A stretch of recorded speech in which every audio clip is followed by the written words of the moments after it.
Alright, let's get this party started. There we go. Oh, hi Amber! How are you?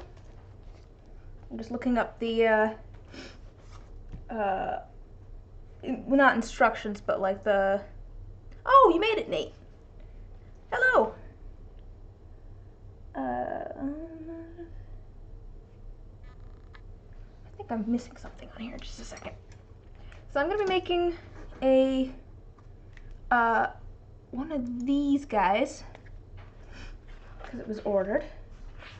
I'm looking up the specifications for it, because I think I'm missing something on my list here. But I can find it. Alright, let's go back to my messages. Oh no, it'll be under the order, actually. Triangle, that was what it was. I thought so. You guys can see my what I'm doing this week. Just a few things. To be fair, today was nice and chill, actually. I got some stuff done, and then I'm like, oh, I have like 5 hours until I'm gonna be streaming. Let's go look up Pinterest business practices. Didn't completely get that figured out. That's a month for you? Oh.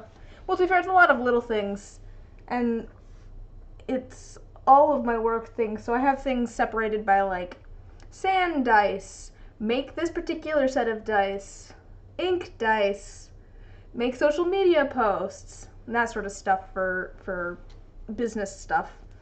And then there's, you know, a few other things like meet up with grandma for a lunch, or going over to mom and dad's to help move furniture or something like that. Because I will not remember otherwise. Okay, so the, I don't know why I put this over here. This had my, I have jasmine green tea? Jasmine tea? I have jasmine tea and pomegranate soda. Not a huge fan of pomegranate flavored things, but the soda here's not bad. I can't stand pomegranate tea.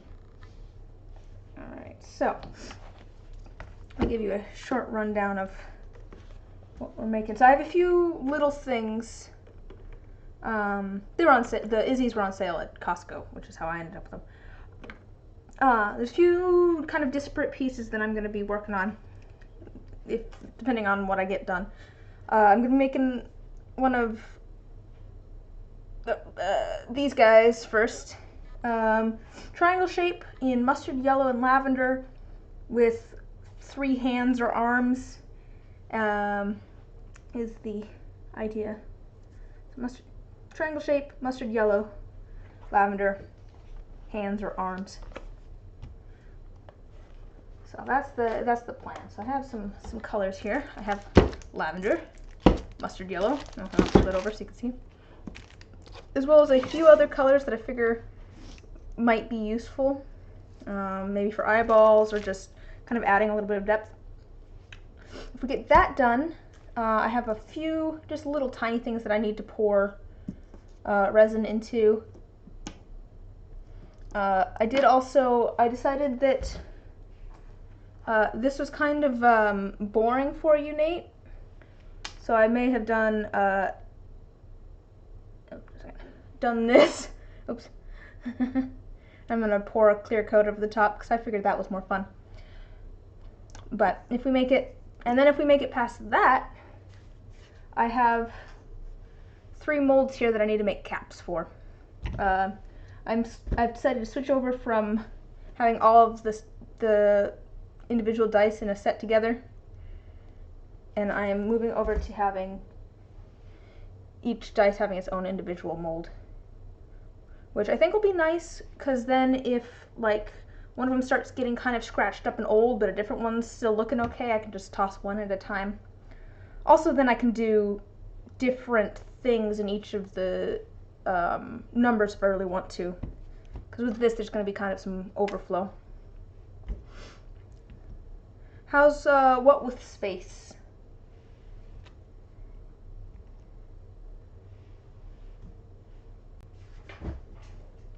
Not sure.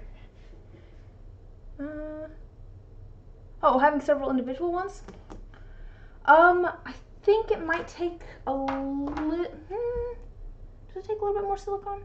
It might take a little tiny bit more silicone to make, but let's look. Here's what I've been using, and I can fit 3. So 3 of these guys. So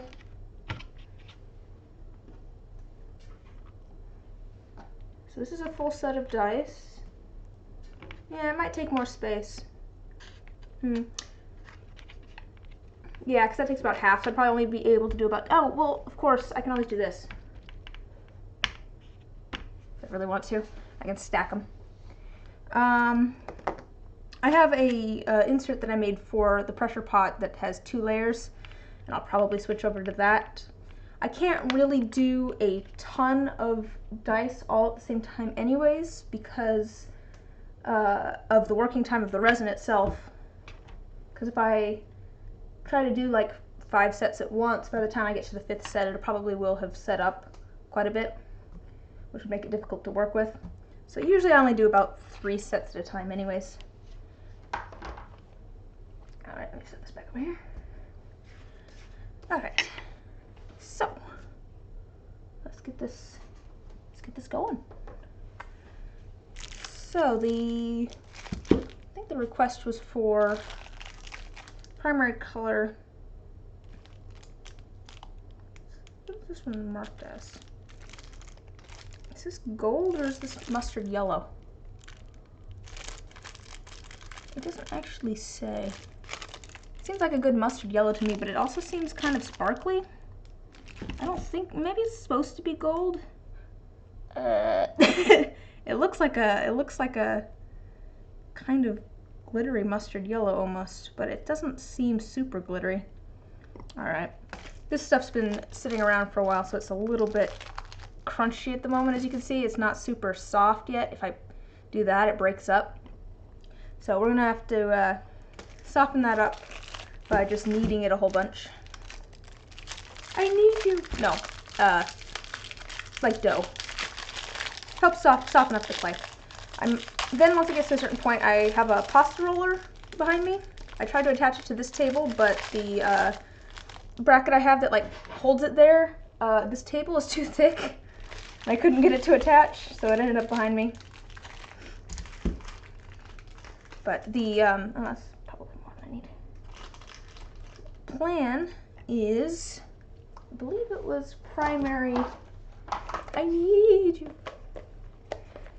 I think the plan was primary, let's see, yeah, primary mustard yellow and secondary lavender. So I'm probably going to do the main body in the sort of mustard yellow, and then do the limbs in the purple. Hello, how are you? I'm making a monster like the one down here. And the request is for mustard yellow and lavender. The only issue I can really see being an issue is that yellow plus purple equals brown. Aw, sorry to hear that you had a bad day at work, but happy to have you here. Oh gosh.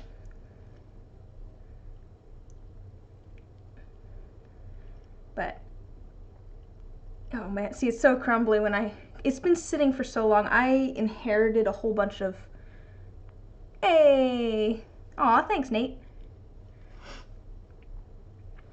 I inherited a whole bunch of polymer clay from my grandma. She used to do a bunch of polymer clay stuff. I don't know if I have any down here to show you of the stuff she made. I think it's all upstairs in the office. But, well, yeah, and it just gets crumbly if it sits for a long time. And she's had it since, I remember going over to her house as a fairly young child and doing polymer clay stuff with her. So I don't know how old this is. Oh no, this is kind of oil based. I would not put water with it. Really just the heat, and see, you can see this piece right here, I've been kind of kneading it a little bit. Just the kneading it together, the little bit of heat from your hands will help soften it up enough to squish back to it into itself. So, and then yeah, it's kind of like bladesmithing. I don't know a lot about bladesmithing, but my brother does know stuff about it. And the whole point of hammering the steel is not to shape the steel, it's to make the steel stronger. Make the steel stronger, yeah. Because it's kind of aligning all of the molecules of the steel in such a way. The act of warming it up and striking it aligns the molecules to be stronger. And I think it's probably kind of a similar thing here. Just moving it around a whole bunch gets all of those things attaching to each other. Yeah, see, that's fairly, ooh, what do I have? It's a piece of purple. Why is that brown? But yeah, see, it's starting to stick together now. This might be a little bit of a longer stream while I try to knead all of this clay into itself, but I just like doing this because I like chatting with people. So, oops, that is a piece of resin that got stuck in there. Anyone been up to anything fun?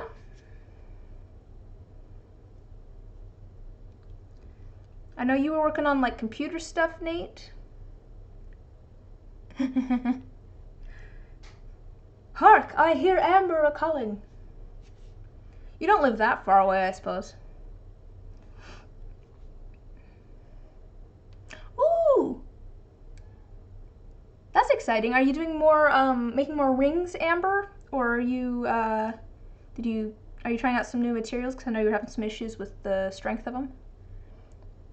I remember you saying that you were working on a computer thing, Nate. Were you working on that today, or are you just waiting? Yeah, you don't really want the water heater to be burning. Did you get that figured out, Nate, with the, did you get it figured out, or are you still needing to work on that? I know you said you might miss the stream because you were working on the water heater.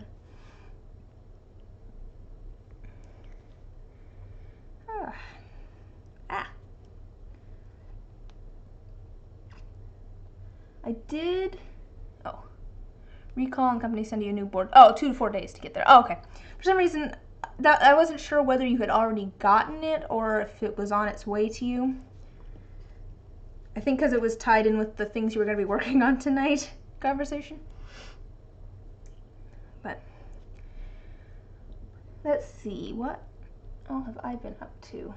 I did pull out, I ended up remaking the, I've remade the same like space dice for the one commission like 4 times.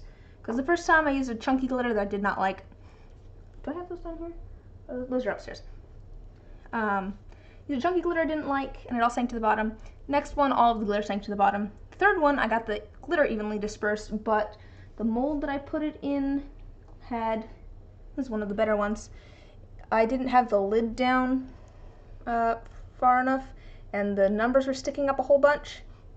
And so if I would have sanded them down, it would have been missing a number. So I remade them in a different mold, and I think they turned out pretty good. Oh, they just look black on the screen, but there's purples and blues and glitters in there. And that side's pretty blue, the glittery. So that's good, and that does also mean that my next plan is to pour some clear in here and get that bunny rabbit. Let's see, the board crapped out yesterday, didn't want to figure out what it was till today. Oh, I get that. Oh, nothing you could do, so you ended up being free. Oh, okay. No, that's fair, that's fair. Oh, the little animals and stuff.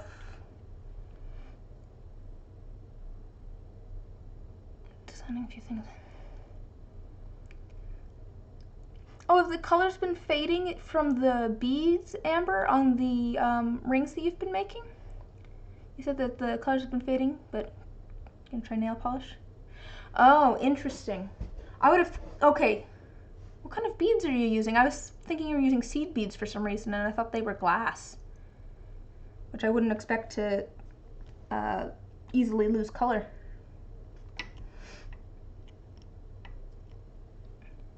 Oh, no, that's fair. Seed beads I feel like are just expensive as far as beads go. I guess because they're glass, but that's fair.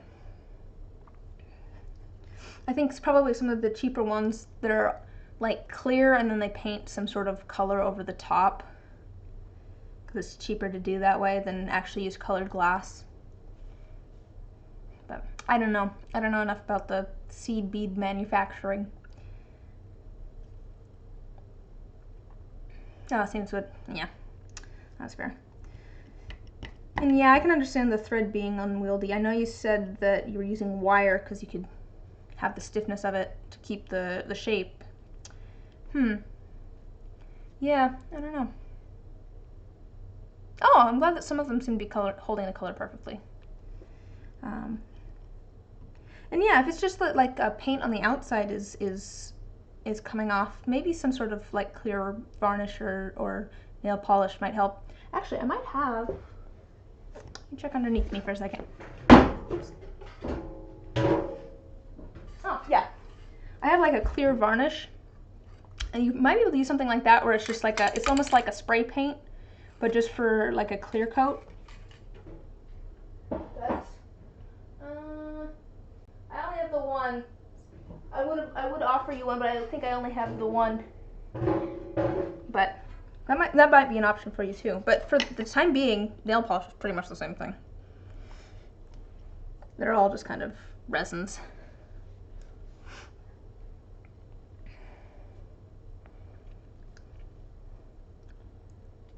Is that a cat hair in this piece of clay already? Get back here. Where'd you go? There it is. Get out of there.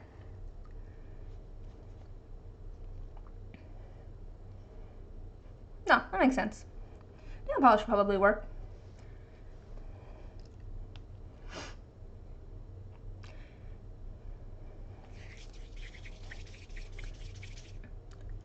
I'm getting slowly bigger on my orange clay. Not orange, yellow. I know colors. I'm testing that pretty soon. Okay, cool. I'm interested to hear how your experiment goes with using nail polish to seal in the color on the beads. Mustard. And to be honest, it is. I still don't know if this is supposed to be a gold or a mustard, because it's a very mustard yellow color, but it has like a little bit of like glitter in it. So it doesn't look super like gold because it's not like a sheen, it's just a little bit of glitter. But to be honest, I think I'm just gonna go with it being mustard yellow.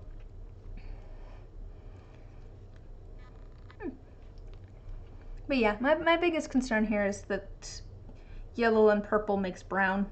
So we'll see how that transition goes.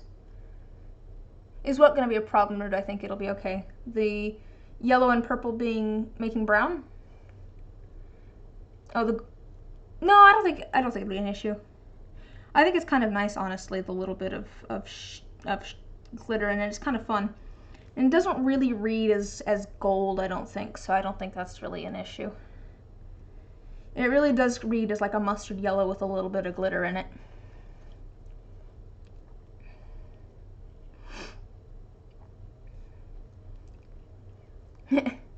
Oh man. Oh no, we're not naming this monster after a Twilight character. I know where you're going. I know where you're going with that.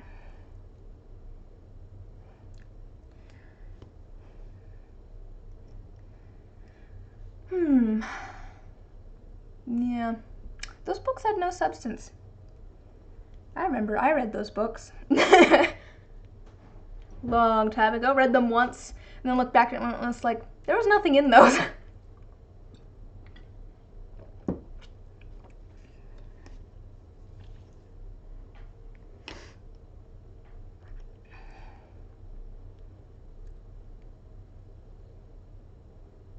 Yeah, exactly. I enjoyed them when I read them, and then I finished the series of books, and then I was like, huh, those were strange and had very little content.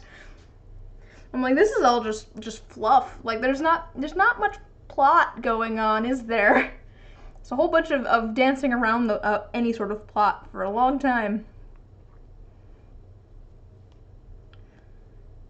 But I mean, you know, there's always a bit of a question as to whether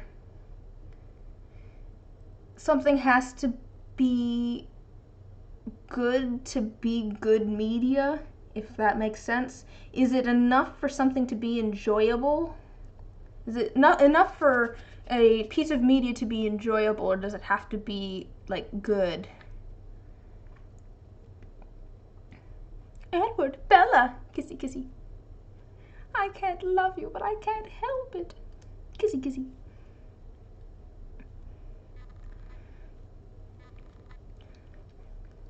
Because there's definitely movies out there that aren't great, but are still fun to watch.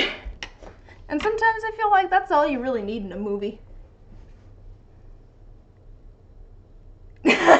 You totally turn in a book report that's like your kissy kissy, I can't love you, but I can't help it comment. Oh man, I'd like to see your grade on that one.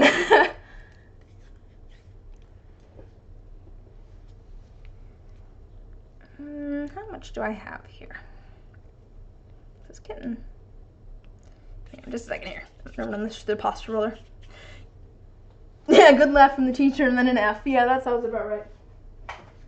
It depends on the teacher, probably. Is this middle school, high school, or college? I feel like you'd get different responses depending on which one it is. Because there's definitely some college professors that would be amused by that, I feel like. Maybe some high school teachers. I don't know. Don't know. Okay, I think I almost have enough here. In college, they'd be like, yeah. No, Amber, I'm saying the opposite. I'm saying that college professors would think it would be hilarious. I think professors would be the most likely to give you the best grade out of middle school, high school, and college, turning in a book report like that.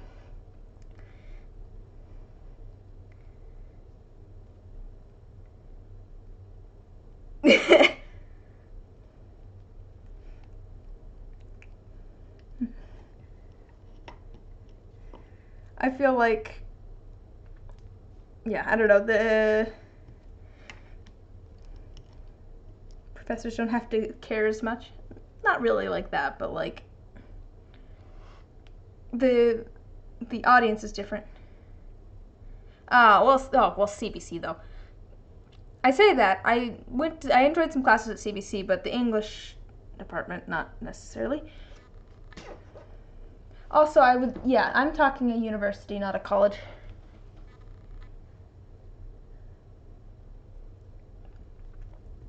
But, there's of course going to be different teachers too. So they're all going to be different. All right.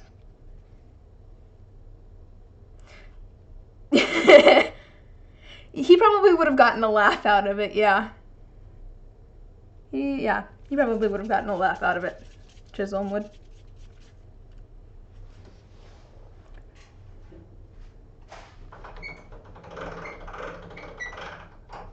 Alright. It's still fairly cracky, but I'm just trying to see about how much we have. I think almost enough, but I think I could use a little bit more. Set some of these bigger pieces to the side.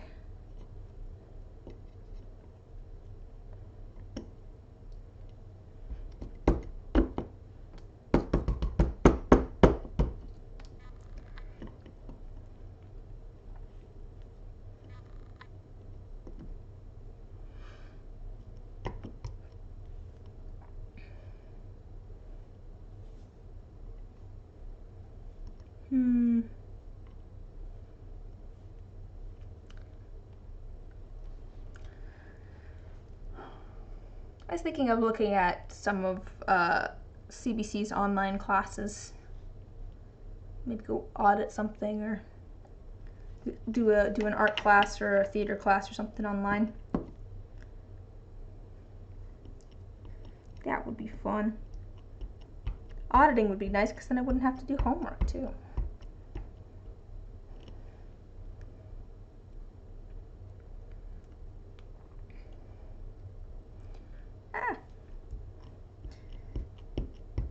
That's the worst part, right? Is having to do homework. I mean, to be fair, it depends. I enjoyed doing like homework for the painting class I took. But I enjoyed doing art stuff. Oh, his music, he did history of jazz. Yeah. I don't know how I feel about that, but some favoritism there. Don't know how I feel about that, but you can or can't write. Well, let's put my coaster back over there. Oh, you can? Okay. That's a useful skill to have.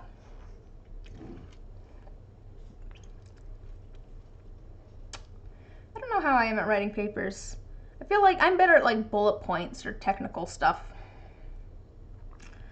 I don't like having to figure out transitions between ideas. I'd much rather make a list. Be like, here's the different things. And I was always terrible at like conclusions because I'm like, how am I supposed to make this different than what I already wrote? Yeah, exactly. I hate transitioning and organizing other topics, but I mean I know I'm bad at that. That's why, yeah.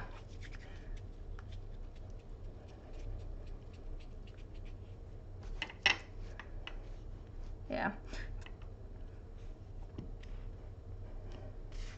I think if I needed to, I could sit down and write a paper.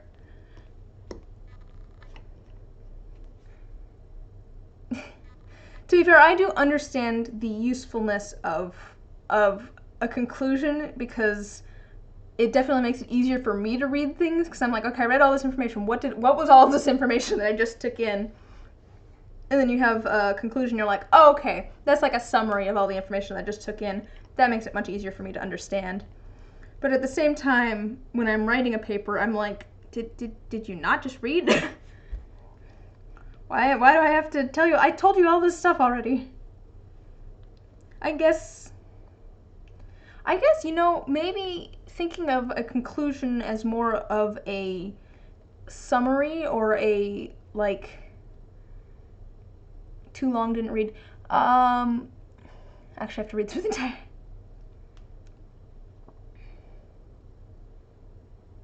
Yeah, exactly. I'll read summaries, and then if it seems like it'll have the information that I'll need, I'll read the paper. But I guess that's.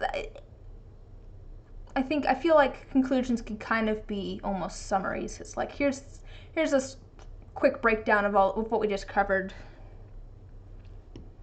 It almost makes more sense to me that as describing it as a summary.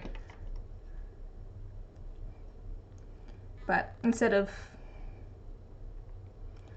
I don't know. I guess the point is that it's a conclusion. It's like, here's the conclusions you should make from the information I've just presented. But it was never really presented that way when, like, teaching us how to write 5-paragraph essays or whatever. Yeah, I guess it was just never really phrased that way. Or maybe it was and I just wasn't paying attention. That's quite possible as well. All right. I feel like I'm okay at summarizing things. But it's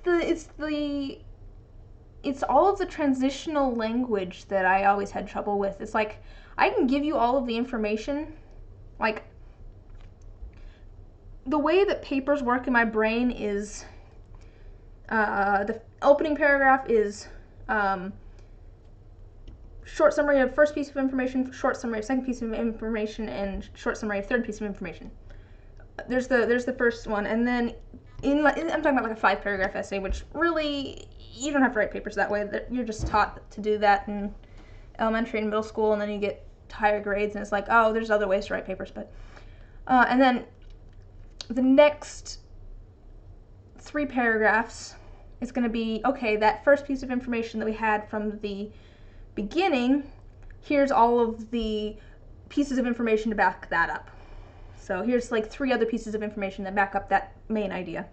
And you do that 3 times, and then you get to the end, and you summarize again what those 3 main pieces of information were. I can't remember where I was going with this conversation. Where was I going with this? I don't remember.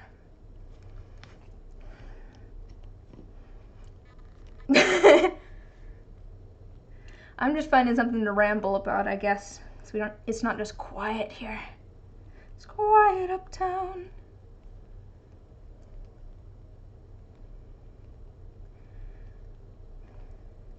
Good thing this conversation's not a paper. I mean, it might as well be with my paper writing abilities. No, I definitely, I think I pulled maybe 2 all-nighters when I was away at university. And they might have both been for papers, because those I just put off for the last minute, because I'm like, there's so many steps to get this done, and I don't know what they are. And if I don't have all the steps, I will put things off for as long as possible. And then, you know, the night before I'd be like, oh, crap, at least I looked up some, like, resources for this, like, oh, good, I have, like, 2 papers and a book that I can use as citations. But I haven't written any of this. I think I did pretty well. I think there was at least one of those was for a paper. I just remember that I went to bed 15 minutes before my roommate got up. But she also got up at like 5 a.m. so.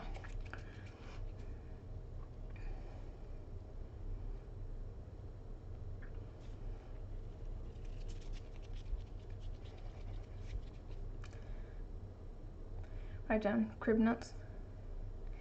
Yeah, no, I stayed up until about 5 a.m. to write a paper at least once. Try not to do all-nighters though. I'd always schedule my classes for the morning as much as possible.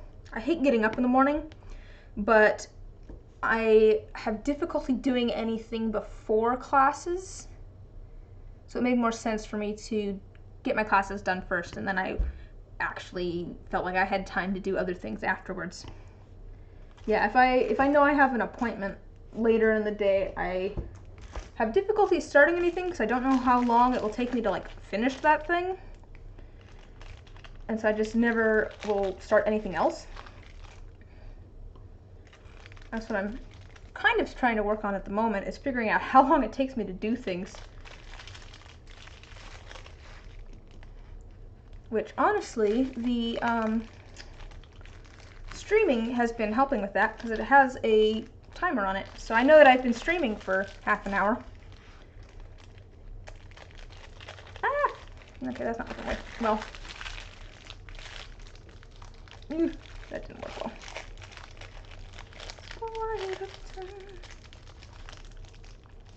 It went by quick. Good, I'm glad it went by quick. Yeah, apparently I've been streaming for 35 minutes. Oh, not necessarily, because even if you weren't here, I would be distracting myself. So I don't know if that, I don't know if I have to subtract time for you distracting me, because I'm perfectly capable of doing that even when you're not here. I was, I don't remember if I've mentioned it to you guys or not. I was thinking about it the other day, earlier today, I don't know, that I feel like I do things really slow. Not like I'm working really slow, but that like it will take me a long time to get things done because I take lots of little tiny breaks in like while I'm working on something. It's like this might take an hour or something for someone else to do, and it'll take me 2 hours because I will, you know, go up to get tea during that. I'll be like, oh crap, I don't have enough space to do anything on my table here. I'm gonna move that. And to be fair, this has been working out. Well, one, makes me feel like I'm not getting much done in the day, even if I am getting things done. Because it's like I'm not paying attention to any one thing for a long amount of time. But it works out for me because I'll get up and start working on some stuff at like 11 a.m. in the morning. And then I'll work on different things through the day, and then I'll, get done at 9:30 at night. So let's see, 11 to 12 to 1 to 2 to 5 to 6 to 7 to 8 to 9. So that'll be like, I'll work like a 10-hour day, but it's not rushed. I don't feel like I have to be working on something for every second of that time, which quite honestly, I prefer. I'd much rather work from 11 a.m. to 9 p.m. and feel like I can get up and go get a cup of tea, take an hour break for lunch, just, pause for a little bit and go lay on my bed because my back hurts from sitting and sanding dice for 3 hours or whatever. It's really nice to not feel rushed. Okay, I think this might be enough. Oh, I really do feel like I'm not getting much done though. Let's see, what if I'm still just making this softer, and then we'll move on to the purple. What have I done this week? Let's see.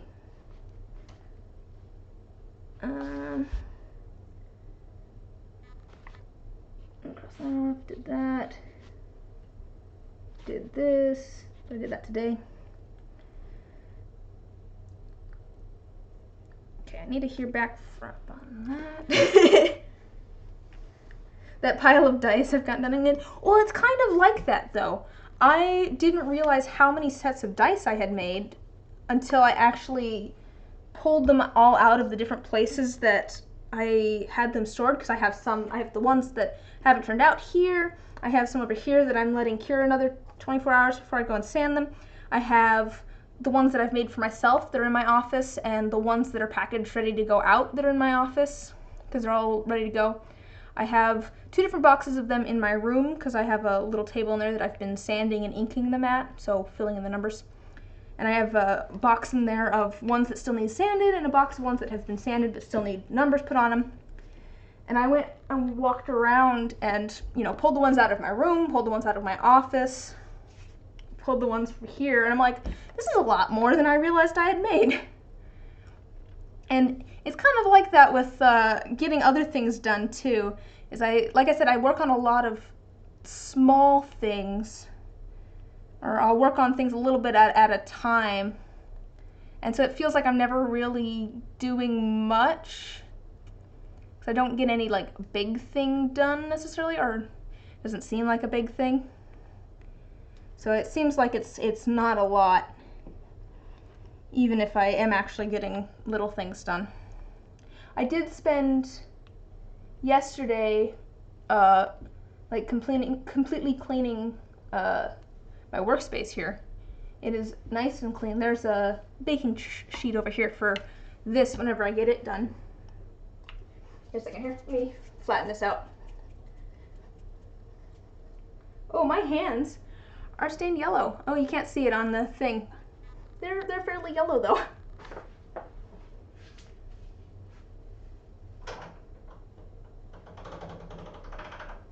Oh, see, there we go. See, it's sticking together better. So I'm gonna set that off to the side. Still a little crunchy on the edges. Now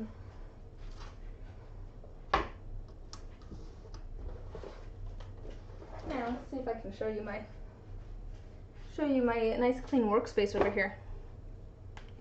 They are more yellow than usual. Well, maybe you can see a little bit of. They look even more yellow to me, I think, than they do on the screen. Okay, so here's baking sheet for when I get this thing done. But here, let me see if I can swivel this around so you can see my nice organized workspace. Look, I got another shelf here. Put all my molds and everything over there. And I actually have room on this table now. I mean, here's where I'm working now. And Inception! Okay. Probably make me all nauseous or something. Where'd I have this? Right there-ish. Uh-oh, this is my mistake for moving this. Oops, so I have it covering my face. It would kind of look like a feather with some decoration. Just a little bit of decoration. Okay.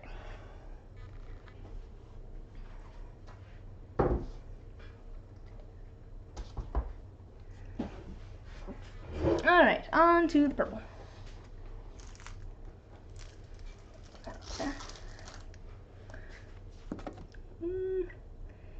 You know, I think I'm gonna want more yellow. I think I'm gonna want a little thicker than it is right now. So we'll just crumble some of that off.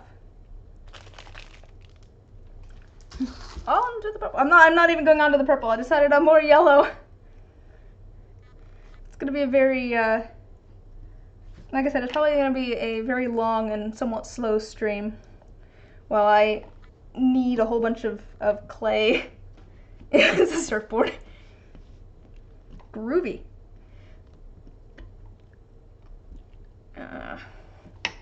Now it looks like nothing appetizing. Ooh.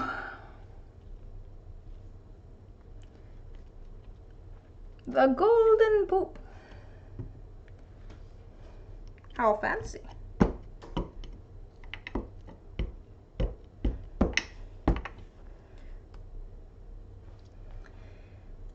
You know, I feel like I must be annoying everyone I know at the moment because all I have to talk about is dice.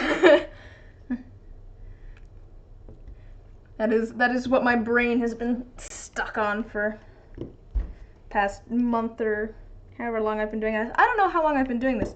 I was looking for some transactions for things that I bought to do this earlier today, because like the pressure pot and the air compressor. Just talked about school / papers for 10 minutes. Exactly. This is gonna be a very boring stream. So how's the weather? But I was looking for some transactions earlier today, because I was like, I'm trying to keep fairly good books. I might need to reach out to a couple places and get some receipts, because I don't think I saved them, which is very stupid of me. I did make notes of the charges on my credit card at least, which is something, but I probably should reach out to the stores. I don't know why I didn't save those receipts. I literally did that for 4 years or something as my job. I did purchasing for a living. What the heck am I doing? What is that over there? What was I talking about? Where was I going with that? Where was I going with that? I don't remember where I was going with that.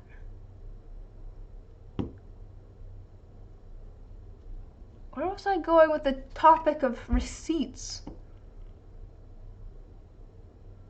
Oh no, I don't remember where I was. What were we talking about right before that? In between gold poop and receipts. I think it was before the school papers, right? Dice! Oh, what was I saying about dice? Oh! I hadn't realized when I had started making dice, which made it very difficult to find the receipts or the transactions and stuff, because I'm like, I know I started this year. But when did I start this year? It was after, okay. Was it before or after I finished my bachelor's degree? Because that was in May. I finally went back through the Facebook message group that I have with my D&D group. I need a little accounting ledger for Christmas. Nah, I have it all on my computer. It's all in a folder on there. And I have, I think, a thing of receipts. Did I take that out? Oh, it's over there behind me that I'm going to scan in. Just have it all in one spot and folder on my computer. Yeah, I'm very high tech. Very high tech here. I like having it all in one spot. And the ones that are from like online orders, it's easiest to just save as a PDF and put in a folder on my computer. I mean, it's what I did for a living for like at least 4 years. I didn't do the purchasing the last couple of years, but which makes me sad because it was the part that I enjoyed the most. But oh, but yeah, no, I went back through the Facebook messages with the D&D group I'm a part of, because they were the ones that I had sent pictures of the first few dice that I had made. And I'm like, when was this? When did I start? I'm just scrolling back. Oops. I'm just scrolling back. Encoding? What's that? Oh, okay. Sorry, I got like a little error message on my streaming software. I think it's because I clanked these together and got very loud. Don't tell people that have bought dice from me. I didn't realize how recently I had started making dice.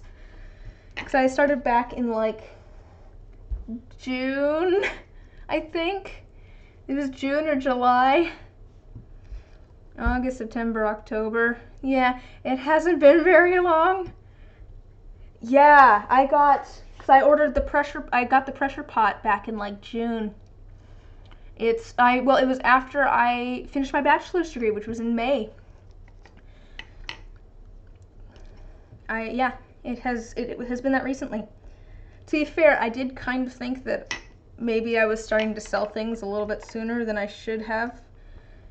Just because I'm like, I've only been doing this for like, I'd only been making dice for like a month when I started selling them.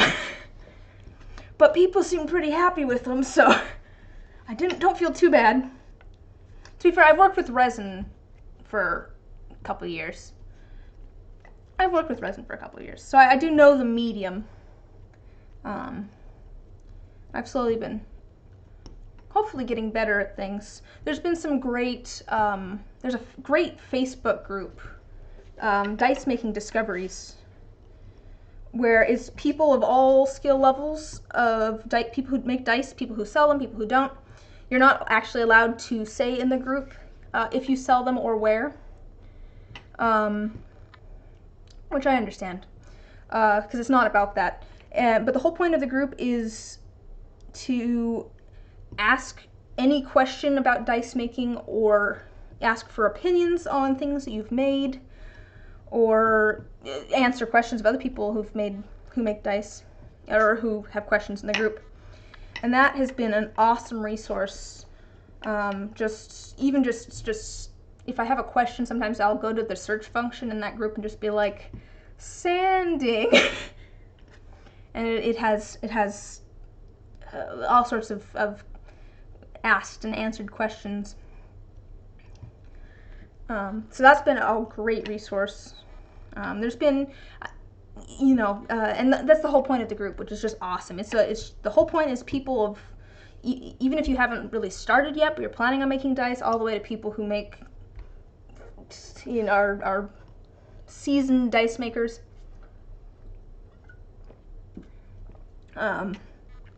There's a guy who makes great YouTube videos on how to make dice. That's how I learned to make my molds. Apparently he's in that group too. I didn't realize, but there's some great resources out there. So I already knew how to use the resin, and then going through that, I found out what materials I needed to do the sanding. More recently, I found some solutions for here, let me show you. I'll see if I can show you. So on this D4, we'll see if it'll focus, probably not. There's a rough spot.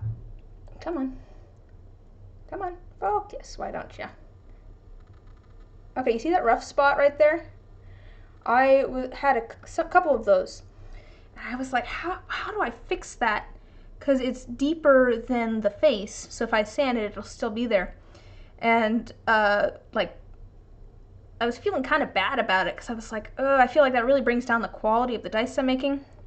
And then someone asked like the exact same question in that group, or maybe I looked it up. I can't remember. It was one or the other, and there was exactly the answer I needed. I'm like, oh, that's a lot easier than I would have thought. What does encoding overload mean?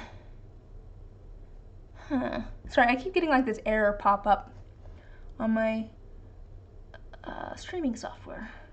Is it because I'm being loud? I know I'm loud. Yeah, well, if it pops up again, I'll let you know because it went away and I forgot what the rest of the message was. I think it says something about a video encoder. I don't know. Oh, yay that it goes away, yeah. It says drop frames are fairly low, so that's good. Let me look at. To be fair, in Twitch it says that the stream is going excellent. So, oh yeah, encoding overload considered turning down video set. Don't know what that means. Yeah, things are running fine on mine end too. That just keeps popping up every once in a while, and I don't know what it means.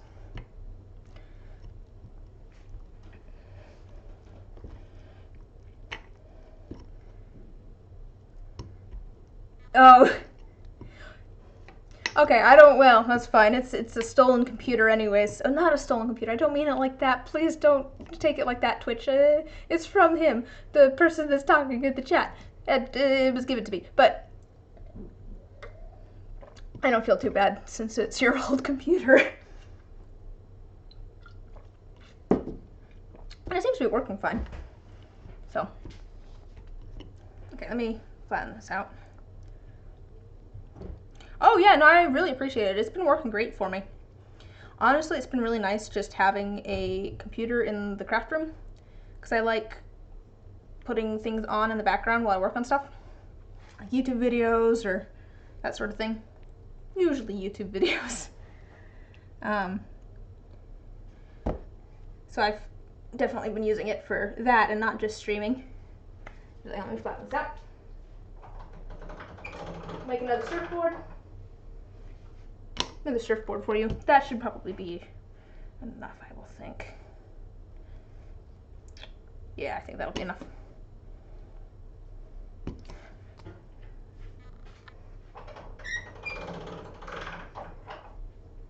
Although it sounds like your other computer isn't working great for you at the moment, Nathan. If you're, what card was it that fried on your computer?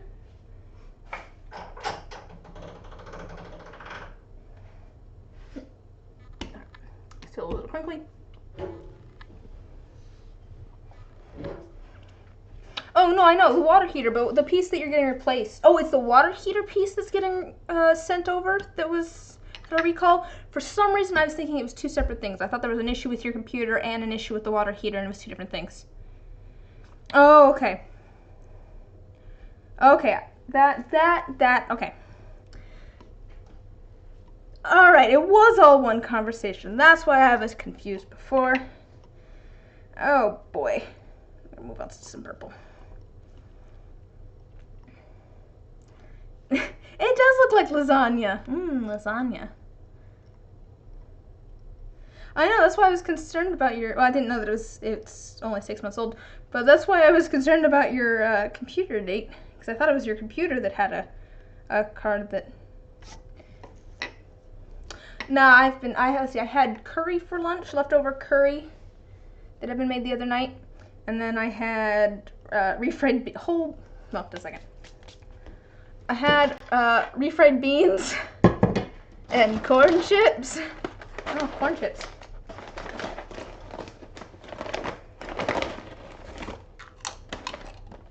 Delicious.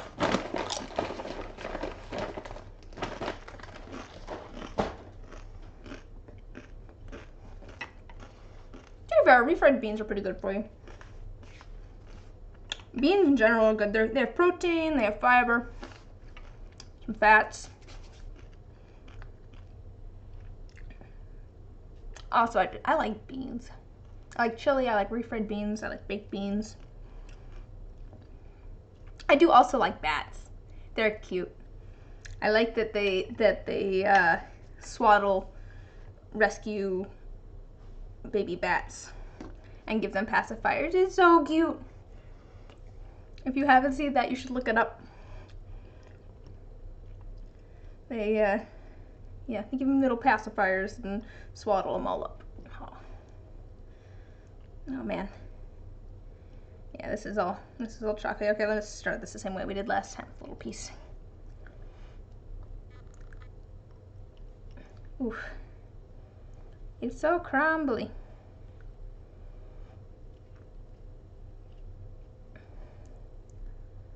Come on.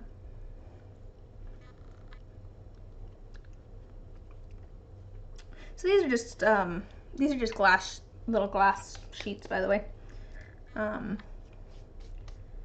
I also stole from my grandma from her craft space because she wasn't using them. She got a Cricut, which like cuts paper and that sort of stuff. You put the design into the computer and then it cuts it. And she's been doing a lot of like iron-on, making t-shirts, making cards, that sort of stuff. She's been having fun with that.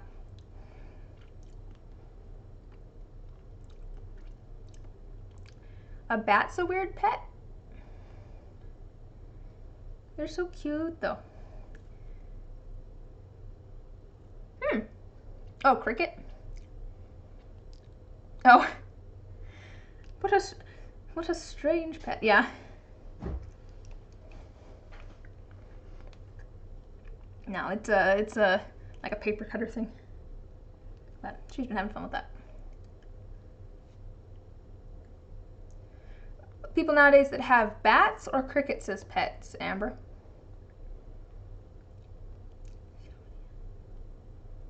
Crickets. Ah, okay. I was like, I feel like I haven't heard of people having bats as pets all that much.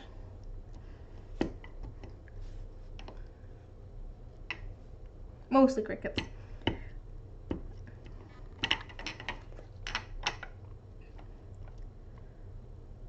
feel like that's a fairly loud pet to have, a cricket.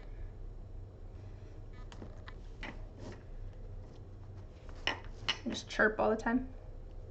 I guess maybe only when it's dark, when you're trying to sleep. Although I guess actually people get crickets to feed to their lizards and stuff. So they'd probably have similar issues. Oh, hey, great minds. Yeah, I had a cricket to feed a lizard you were caring for and one got loose. Oh man. I think I've got some yellow in this purple. Oh, as we had more purple, it should be okay.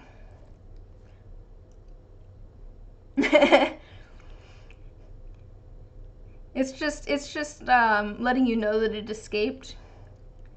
Just like a, haha, fuck you! Chirp, chirp. Son of a bitch. Chirping off in the side of the room.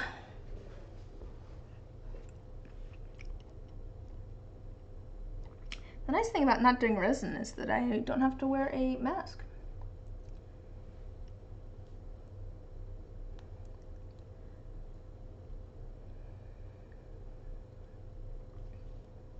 Oh, sorry, I was sort of mumbling to myself. I was saying that the nice thing about not doing resin is I don't have to wear the respirator, which does make it easier to talk.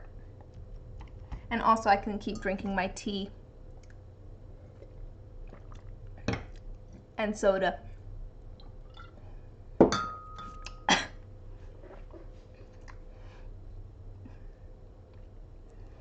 Oh yeah, I definitely have yellow on my hands because it's discoloring this purple a little bit.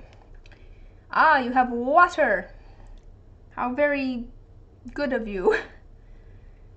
I wonder what it's like to drink just water. But no, I know only tea and soda.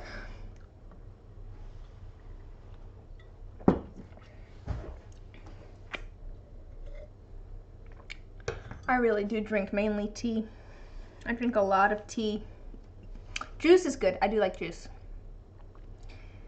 Orange juice is that thing where if I don't know what I want to eat, I will just have a glass of orange juice. Probably isn't the healthiest thing, but it's like, I'm hungry. I mean, pretty much any liquid apart from like alcohol, I think, can count as water in the sense that it will hydrate you at least a little bit. I think soda's not great for it, and tea is a little bit of a diuretic, but you're still going to be taking in more water than you're expelling, so it will still hydrate you.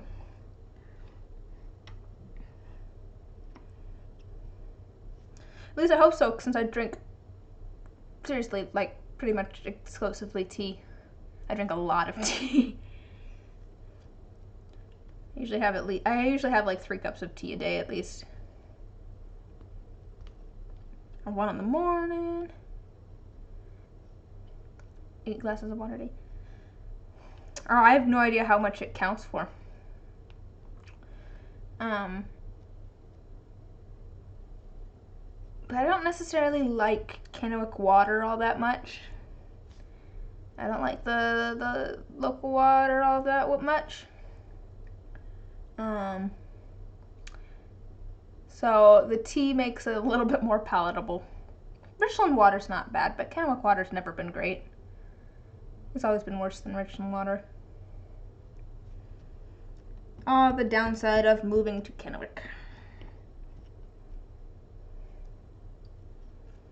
But I think that's because I think Richland water comes from the river and is heavily filtrated because of the area. And then I think, is Kennewick water from an underground well, or is that Pasco? One of those I think has like it's well water or something like that. But I just remember in school doing an experiment where I was taking like the pH of water from different places, drinking water, pH and a few other tests, and I just remember that the Kennewick water had like a surprisingly, it was a much higher count of like nitrates, nitrites, and some other things. It's like, don't really want to be drinking those. Those don't seem great. Yeah. Runoff collection well during the summer and a regular well in the winter. Alright. Interesting to note. I wonder if the water tastes different in the summer and the winter. I haven't paid attention. I wonder if it has slightly, I should go back to my testing of pH and nitrites and nitrates and that sort of stuff and see if the summer water is any different from the winter water. Not that it really matters too much, but I'd be curious to know. But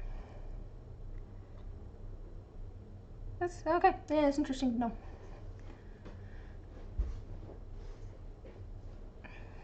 We have passed the hour mark.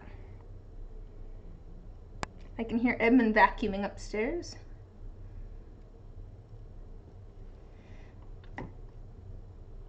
Kennewick water people. It literally has nitrates and nitrites in it.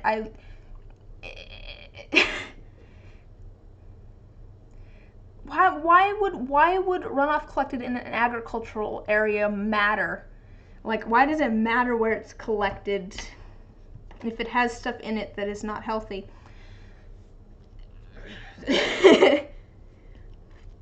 You can literally get like little strips and stuff to. Oh. Wow, in an agricultural area, I never would have guessed. How strange. I would think that they would filter things a little bit better. But, I mean, at least our stuff is drinkable.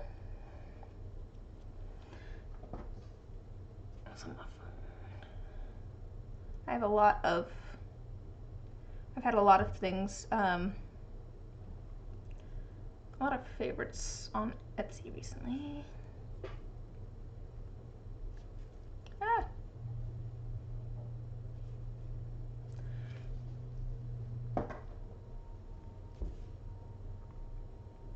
Tried to explain to you what positive and negative pressure was, but you were like 5. Oh, okay, cool. I think Edmund got like a thing that can filter water. I don't know how much he uses it though. Did he use that for vodka at one point? Or was that? I don't remember. Well, he was making extracts at one point, which you use vodka and you basically just stick whatever you want in the vodka and it'll soak it up over time. But I can't remember if he. No, not a still. A filter. Apparently, you can take really crappy vodka and run it through a filter a couple of times, and it greatly improves the quality of the vodka. I don't think he did. I think that was just a thing I was reading about. And then I also knew that he had both a filter and was using cheap vodka to make extracts. I don't think it's illegal to have a still, I think, or to have at least make certain kinds of alcohol because it's very dangerous because it can explode. Oh yeah, we were still living with our parents. He had the most alcohol in the house, even though he was 19 or something. Not for drinking, but he did a lot of cooking. Like, let's see, rum for Bananas Foster. Need a license. You wanted to make ethanol when you were 14. Can you use ethanol in place of gasoline, or would I don't know what the difference in like volatility is and stuff. Are you gonna blow up your lawnmower on accident, or?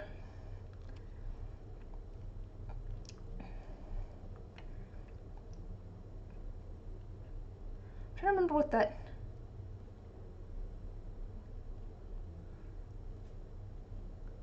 Yeah, they need a license. I'm not planning on creating a still. But what was I saying? Oh, but yeah, he had a whole bunch of different cooking things. There was like a cherry, I think it was a liqueur that was for a certain type of chocolate cake. Oh, okay, it's less volatile. How do you, what is ethanol made out of?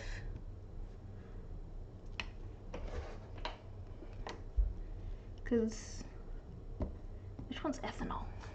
Oh, ethanol's drinking alcohol? Okay, because I'm like, isopropyl alcohol is wood grain alcohol, right? Or wood alcohol or something like that? Is that the same thing? Which will make you go blind. Don't drink that. Oh, or it might kill you, you know. One or the other. Hi, Shauna, how are you doing? We're talking about how it's illegal to make a still and make your own alcohol, unless you have a license.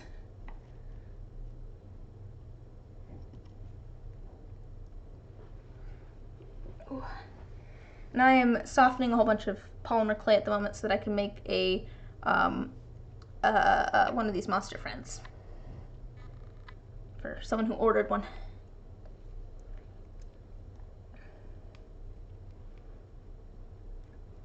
Because I don't know how old this is, and it's. I did stop to think about it for a moment though. You made hard cider before.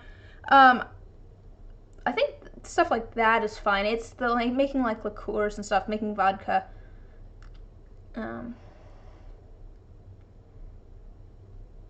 Made mead.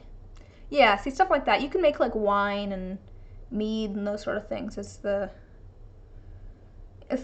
having a still part that because it can explode and stuff, I think, if you don't do it right.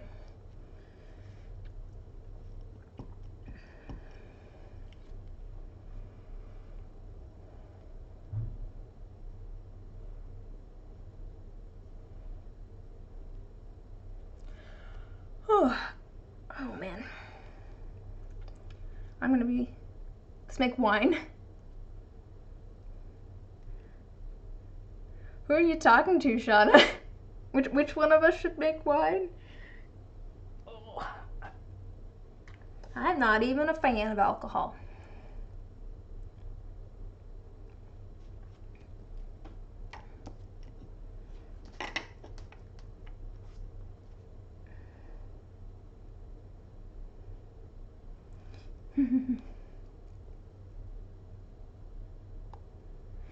When you say in school, Nate, everyone, you're whining as we speak.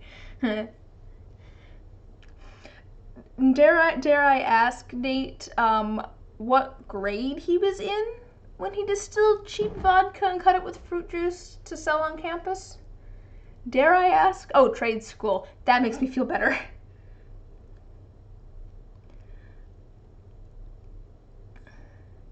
Oh, he got kicked out because of that, or just in general? And yes, that's the only time I've ever been drunk was at Shauna's house. I don't know. I just have even less of a brain to mouth filter and kind of just want to chill. Also, I get very dizzy. Apparently that's yeah.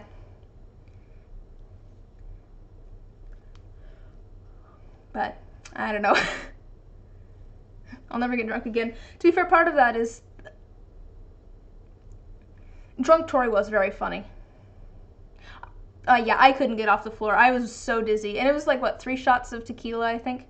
I did enjoy, I think one of my favorite things of that, Shauna, was you and Tori trying to find a chaser, and while you turned around, I took the shot of tequila. When you turned back, it was gone, and you're like, wait, where did it go? Because, I don't know, I have no problem doing shots. I don't know. I can just...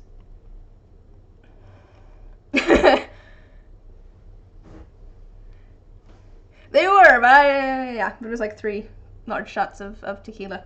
But yes, I was very dizzy. I was sitting on the floor and just saying, oh no, over and over again. And giggling, I think. I think I was probably also giggling. I literally, though, let's see. I literally just went home and I curled up on the couch and watched K-dramas. That's what I did. Oh, and I think I drank a whole bunch of water. Yeah, I went and got home and curled up on the couch and watched K-dramas until I was no longer drunk. Oh yeah, no, it was Tori and I had driven there, but she drove home. I don't remember.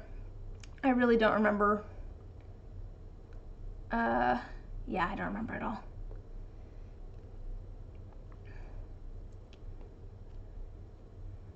But no, part of the reason that I don't really want to get drunk is, well, twofold reason, but they overlap.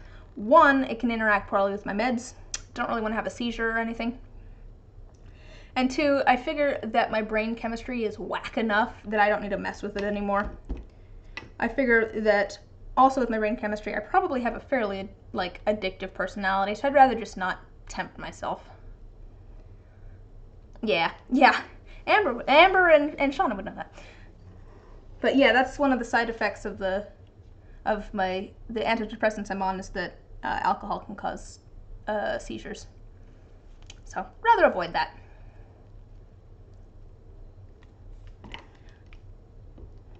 What's a lot, Amber? My explanation for why I don't drink, or the amount that we drink, or what?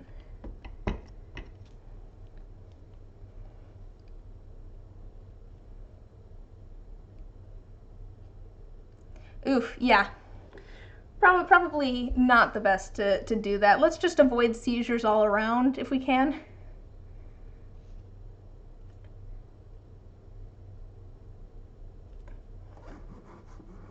Wait, when did... Oh, I totally missed all of them.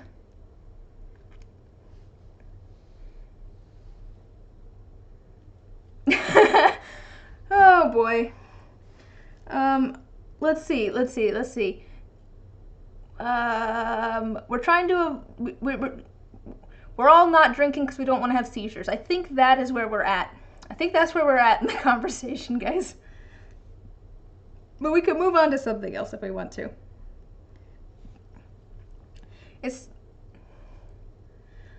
I'm doing good.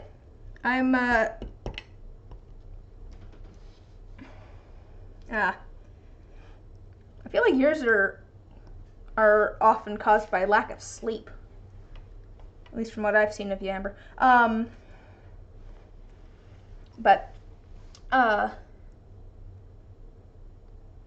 Yeah, it all depends on. To be fair, what a hangover really is just being very dehydrated. So as long as you get enough fluids and stuff into you the night before, you should hopefully be okay. But everyone's going to react differently.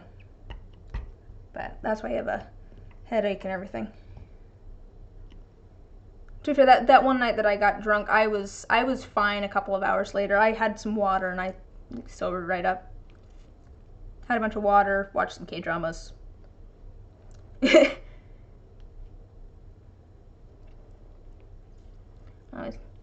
Yeah, I drink a lot of tea.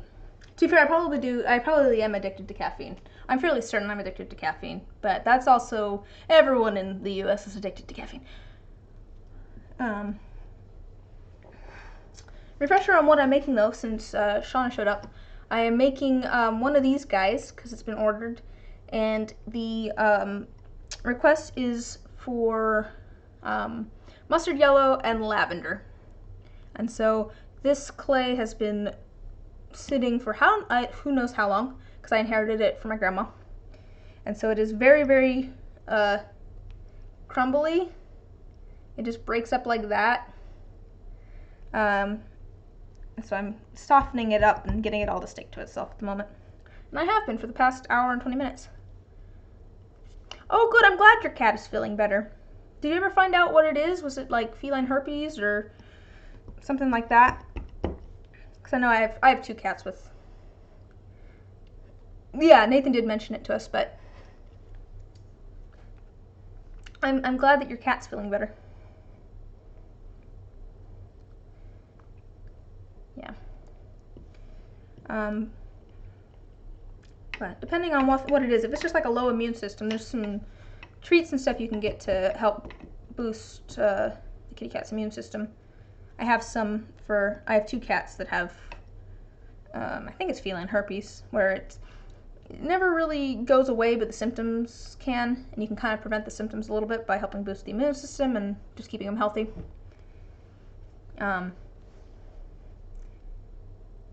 Oh good. Oh good, I'm glad that the antibiotics seem to be helping in the cooler weather. That's great. I felt bad for her being all locked up. But good, I'm glad.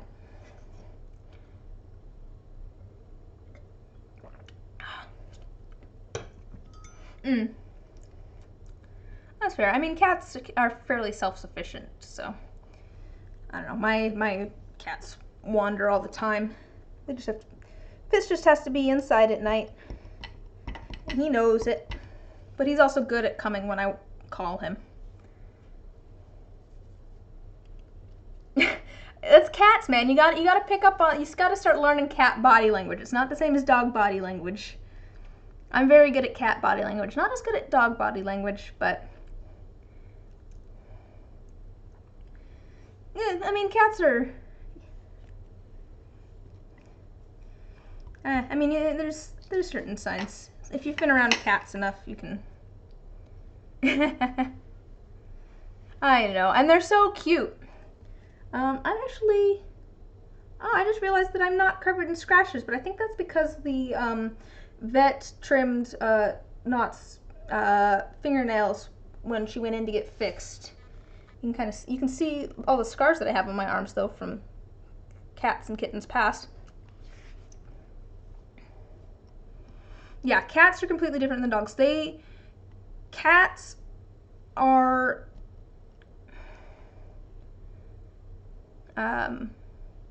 kittens good.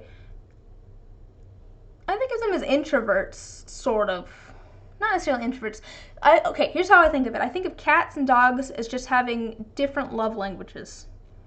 Because cats are the kind of people that want to show you affection by hanging out in the same room as you, but not necessarily interacting with you. You know those people where it's just they just want to like chill and everyone's reading their own book or everyone's scrolling on their phone in the same room. Like that kind of affection. They want to be around you. Yeah. If I go to, I know that all 4 of our cats love me because whenever I go to a room, they will eventually follow me to that room and lay down somewhere in that room to be with me. When I'm in the craft room here, I will quite often have some cat come and scratch at the door because they want to come in and hang out. Cats socialize by hanging out, not necessarily cuddling, but hanging out. Exactly, quality time. They don't necessarily want, they're not necessarily a touch, they vary. I definitely have some very cuddly cats, but they're not necessarily like touch love language like dogs are, but they're a quality time love language. Yeah, you gotta let cats come to you. You can definitely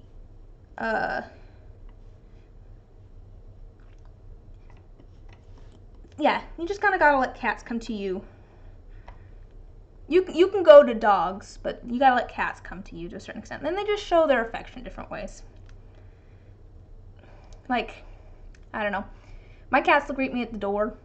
They're very much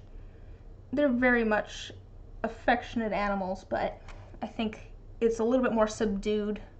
Well, maybe it's some of them. And all of my cats are different too in how much cuddling they want too. Cause like Knot and Luna want to, well, yeah, Knot and she loves to constantly be touched unless she's bathing. Yeah, that's fair. She's like, hey, I'm trying to clean that off. But that's good to know. But it's honestly really nice having a super cuddly cat.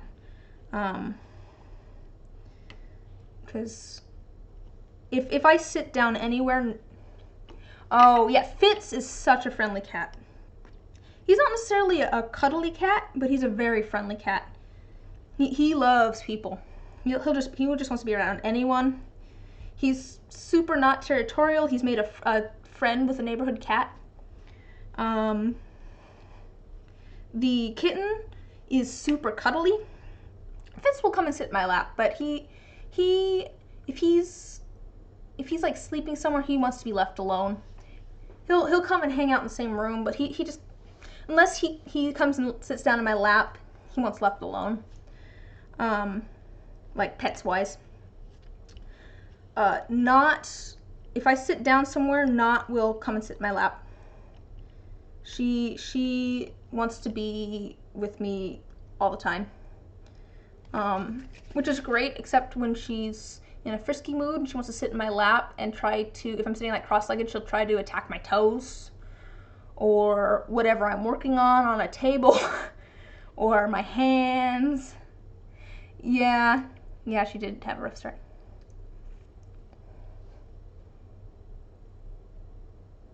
My cat doesn't really like people, about they're really friendly cats. I saw something about that.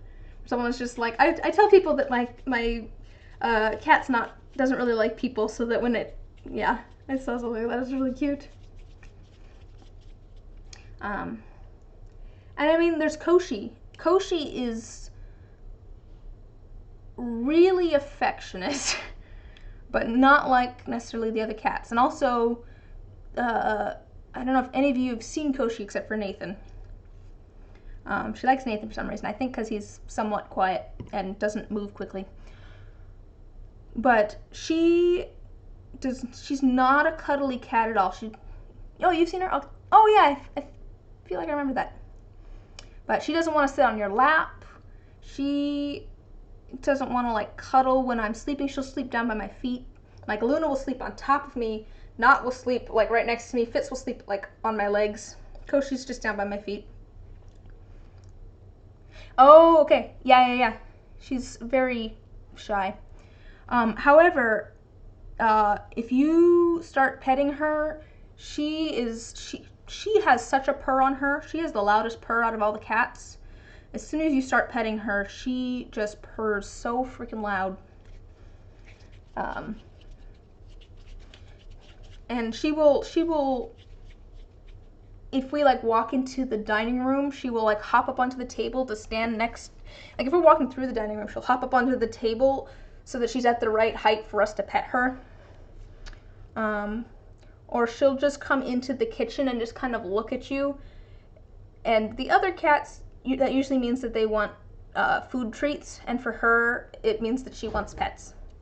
And she just purrs so loud, like, but not a cuddly cat at all. She just wants pets. Yeah, the other cats will come sit on my lap. She's not a lap cat, but if you start petting her while she's sleeping, she'll be super happy. Whereas if you start petting Fitz while he's sleeping, he'll just grumble at you and be kind of upset. And Luna's super cuddly too. She likes to sleep on top of me, sit on my lap. She will follow Edmund around the house and yell at him until he picks her up and carries her around. She likes being carried around. Not the kitten loves to just ride around on our shoulders. Like, it's been kind of nice that her claws were trimmed, because she hasn't been able to climb us for the past week or so. Because, oh boy. But she likes to just ride around on our shoulders. She'll just sit on our shoulders as we're in the kitchen or walking around the house. Yeah, they're all affectionate, but they're all affectionate in their own ways. And it takes time to get to figure out what they are. But no, the constant seems to be that they show affection by just wanting to hang out in the same room. Not necessarily interact, but just hanging out in the same space. Oh, as a side note, with the cats, it's really, really cute. You know how I said Knot will sit on my lap as soon as I sit down? She also does that to the other cats. If they like lie down somewhere, like on my bed, in the chair in my office, and they fall asleep, she will come over and like slowly lay down partway on top of them. And it's just so cute. It's just like, okay, I want cuddles. Okay, I'm gonna roll this out.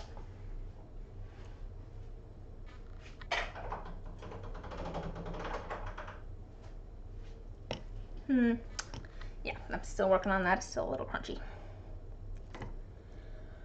But all of this to say, I'm glad that your cat's feeling better, Shauna.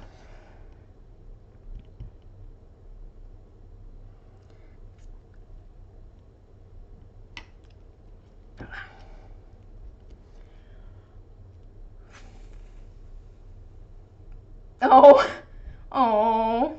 What about the other dogs? Oh, yeah. Do the other dogs like the cat?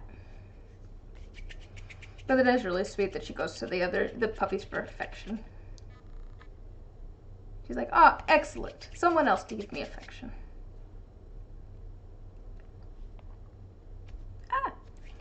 Yeah, Lily's not super aggressive, so I wouldn't be too worried about that. And I know that Lily's lived with cats before.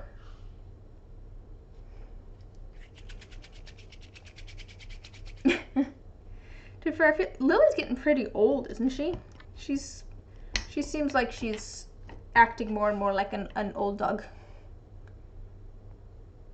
Oh. Well, I'm sure as the cat is out. Oh, Stella has a lot of energy though. I like Stella. Probably as the cat's out more and more though, Jasmine will get it figured out. Yeah, I was thinking about that, Nate. One of those cats. She's 7.5-ish. I don't know how long I don't know what dogs' lifespans are. And they vary by breed, I think. I don't know dogs, guys. I don't know dogs. I know cats. I'm a cat person. I like other people's dogs. I like not having to worry about them because the cats are so much easier. I just put out a bowl of food and they eat as they're hungry. I don't have to try and put it out at the same time every night. Anyways. I should do this down here where you guys can see. I'm just, doing this and rolling it over and over again. And then slowly working it together. It's starting to feel kind of sticky. Oh.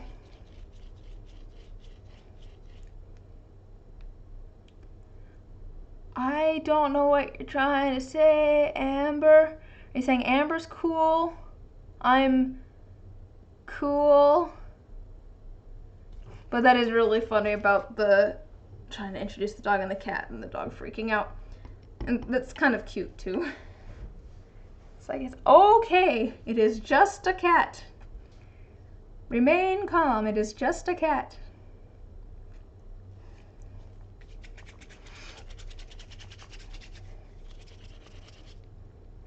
Alright.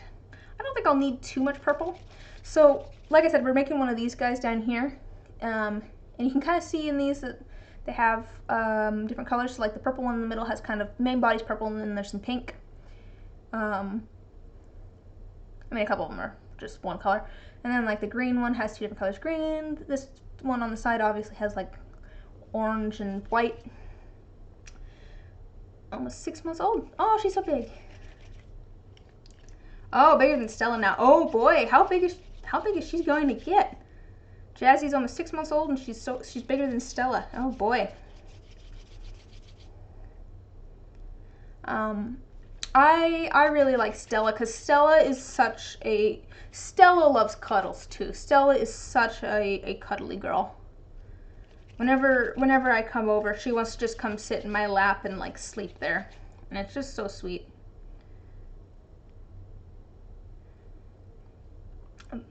But as I was saying, the two colors, my plan is to do the kind of like the triangle guy over on the side. Over on this side. How am I supposed to do? There we go. Kind of on the side, the triangle guy. This is gonna be a triangle too. I'm gonna do the main body in the mustard and then have it kind of fade into the purple. As I mentioned before, biggest issue is that yellow and purple makes brown, so I'm going to try and make that transition fairly quick, but also smooth, like a smooth but kind of quick transition. So the plans are triangle body out of the yellow, and then the request was for arms/hands, so probably kind of like what's on this orange guy on this side. Okay. Maybe not that long, I don't know. But 3 of those, probably not quite as long. And those are going to be probably about half yellow and half purple, is the idea, with a fairly smooth but quick transition in between the 2 colors. Alright, how are we doing on how smooth is this getting? I'm going to try and get the last little bit of this purple softened up as well. I'd rather have too much of the color than not enough. You know, I should probably poke around Twitch some more and get some things figured out. Because I've seen things for like pop-ups on the stream, like for when people follow. It'd probably be useful for me to figure out, like, just a second here. Oh, hey, wait. Oh, it does actually, I can actually find that. Okay. There's a, I was like, it says that there's a few people in the chat, but how do I look at that? Figured it out. There's a button for that. But I really should poke around some more. Actually add some more to my page too, like the about page. The easy button. Wow, it's almost if I click on the dot next to the chat, it tells me more information. I'm so glad I worked in tech support for 5 years, 5.5 years. But I should, yeah, I should work my Twitch channel some more. Maybe I'll add that to my to-do list. Just a second here. Maybe not this week, because that's this week. I don't have any room in my work schedule. Maybe I'll work on that next Wednesday.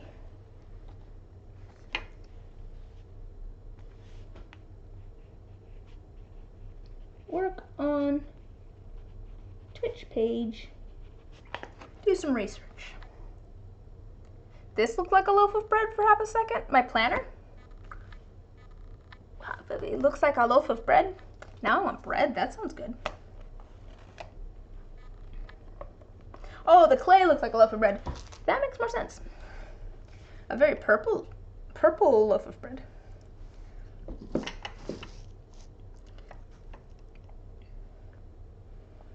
But I've definitely seen like people who have like cool headers in their like about section on their page.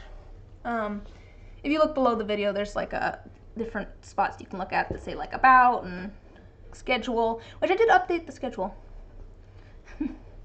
Maybe with squid ink like pasta. That might be interesting to add some squid ink to bread. I don't know how it would affect the flavor though. But yeah, if you look below the video, there's like about section and schedule, and I did update the schedule to reflect that I've been streaming on Wednesdays and Saturdays, and what times and about how long usually. Although this one might be a little late. We'll see.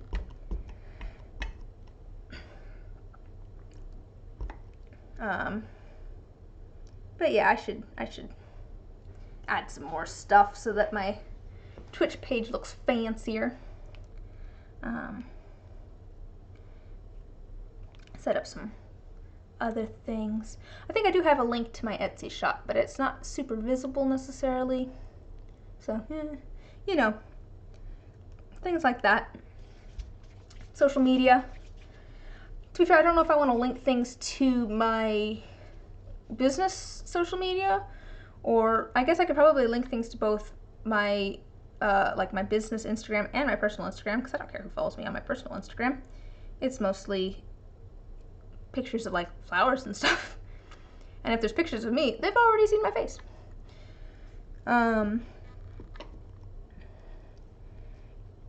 did have someone ask me if I had like a Ko-Fi or an Amazon wishlist set up, which I did not, but maybe set something like that up. I was working on an Amazon wishlist for like store stuff, but I don't know, it feels weird to put that out there. I don't know, since I feel like the people are paying me for my services by buying products from me, so it would seem weird to like double up on that. I don't necessarily look at like streaming or anything like that as a measure of supporting. Oh, I know, I really appreciate it. I don't know, it feels weird to like, I don't know, it seems selfish on my part.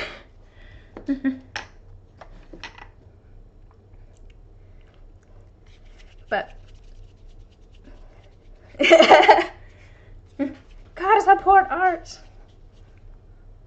Yeah, no, it's like I said, it's very sweet and it's very appreciated. And I did start working on like an Amazon wish list for some resin things that I've been thinking of getting, but I feel like I gotta figure things out a little bit more before I actually put those out into the air. Because like at the moment, like the Twitch streaming and wait, what is next to the eyeballs? I can't see it. It's so tiny.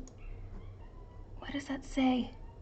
Eye flower? Wait, money. Oh, it's money. It looks like this weird, like kind of greenish yellow X. I'm like, what is that? Yeah. I'll let you know when I get something set up. But like Twitch streaming and stuff, I don't necessarily think, yo man. That's Fitz. That's Fitz meowing out there. I know my cats pretty well. I know which cat is meowing. Well, it could be not actually. They have very similar meows. No, it's Fitz. Not would be scratching. Yes, the cat meowing is in your house, Nate. Do you guys want to see a kitty cat? As long as I'm holding him, he can come in. Just a second. Hi, buddy. You're not allowed to run around in here. Because of fly. Oh, I have fur in the clay anyways. Oh. Hey, buddy. Hi. Oh. Okay. Hello. You're not happy with this arrangement, are you? All right, buddy. Back out you go. Back out you go. Be free. Be free, my kitty. Fly, you fools. Yeah, he's a sweetheart. And he's just sad that I'm in here and he's not.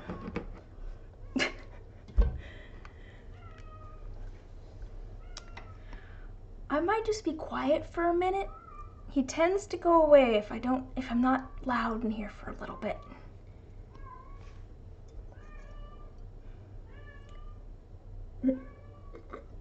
He dressed up for stream. Man, I should get him another little bow tie. I have gone through a couple little bow ties for him because he's a tuxedo cat. I do also have a sweater for him, which is fun. He'll actually wear little outfits. To be fair, that started because when I first moved in, oh, Mr. Bowtie is a cute name. Aw, that's sad. I'm sad that Mr. Bowtie died. But when we first moved in, this house had oil heat, and it conked out, and I was getting it switched over to electric. But there was a little bit there where we just didn't have heat. And so I got Fitz a sweater because he does not like the cold. We had Fitz and Georgie at that point. And Georgie was long hair and was doing pretty okay. You would die without heat, Amber. You need to live in the tropics or something. You need to go live somewhere warm. You need to move to like California or something where it's always 90 degrees or...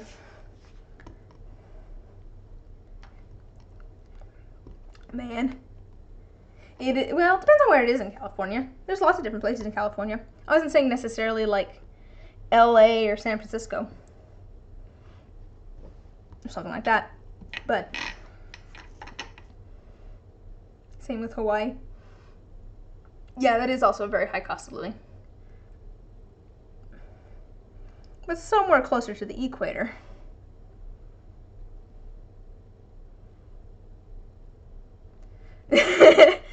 To be fair, yeah, I had done my research of like, okay, it's not working, so I've tried these things. Quite honestly, I often just need someone to bounce ideas off of, because I think the best out loud. Also, it's nice to just have a second opinion, especially if what I'm doing is not working. Even if they just try the same thing and it works all of a sudden, hey, at least it's working. But yeah, things don't work inside my brain. I have to get them outside of my brain for them to work. That's why I have a planner. Things don't exist in here. They only exist once they come out of here. Or, more reasonably, they only exist in here one at a time.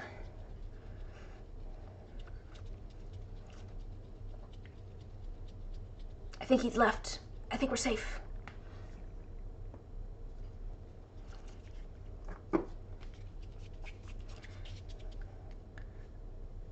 And yeah, I definitely got cat hair in this. You guys were right. That one's on me. It's my bad, fam. It's my bad. Yeah, it's nice not having oil heating. It was just kind of a... I don't have to try and get it refilled all the time now that I have electric.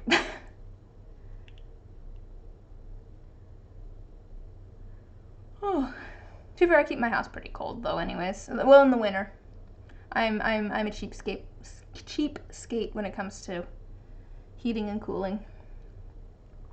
And Edmund doesn't mind because he likes it cold.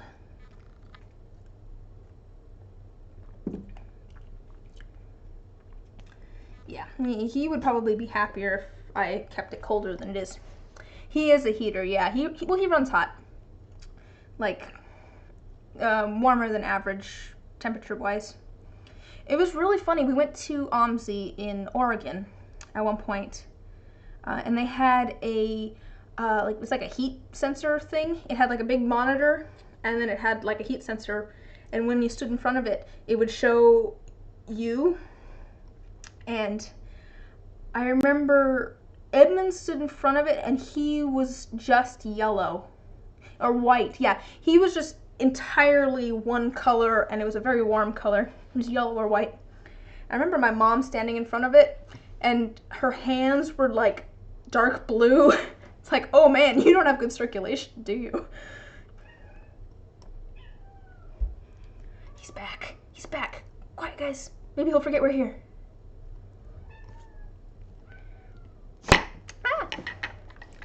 I run slightly cooler than average, I think.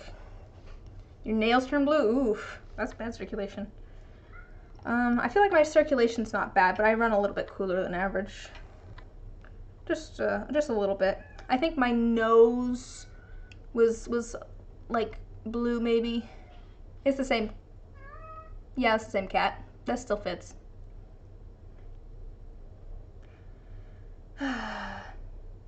He and Not have similar meows, but I think his is louder. Yeah, that fits. Be very, very quiet. We're avoiding cats.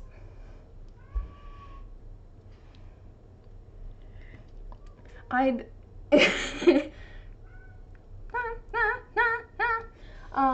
I'd let him in, except that that bowl right there, that white one, yeah, that has lye in it.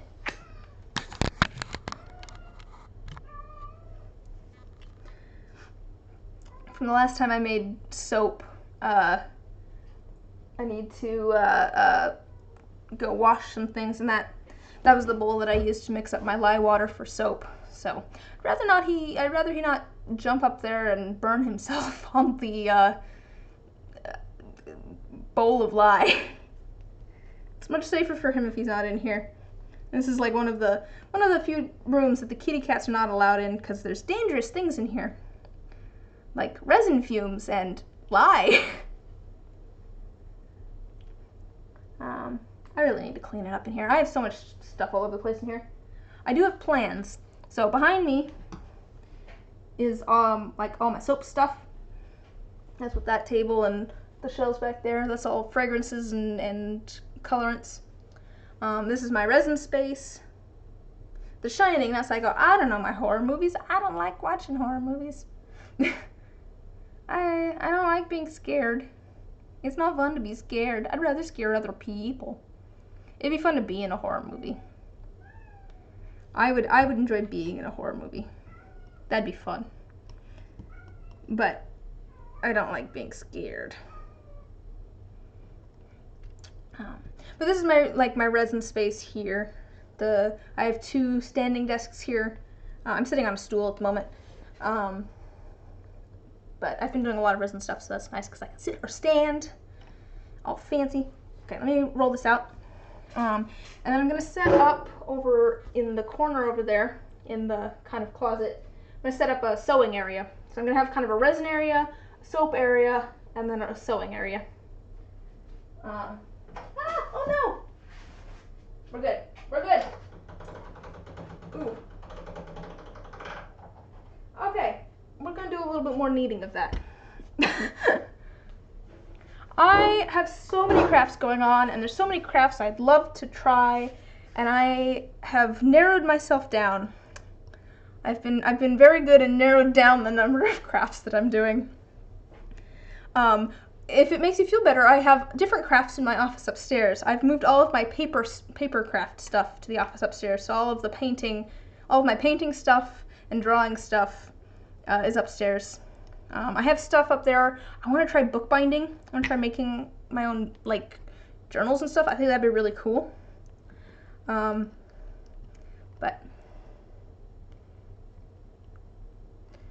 I think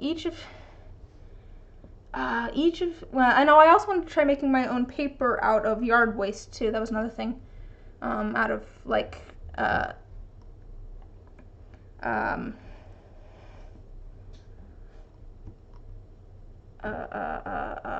weeds and stuff. You need things with a certain amount of height to them to know that they'll have enough fibrous material, but I definitely have weeds I could use for that. If I was cloned, would each of my clones work on something different? Or would we all work on the same thing? That's not.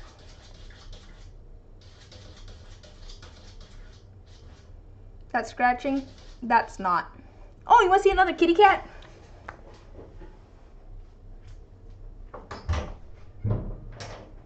Nope, you're not running in here.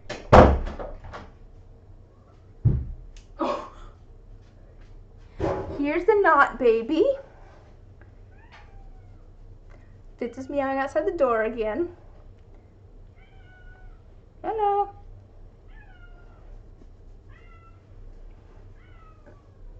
She's purring. But she also wants to play with the clay. I can see her looking at it. Okay, she's going back outside with the Yowly kitty.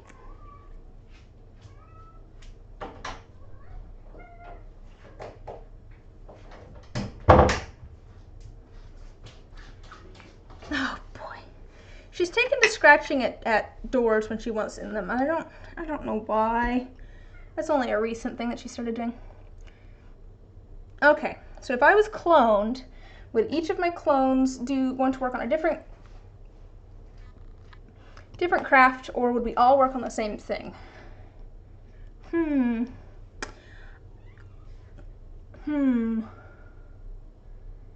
She's just a kitten.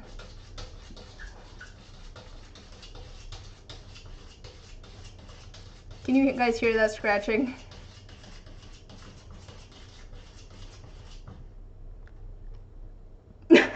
Let me in! Let me in! Let me in! There's your A, B, and C take. Okay.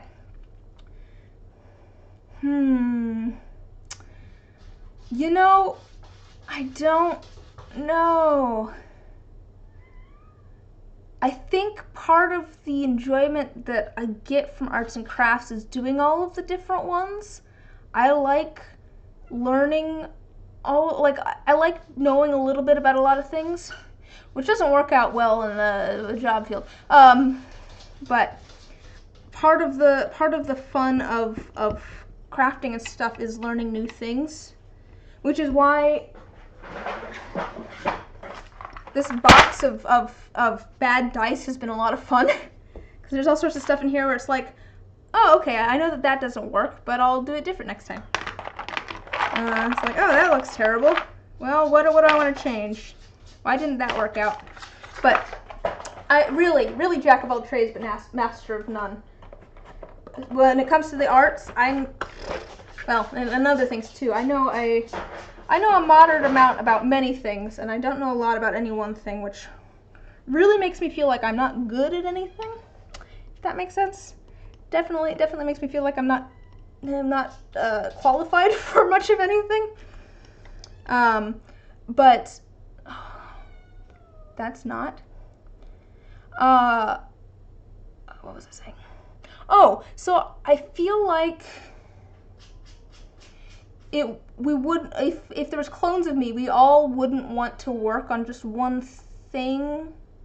Like we might split up and go do our own different things. You know, someone might go out for theater, someone else might go do soap, someone else might go do resin, someone else might go painting. But I think that eventually we would all end up doing multiple crafts. And we might end up working together on some. Because even if I was cloned, we would all then be gaining different experience. And so we might go out and do our own separate crafts and then come back together with our new knowledge of the various things and work together on some sort of project. Because again, I work better bouncing ideas off of someone else. So if we had all gone out and gotten our own, different knowledge and skill sets, then it would be super fun then to maybe meet back up and work on a project together, because we all have different things that we could add to it. I know nothing about Naruto. Gain the knowledge and skill they earn when you take them back. Oh, okay. Huh. I don't know how I feel about that, because I feel like, yeah, in college student dream, yeah. I derive a lot of pleasure from trying new crafts and new things.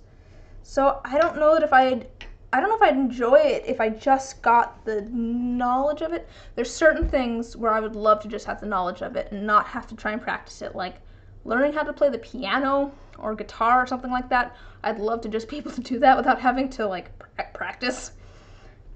Or yeah. You guys go research this while I play video games. We meet back here at 7. Wow.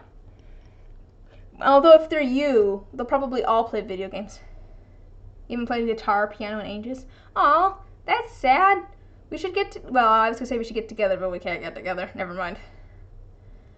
But when we can get back together, we should have a jam session. I haven't played trombone in forever. Like, probably more than a year. Oh, you haven't played uke. That's fun though. I should really pull my trombone back out. It's been so long since I've played that. Alright, this is still rather tough.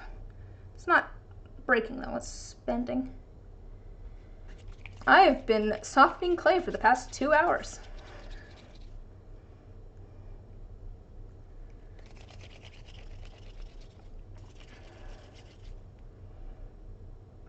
Alright, I think we're almost ready here to actually start putting things together. Let me just run this through the pasta roller one more time. Oh, yay! Hello, Teacup Beta. How was your class? It was you that had class, right? Yes. How was class? It's still breaking up a little bit. You'll be happy to know that you haven't missed much. I've literally just been softening clay for the past 2 hours. We started with yellow, and then we moved on to purple. I don't know how old this polymer clay is. But we've just been chatting. I have literally just been softening clay the whole time. It has been a very eventful stream.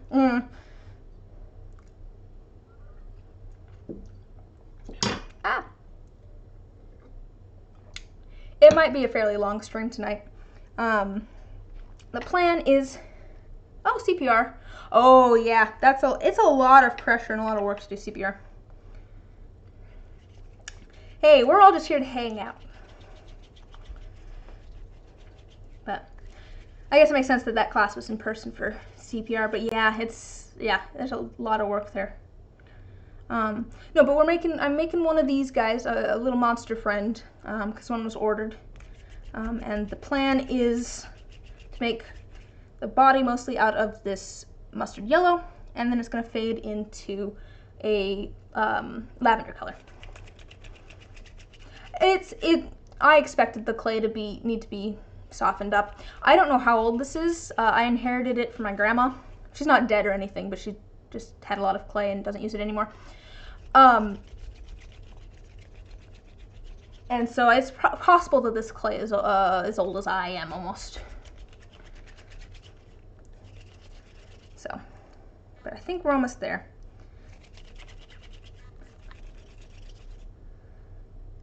Ah.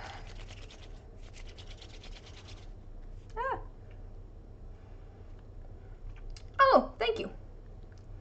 Saying they're cute. Yeah, I think they're fun. They're a little weird, which I always enjoy, making things that are a little weird. I feel like I could make them better now. Maybe I should go back and remake those.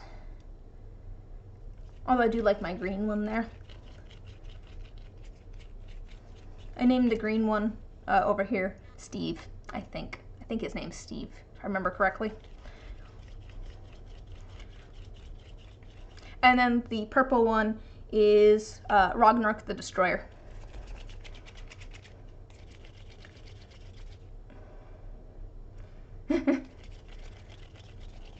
No, I have so much of this lavender. I need to use it. This was the lavender. I just looked through the clay I had today. Water does not help. No, there is stuff that I can get. There's like a clay softening medium that you can get. Okay, I think we're there. Yeah, we did already go over this. Amber suggested that fairly early on into the stream that I should add water to it. No, it's like oil based, guys. It's not air dry. It's yeah, I know. Oh, skin off my teeth. Is that the phrase? It's been a while since anyone has asked that.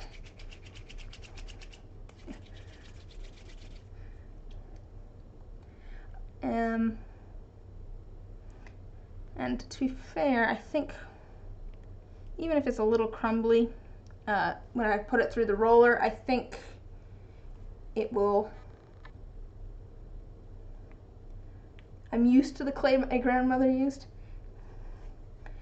You know, I'm just not going to look a gift horse in the mouth, especially since polymer clay can be fairly expensive, I think.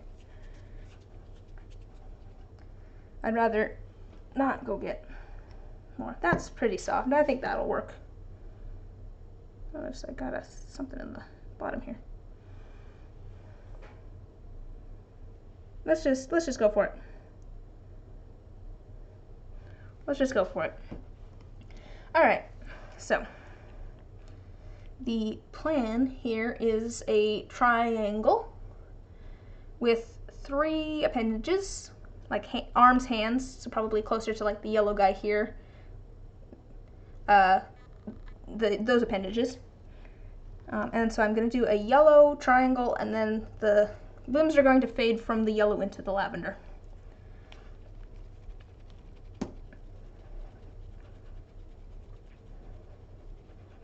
All right.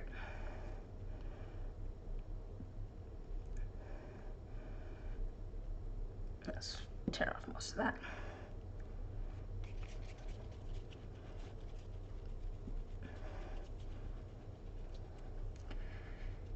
I see you in the chat giving me crap.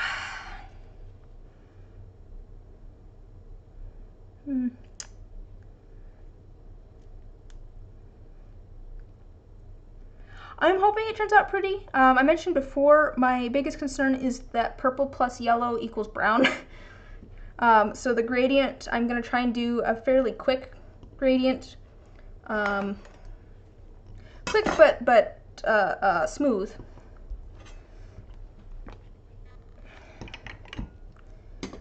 Fairly quick but smooth gradient, because I don't want to have too much brown in between the yellow and the purple.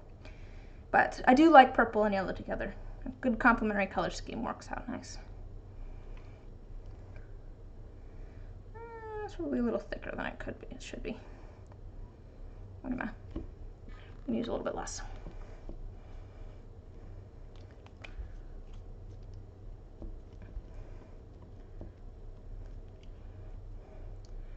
I'll just say it's very UW.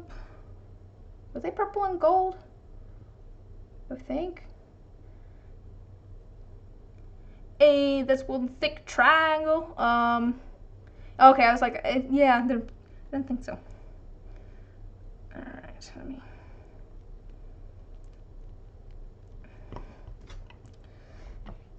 I know I went there. To be fair, it has been more than 5 years since I went there. All right. That seems like a pretty good shape. Good little Dorito. It looks like a Dorito. Oh no, guys. It looks like a Dorito.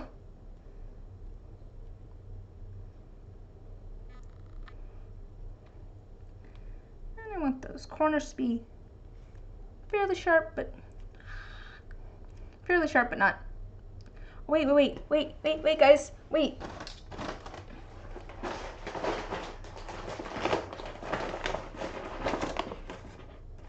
Which one's which, guys? Which one's which? Oh no! Which one's the corn chip? Just a second.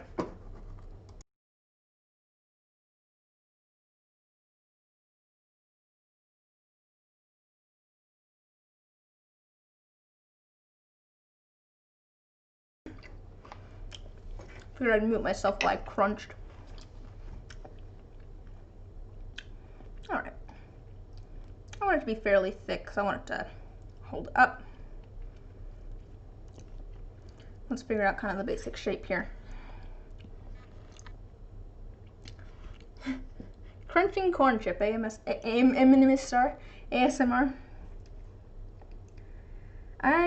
Yeah.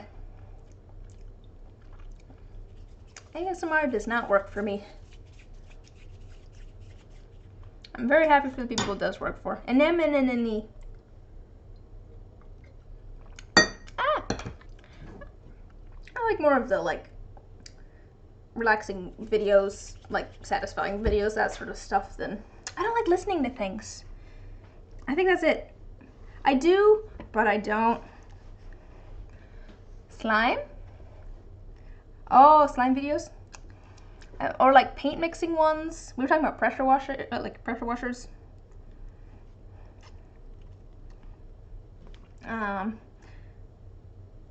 Foamy slime. Ooh, how do you make a foamy slime? I've seen lots of different kinds of slime. I think I have some materials to make slime over there, actually. But I'm curious how to make foamy slime.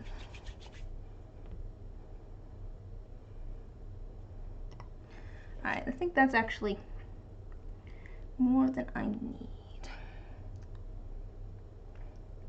Oh, like add shaving cream. Okay, that makes sense. Yeah, I've seen, yeah. Basic slime recipe, well, there's a couple options. It's usually Elmer's glue, and then either borax and water, or like contact solution. You can use either one. It's fairly easy to do. You just mix those together. I think you usually, for the borax, I think you usually dissolve it in some warm water first, before, what's the word I'm looking for? Before mixing it in with the glue. But yeah, it's just like Elmer's glue and either borax and water or contact solution. But I do literally have glue and contact solution just to my left.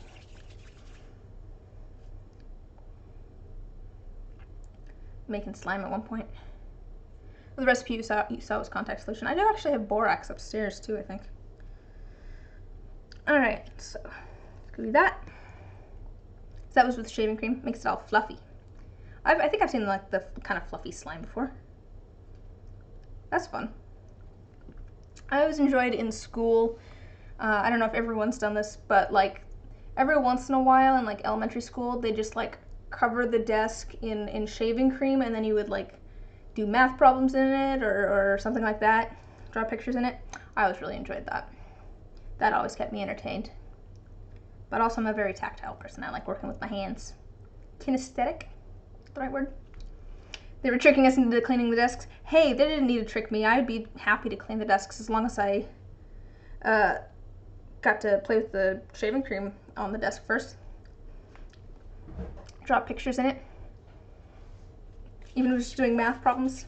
Even though I was never good at basic math, despite being a math major. Fun was strictly prohibited in your school. Sounds about right.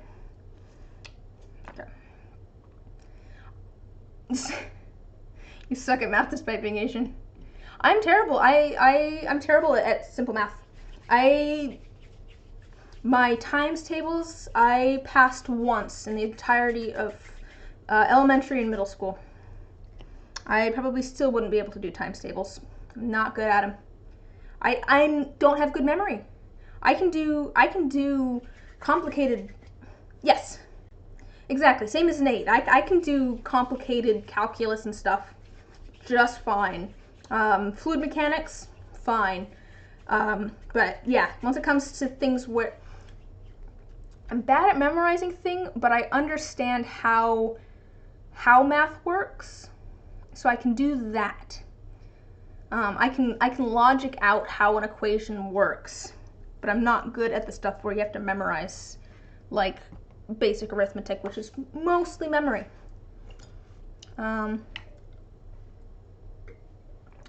Addition is pretty okay actually, because I can actually basic math. A lot of people have things memorized. So like 6 times 8. Someone could probably just tell you what that is. In my brain, I do 6 times 2, 12, times 2, 24, times 2, which is 48. That's how I do 6 times 8.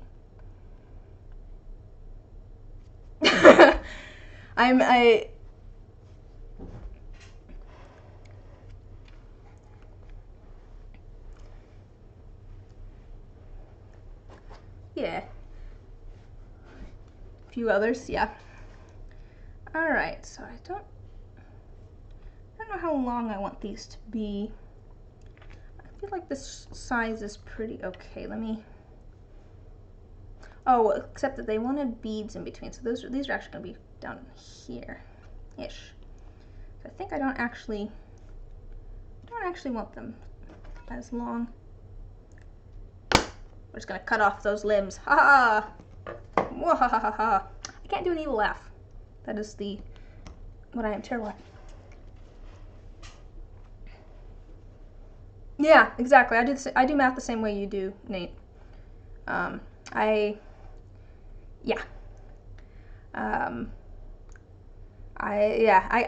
can do math because I know how math works. I can't do it because of memorization. I'm not good at memorization. Don't have a good memory. Okay. Obviously that's a very quick transition, but I'm going to fix that. That makes your head hurt? Yeah, see that is... I can't do it the normal memorization route. Base 8 or something, go back to base 10. Maybe not that. I mean, I did, I got a math major. I'm a math major. Well, actually, I'm a general science major with a primary focus in mathematics and a secondary focus in applied technology. But I'm a math major.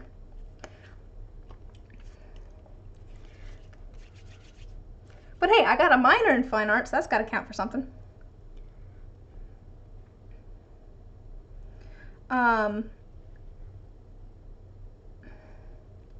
But no. Ooh, graphic design. That's fun. I honestly probably would have been happier if I'd actually just gone to school for fine arts or theater, something like, because I love both of those things. But I started out in engineering because I figured that's what I was supposed to be going to school for. I literally started out in engineering because, and this is a quote from myself, I want to be able to feed myself. And I somewhat regret it, but well.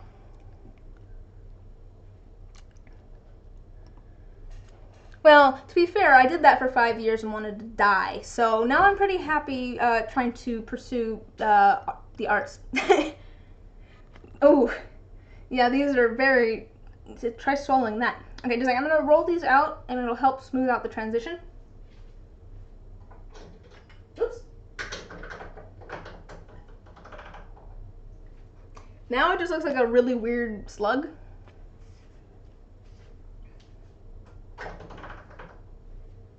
Put all these weird slugs over here.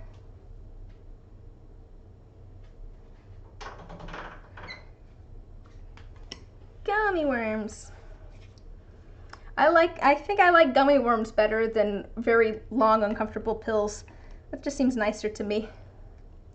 Sour gummy worms. Okay.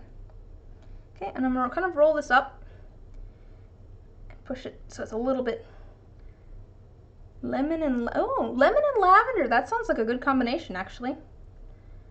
That sounds like a yummy combination. Just a little bit of lavender in there. Yeah, that'd be nice. Kind of a floral with the lemon. I feel like a lemon and lavender honey would be really nice.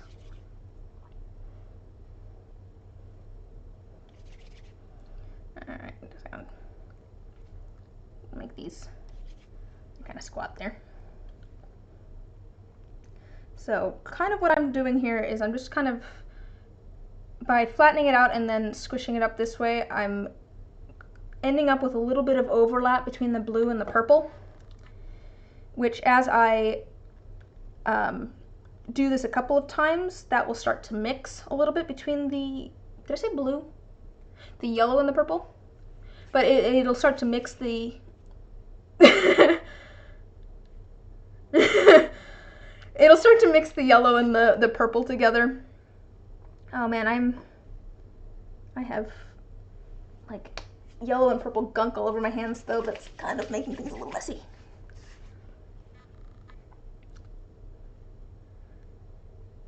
Oh, very strong flavor. Lavender, a little bit of lavender can go a long way.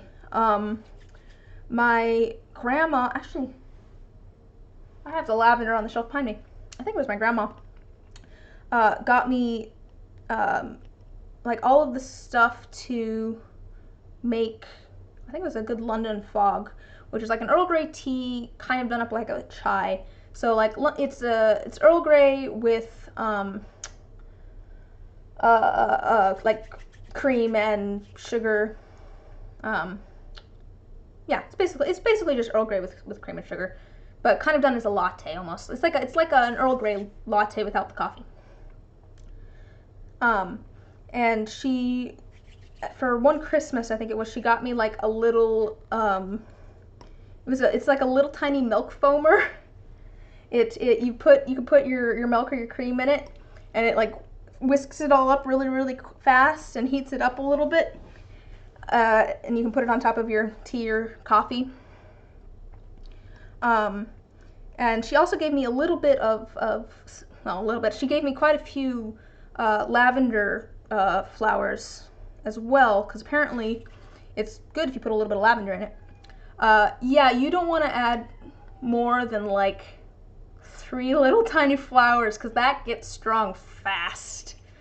You'll just be drinking pure lavender if you add more than that. But yeah, it is really good. I like Earl Grey tea, and especially with a little bit of cream and sugar. And yeah, I don't know. I like a good chai. I like a good Earl Grey. I drink a lot of tea. Do I have any Earl Grey? I might need to get myself some more Earl Grey. I might have finished that off. Oh wait, I think I have like 2 more sachets.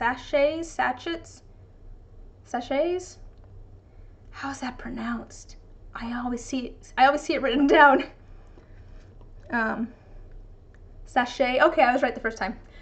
Bags. Yeah, I think I have like 2 more bags of Earl Grey. I'll have to look through my loose leaves too and see if I have any there. I have a lot of loose leaf tea that I'm not sure whether these are better or worse pills now, Nathan. But I have a lot of loose leaf tea that I should work my way through.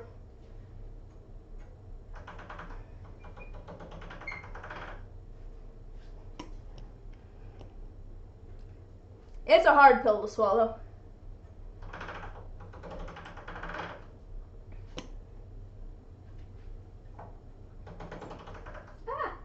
Oh. Yeah, see, that purple's still not sticking together great, but that's okay. Oh, I think I just got what you were saying, Nathan, but I'm gonna ignore you. So you're not a fan of lavender taste-wise, Amber. That's fair. I feel like it's one of those flavors that it's not necessarily for everyone. It can be a very strong flavor. But I like lots of things. And I like the taste of floral things. Well, this is jasmine tea. It's very cold now. But like, I mixed rose petals and peppermint at one point. That made a really good tea.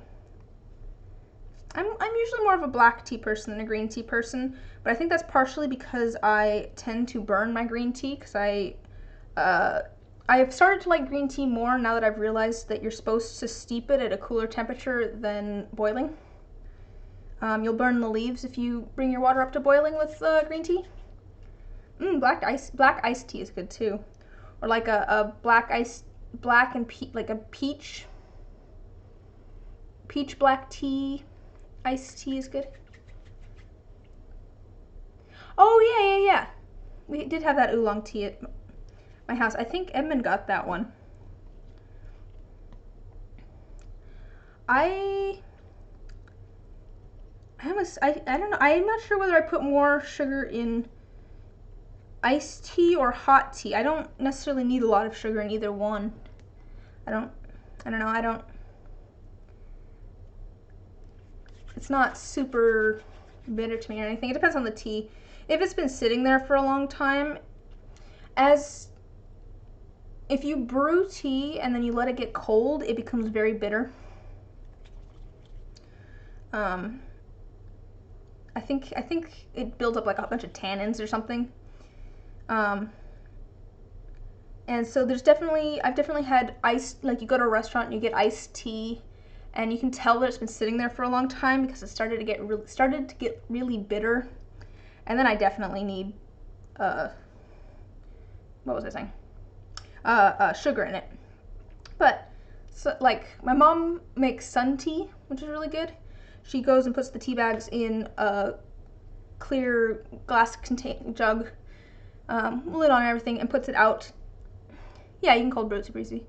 But she puts it out on like the front stoop out in the sun, and leave it there for a few hours, and that stuff, the flavor on that lasts for such a long time. I don't know how it's different scientifically, because like I said, if you brew, I guess coffee works similarly, doesn't it?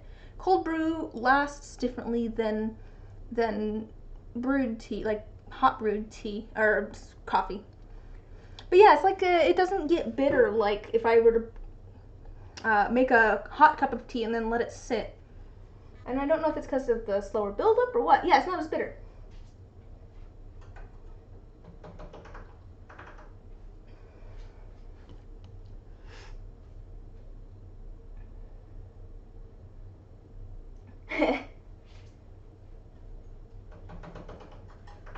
I don't think it does to the cats, but to be fair, black tea smells a lot like catnip to me.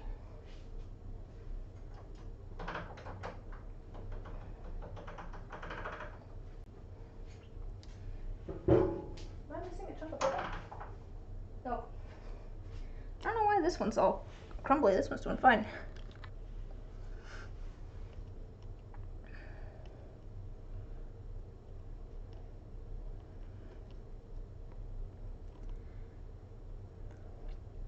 But yeah, I like sun tea.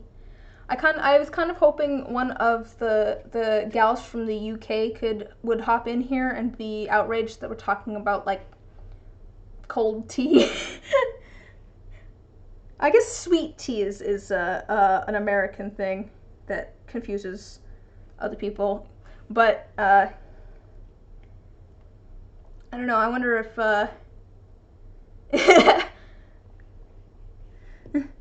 hopped in, heard us talking about cold tea and left.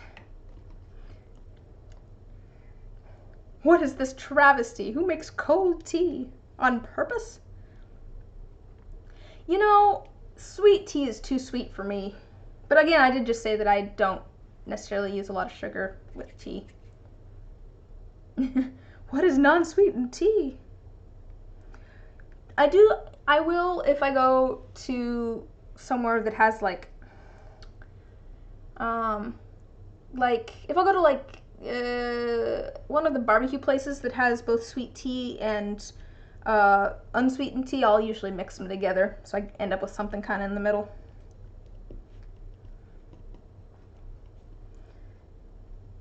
Because I like my tea to be sweetened, but maybe not that sweetened. Just like milk in your tea if it's black tea, straight if it's green. That's fair.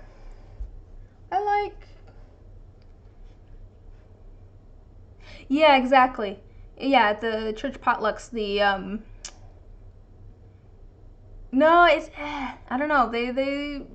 It's like weird juice, and I never really like the flavor of it. But if you just kind of use it as like a little bit of a flavor to your water, it's kind of nice.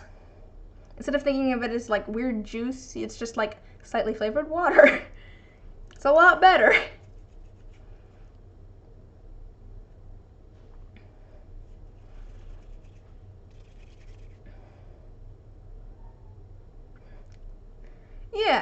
knows what I'm talking about. Amber knows. Amber gets what I'm saying.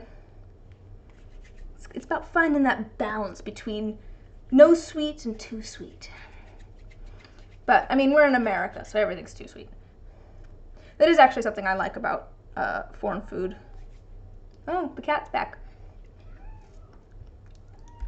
But that is something that I like about at least some foreign foods, is that they don't necessarily use as much sugar. They'll still use sugar and stuff, but things aren't as sickeningly sweet as a lot of American foods are. Look at my hand. Look at that yellow. It's weird. Ooh, yeah, that's called an Arnold Palmer. Mixing lemonade and tea. That's what an Arnold Palmer is. No, lemonade and tea together is good. That's what my dad and brother drink a lot. Oh, you're saying ew about my hands. It's not about mixing tea and lemonade. I was a little concerned. I'm like, it's good, it's good.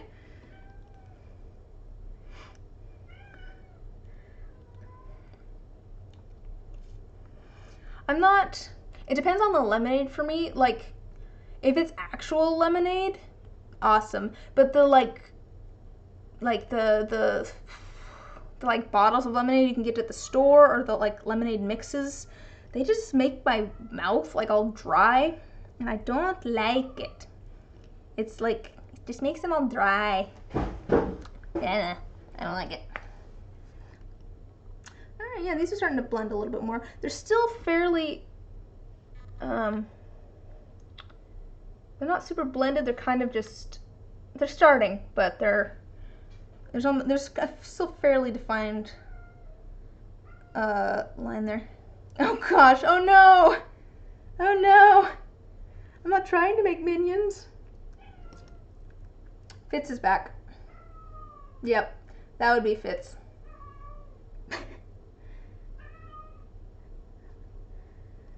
He's so unhappy that I am in here. I'm working on something.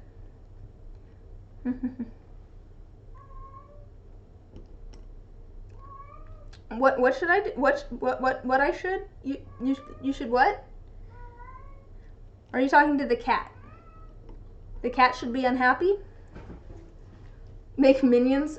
No, why? Here, why don't we take a quick break of mixing things, because my hands feel gross, and I'll show you some other things that I don't know, my cats are happy quite often. You just happen to hear him when he's unhappy because I'm in here and he's not. Here, I'm gonna pull out some polymer clay things that I've made. Let's see here. Oh man, my hands are gross. Let me see if I can get some of this off. Ugh. Oh wait, here, I have an idea.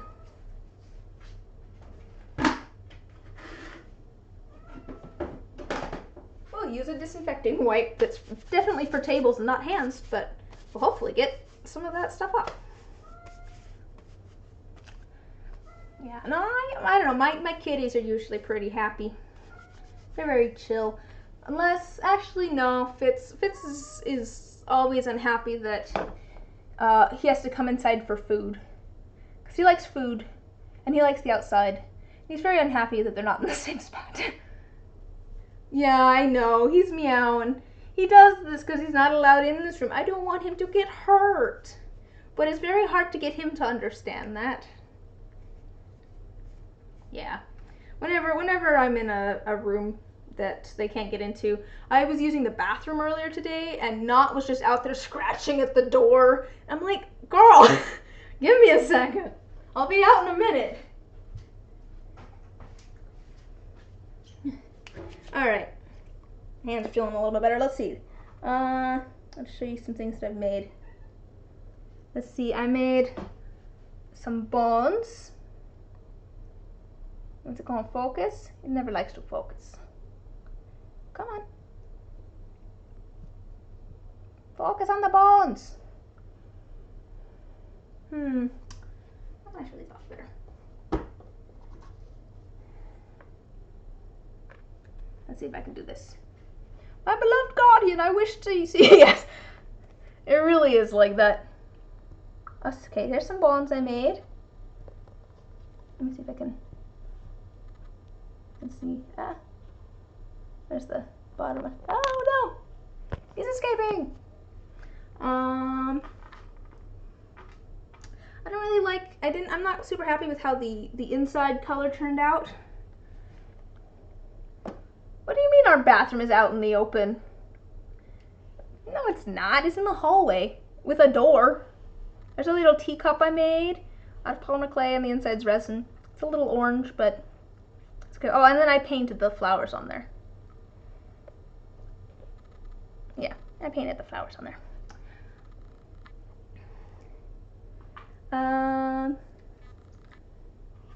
These I plan to put in dice at some point. I'm gonna try to anyways. I made some little tiny cactuses. Little tiny cactuses. I'll put those in dice. Oh, just for a frame of reference to how small these are. That's how big they are.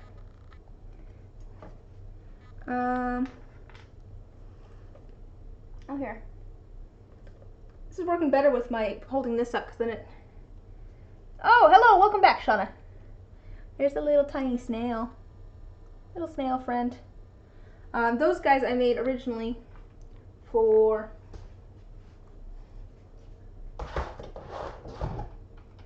these coasters that I made at one point. Ah! These kind of overgrown pond coasters. Oh, the tools. Well, I'll show you some of the tools once I start actually sculpting here. But I'll show you. Yeah, there's not a ton of other things in here. I mean, here, I'll show you one more. There's a little cupcake that I made. Ah! Little cupcake that I made. I did make, oh here, let me show you. I'm taking a short break from mixing things because I've been doing it for 2 hours. I did make a sort of, interesting. I should make more of those coasters. They take a bit of time to put together, but I did make a kind of a tray to sort of match. Although I did actually fill on the bottom with this one.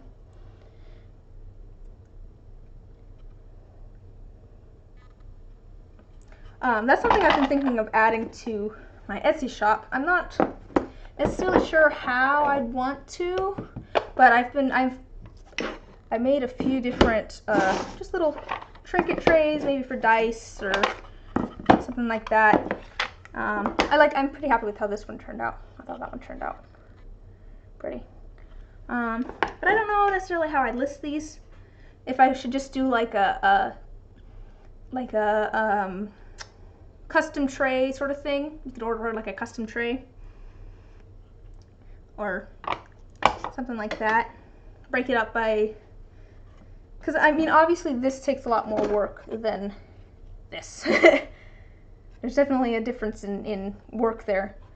But I'm still thinking on that. I'm still getting kind of, oh, this blue? I do like a good blue. This blue one is based on, I made, one of the first things that I made, and this was back before I got my own dice pattern, my own dice masters to make my own molds.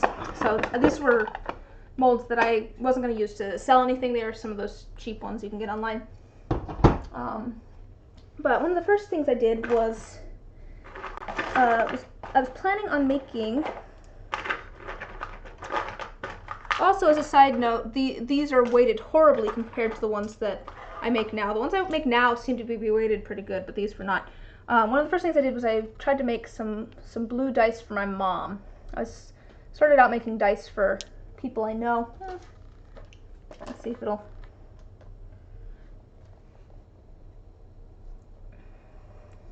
I'll sure now it doesn't want to focus.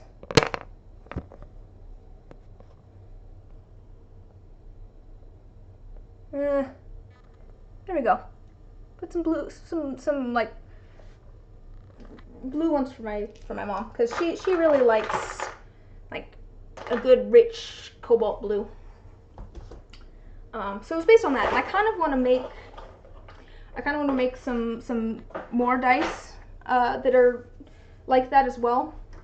And the only reason that I haven't is because pretty much, well, at least the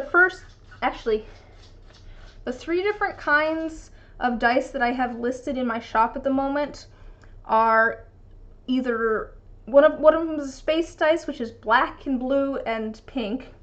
One of them is a dark purple, and one of them is a light blue. So I'm like, I need to maybe move away from the blues a little bit and get some other things in the shop before I move back to the blues. But at some point I'll make more of those blue dice, at least except for my mom. Just put that on my to-do list.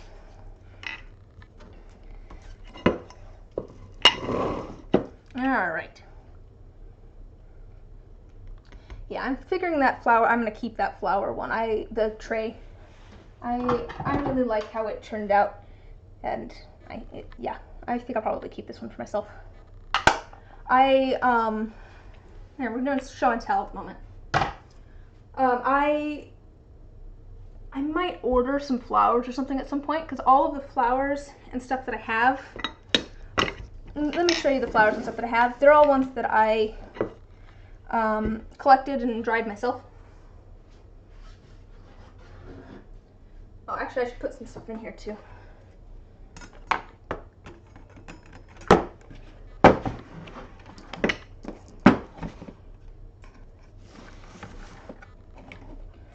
Okay, so this is all, I need to add something to this. I'm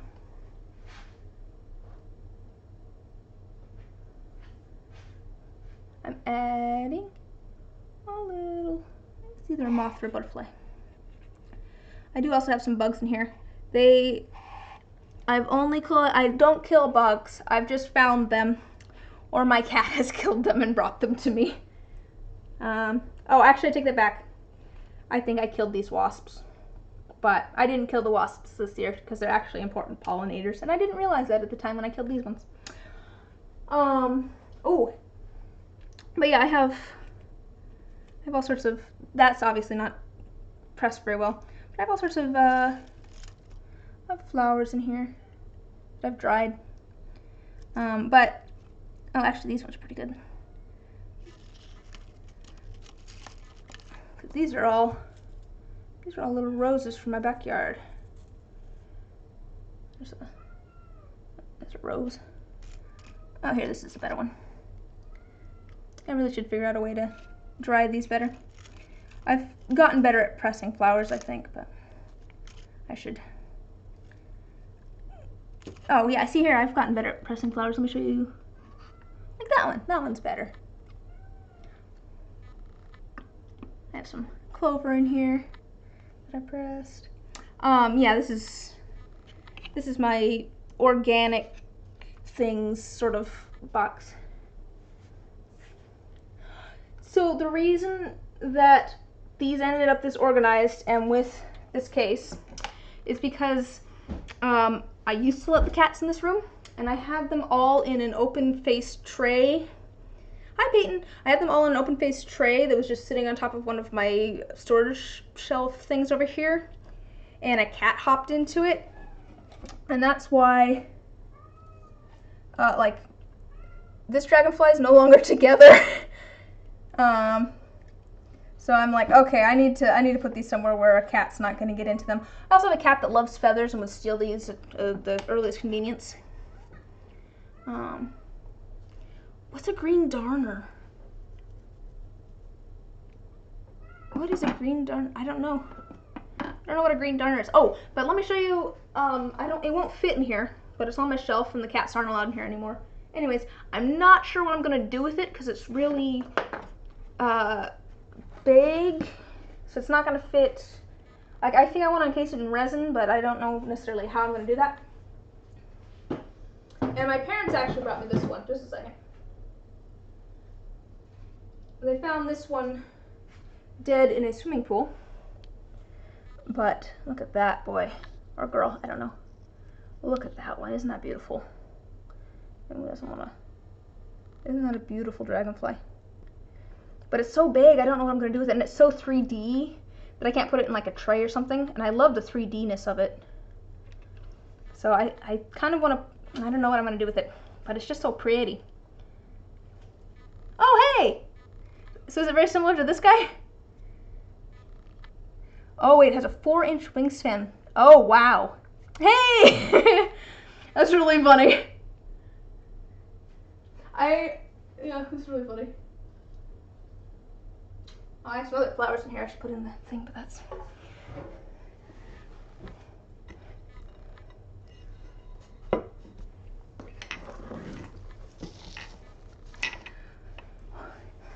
Yeah, and it's literally sitting on a shelf as well, because I'm like, I don't know what I'm going to do with this. It's so pretty. Oh, we got it figured out. Oh, if there's a blue spot, it's a male. If not, it's a female. Oh, wait. Like a blue spot where? Let's figure this out. Huh. Like on the back? Oh, be careful with that. I don't see a blue spot. There's kind of a bluish area on its head, but I don't know if that counts as a blue spot.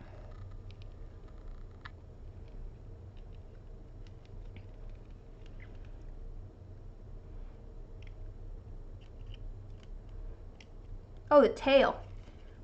No, the tail just appears to be brown. So.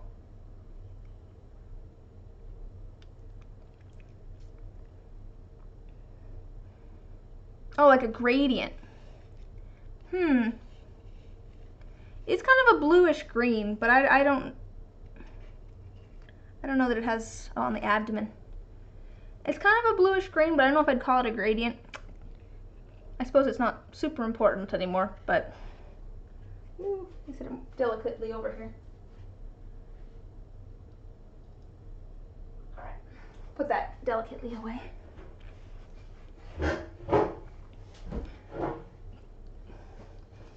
I don't think it's necessarily technically a tail, Shauna, but I would call it a tail, I guess.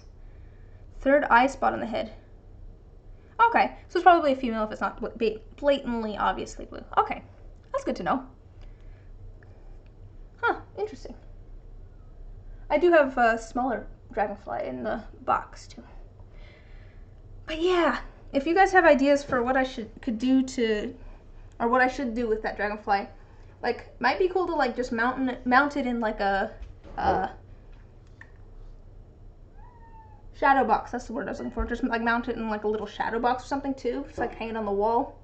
I do have a cicada upstairs that's in a frame.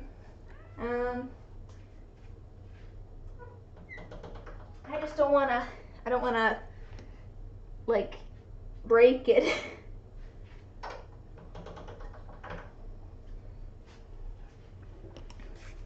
Alright, these are slowly starting to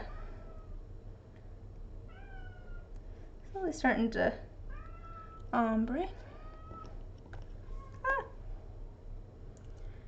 Exactly. I was thinking of Kitty. He is so offended. He is so mad that he's locked out. It's for your own good. It's for your own good, Kitty.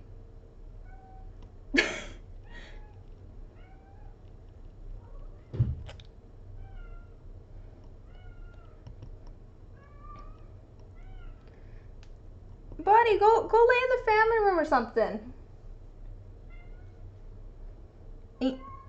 Yeah. Except that there is Lie, that's the issue. The problem is that there's Lie. He's not allowed in here because I make soap. I don't want him getting caught in anything that's gonna hurt him. I also don't want so much cat hair in my resin. But mainly it's because I don't want him to get hurt. to be honest, if once I clean up my soap stuff, and if I'm not actively working on soap or resin stuff, if I'm working on like polymer clay or cleaning or something, I might let him in here. But it's just better all around if he's not in here, especially right now. Especially not when there's things that he could get into that wouldn't be good for him. Not that he understands that. He'll get all of the cuddles though when I leave.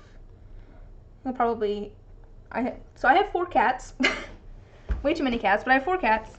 You can blame Camo Cutie in the chat for that, since she brought me the 4th one. And when I go to bed at night, I have one that one will lay on my legs. One of them will lay like on my chest. One of them will either cuddle up with the one that's on my legs or like crawl like under the covers and sleep right next to me. And then the other one will sleep by my feet.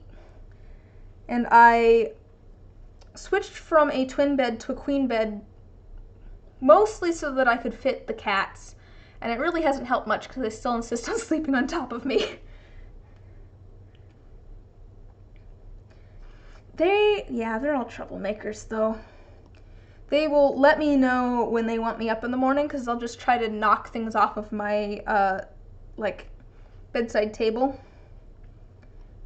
Because I have like chapstick and I think foot lotion and nail clippers and I have dental floss. I have lots of random things on my bedside table. I mean, along with the clock and the lamp. But yeah, no, they'll let me know that it's time to get up by, well, especially that one. He will let me know that it's time to get up by trying to knock things off of my bedside table. There ain't no lie, baby, bye, bye, bye. Oh. Should be ain't no lie, baby, kitty, bye, bye, bye. Is that how the updated song's gonna go? Charlie was never that kind of cat. In what way? He wasn't a snuggly cat, or he wasn't a overly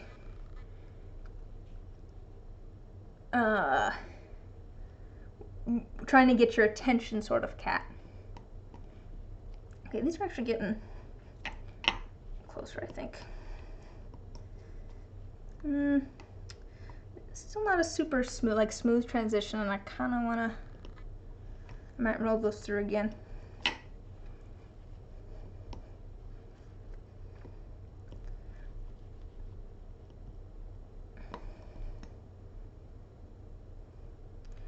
Want those to be about the same length so that the gradient ends up about the same.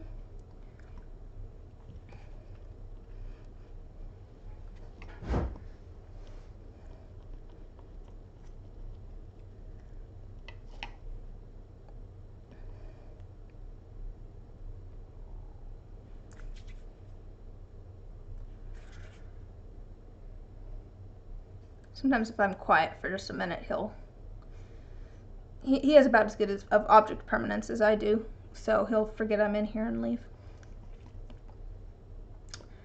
Alright, so Charlie, he was snuggly with Mom. He would come up to you if he was in the mood. He would also not snap at you if he wasn't in the mood. Wouldn't wake you up if he felt he wasn't getting enough attention. Only if he wasn't getting enough food and water. Yeah, I got up this morning earlier than I probably would have because I had a mug on my bedside table that had tea in it, like a little bit of tea left over from the night before. And I had a cat trying to drink out of it, and I'm like, first of all, you should not be drinking anything with caffeine in it, cat. That's bad for you. And then I'm like, do you guys have water? Are you guys missing water? Is that why you're trying to drink my tea? So I got up and went and poured my tea out and put the mug by the sink where they couldn't get to it. And made sure they had water, and then went back to bed. It's like, I should probably check on that.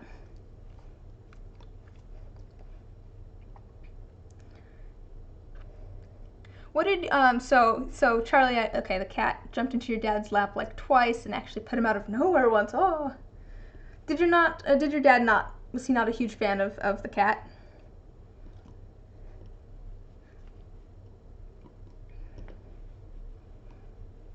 All right. Let me roll these out, probably just one more time. Trying to get that good gradient between the purple and the yellow, because it's still a little choppy. And then we'll roll them up like this again, and probably we'll be good to go around then.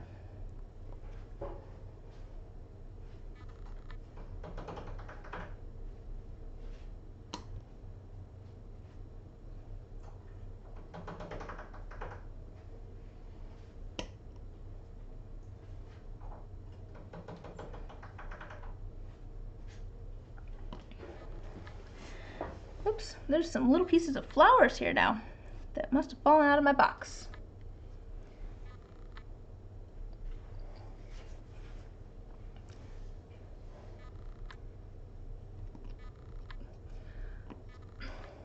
Oh, your dad's not much of an animal person, but he was still the one that had the idea to let the cat in.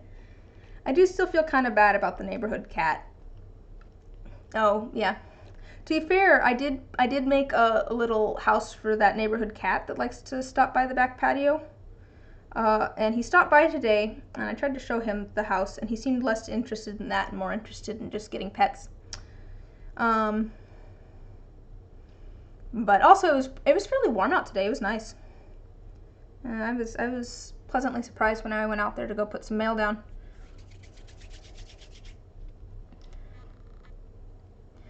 Yeah, I know, cats. He's a very, I'm fairly certain he's a stray. But he must have belonged to someone or something, because he's such a friendly cat. But just judging by how kind of, he doesn't seem well cared for, if that makes sense. Like his coat's kind of uneven. It seems like he might have some sort of skin trouble. I always wash my hands after I pet him, especially before petting any of my cats. Although he is friends with one of my cats, so I don't know. Although they don't really get super close. They just kind of both hang out together. But no, I feel really bad for him, and I hope he's okay this winter, especially if he is a stray.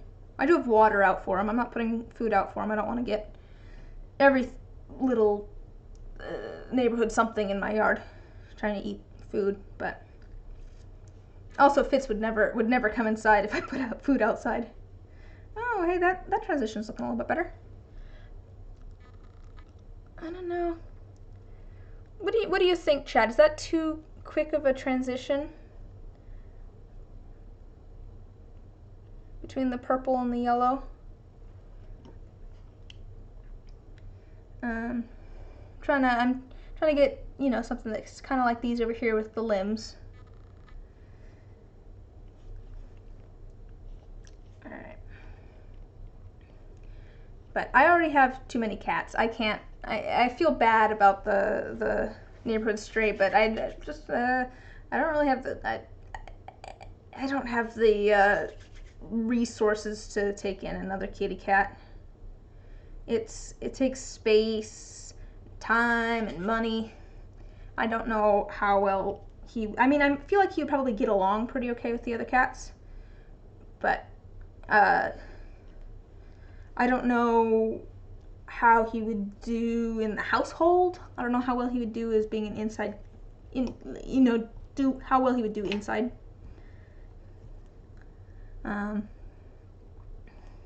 It was kind of funny earlier today though, because he stopped by, like I said. Ooh, that one looks kind of cool. I feel like I like that kind of transition. It never wants to focus on what I want it to focus on.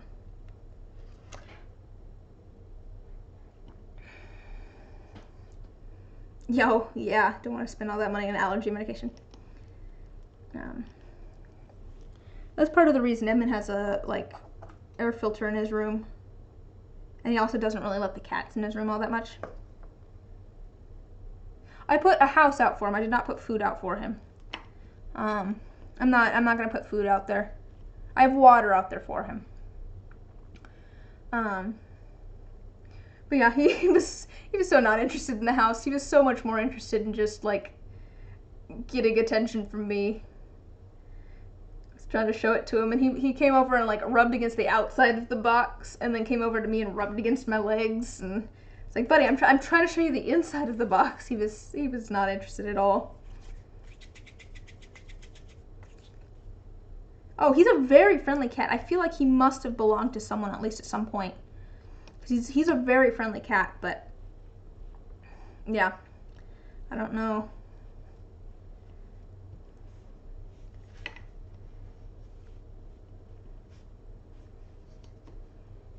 All right. I feel like this transition's not bad. Except it's the opposite. You say you get him nice playthings and they want to play in the box, except it's the opposite. He doesn't want to play in the box. It's kind of funny because Fitz will hang out in that box. Not, I haven't seen him do it just because he wants to, but if I was trying to, you know, get the other cat interested in the box, and so Fitz came over and walked into it, it was like, all right, I guess you can hang out in here. I know you don't like the cold.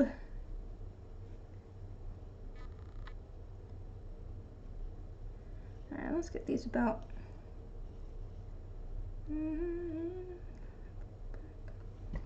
Alright, I think that's pretty good. And I want to get a little more yellow on those two. So I'm going to trim those down to about the same amount. Alright, you were asking what tools I used before, Nathan, and I have a whole selection of tools. I'll move them this way so you can see. There we go. I have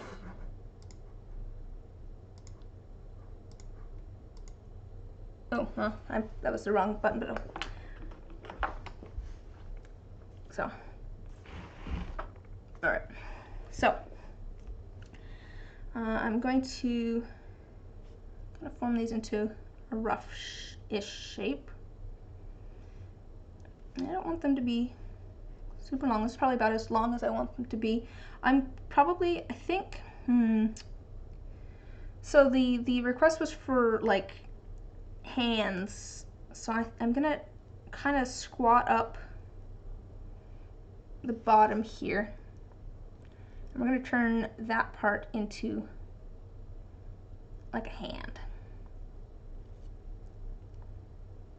So it looks kind of a funky shape right now, but do that for all of these.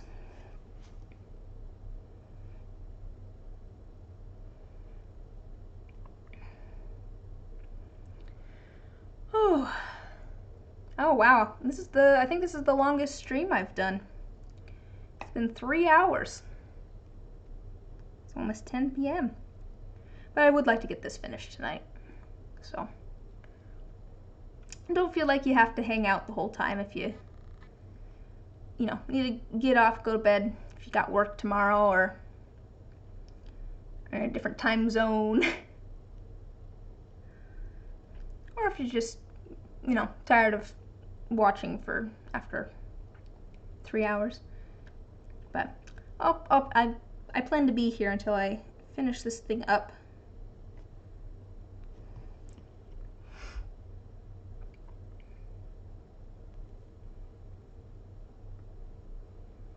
Alright.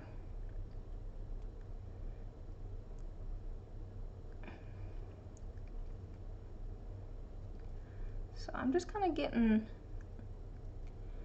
like I said, it's kind of a funky shape.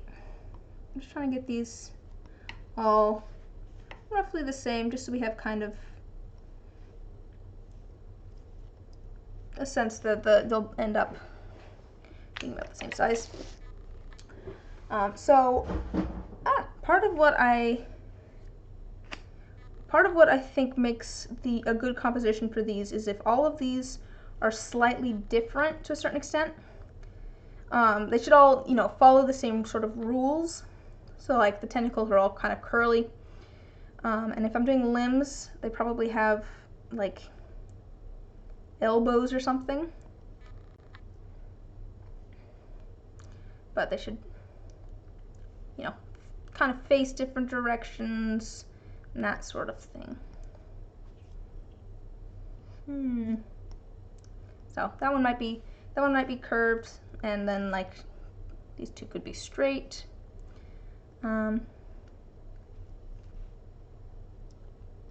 Or maybe them this way a little bit.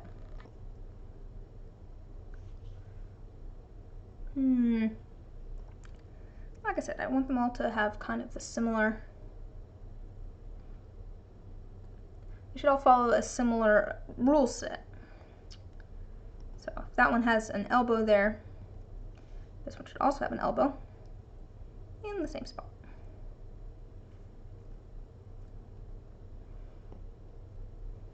I like the idea of this one being fairly straight, I think.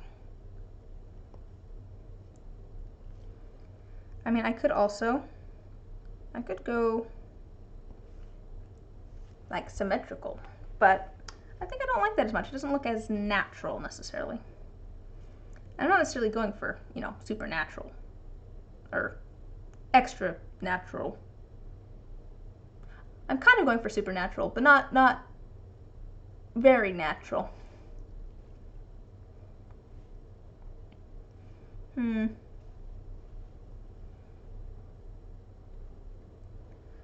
So let's see.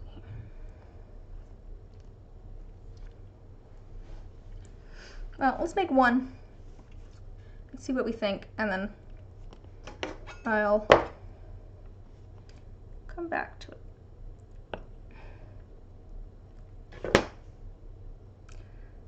That's the problem with this purple. All right, tools. There's the one I want. These are nice. They have silicone, different shaped silicone nubs on one end, and then different sized, like, I don't know if it'd be dotting tools or what on the other. But I'm going to use these to kind of add texture. In this case, I'm just kind of smoothing things together so that, and shaping things into the shape I want. Make sure everything's attached still. Yeah, cause see that's trying to come undone.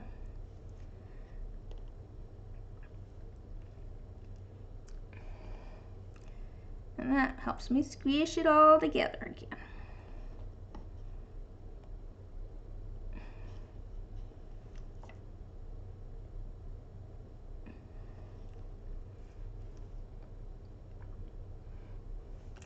That's how I make kind of a rough hand as well.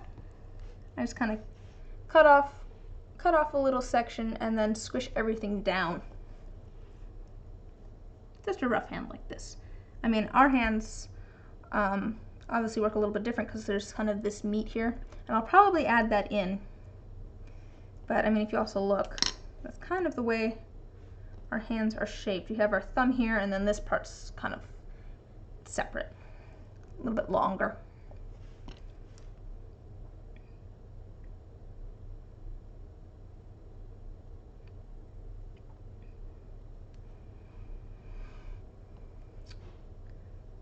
That's what this really is. This is really just a test of how long I can keep talking before I lose my voice. A valuable skill. Valuable. Wow. I apparently just forget how to use language before I lose my voice. That's apparently what happens. I know I can talk for an extended period of time, though. I hardly shut up.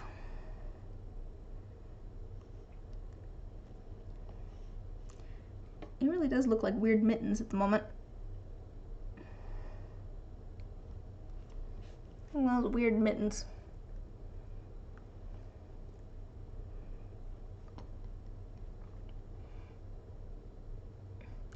Oh man, just a second here.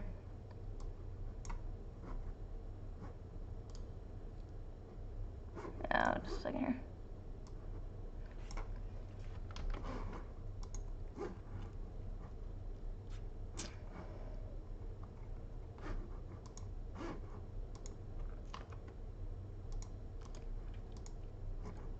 Oh wait, that's not what I wanted.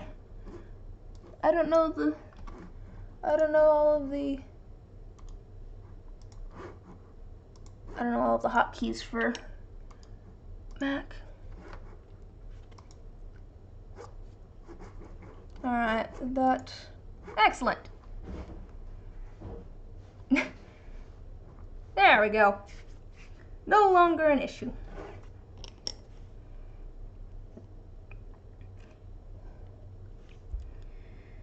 That's the second time that's happened.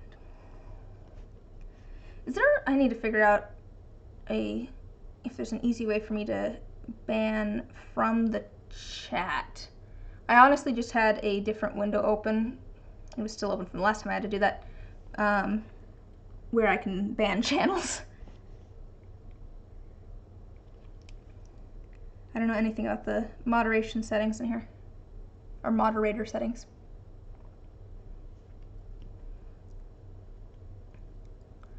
I'll add that to my list of things to look up about Twitch. Alright,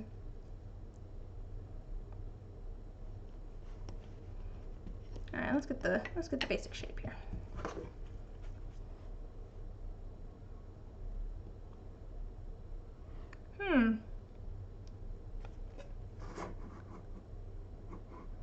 I don't see.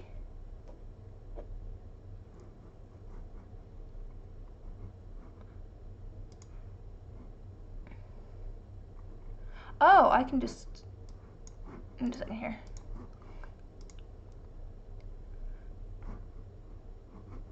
Oh, it's really easy. Okay, I can just click on the name. Okay, I see what you're saying. I wasn't sure if that would bring me to like their channel or something, so I didn't necessarily want to do that. But that's super useful to know that I can just click on the name.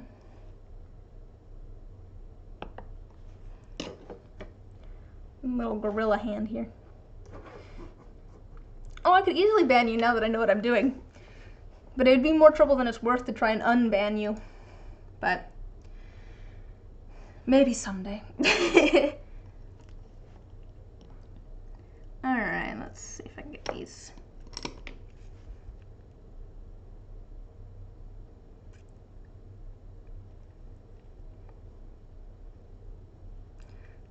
I feel like a skinnier sort of like elongated sort of hand is creepier almost, which I kind of like for these guys. I want a little bit of creepiness, a little bit of weirdness. I don't want them to look too much like human hands.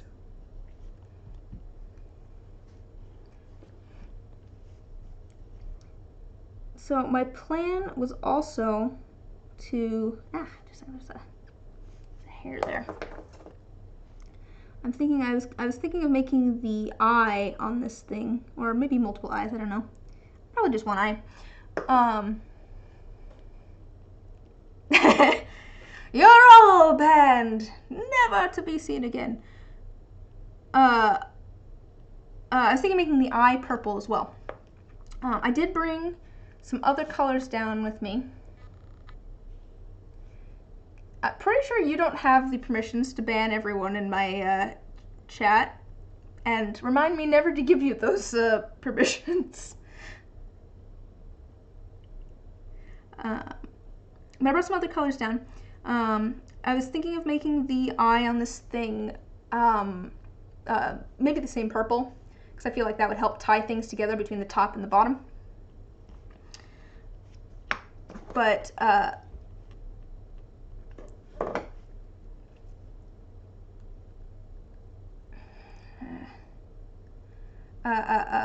could do like a darker purple as well. Oh, if you had a stream. Hey, you could. I don't know what necessarily you would stream. You could do music. You could do arts and crafts with your rings you've been making. You could just do chatting. I feel like you'd do well just chatting with folks. Chinese lessons. Wait, lesions? Chinese lesions, yes. How much Chinese do you remember, though, Amber, from Chinese school? You can teach us Chinese, French, Korean. Just teach us all the languages at the same time. Yeah. Okay, that pinky seems very short now.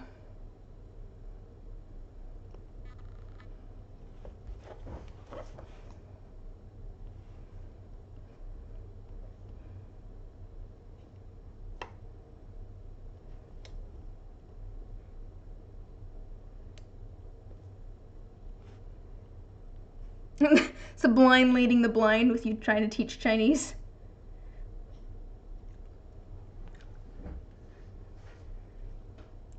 If you had a Twitch stream, Amber, what do you think you would want to stream?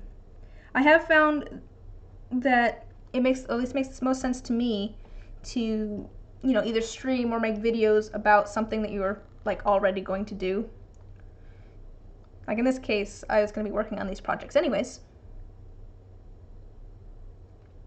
But this is a fun way to, chat with people and kind of show off the process a little bit.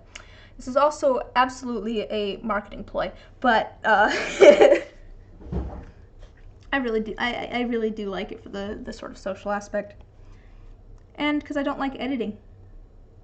I like the idea of making videos. I don't like editing.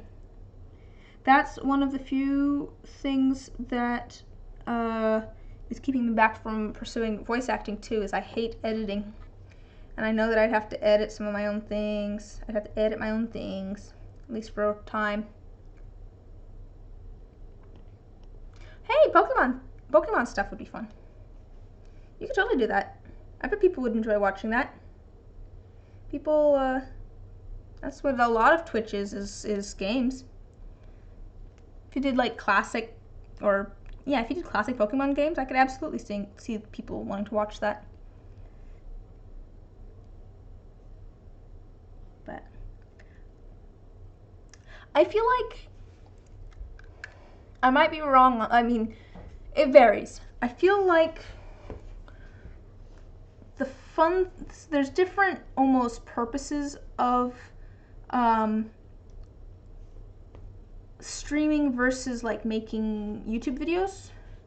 Because I feel like streaming is more about audience interaction, audience participation almost, and it's about that sort of social aspect.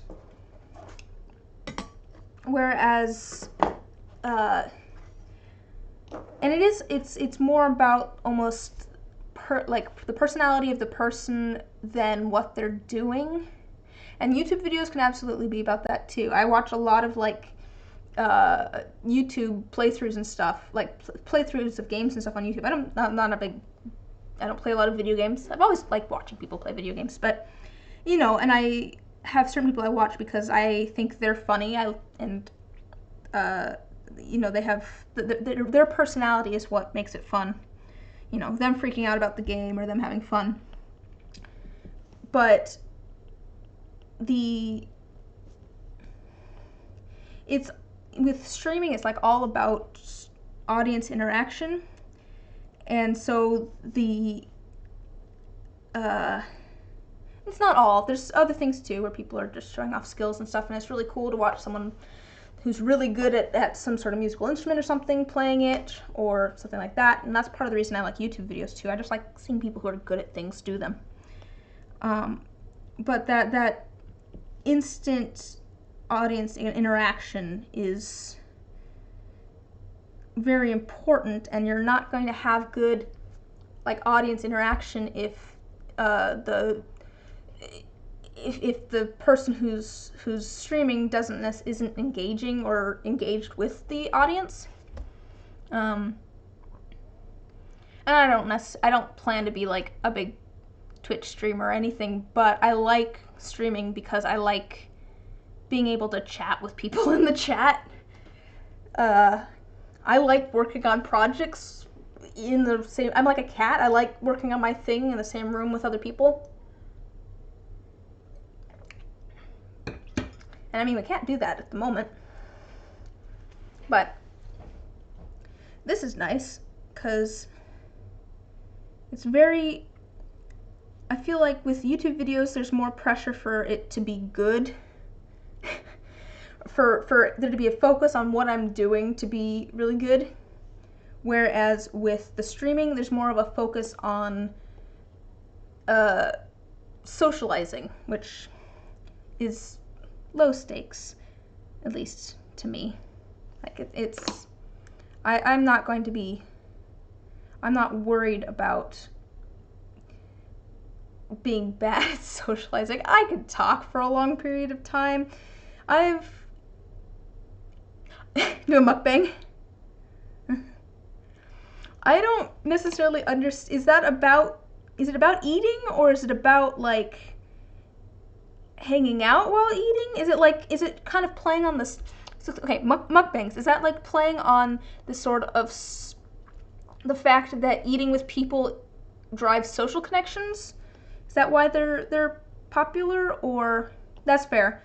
Like I've heard of them, but I don't know. I've never understood what their purpose is necessarily, and that's fair that it. Yeah, okay, that's kind of what I was wondering, because there's definitely been studies done that community, like, what's the word I'm looking for? Relationships. Eating with people will help you build a relationship with them. That's fair. I know, yeah, some people like watching like professional eater sort of things too. I wasn't sure if it was that sort of thing, or, like I said, I don't know. Okay, actually that hand looks like a hand. It's not perfect yet, but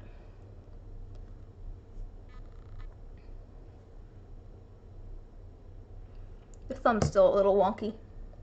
Yeah, now that I'm seeing it in reverse, I don't like it as much. The thumb's off. Well, I don't have a second hand yet, so I can't. Clap, clap, clap, clap, clap. Does that look better? I'm using this now as a thing to see it in reverse. I'm also I think I figured out part of it. It needs to shift this way a little bit. Silence. Hey guys, does this look good? Silence. Okay. Yeah, this thumb's definitely off. And it looks better if I have it over here. I think I'm just gonna add a little bit of purple here. Bulk up the meat of the hand.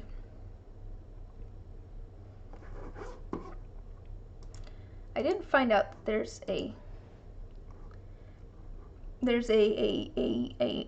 can find out who's watching. Because I was wondering that before too. I was like, it says that there's like 4 people viewing, but I have 2 people chatting with me. Not that everybody has to chat. I'm sure people are just lurking too. Or just stopping by and seeing what's going on. I've definitely done that. I definitely feel like I have to make more of a commitment if I start talking in chat. Because it's like, I don't know, people might expect me to come back. Even if I decide that it's not really for me. Oh, that's not. It's vibe time. Hey, I'm glad that my shrill voice can help you chill out.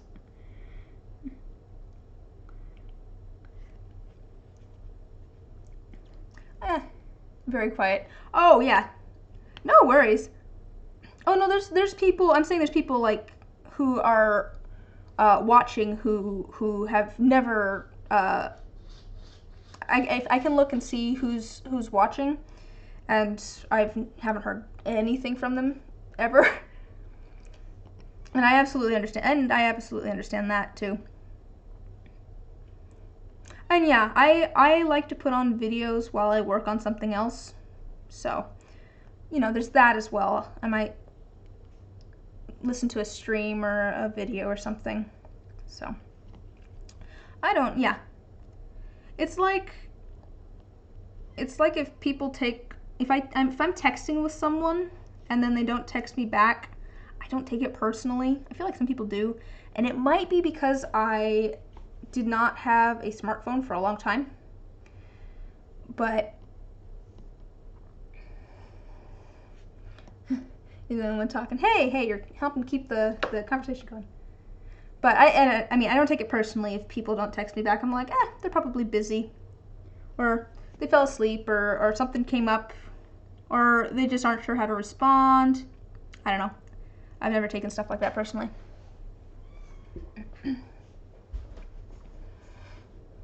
Which is what you were about to say, Nathan? Oh, that you're the only one talking in chat? That's fine too.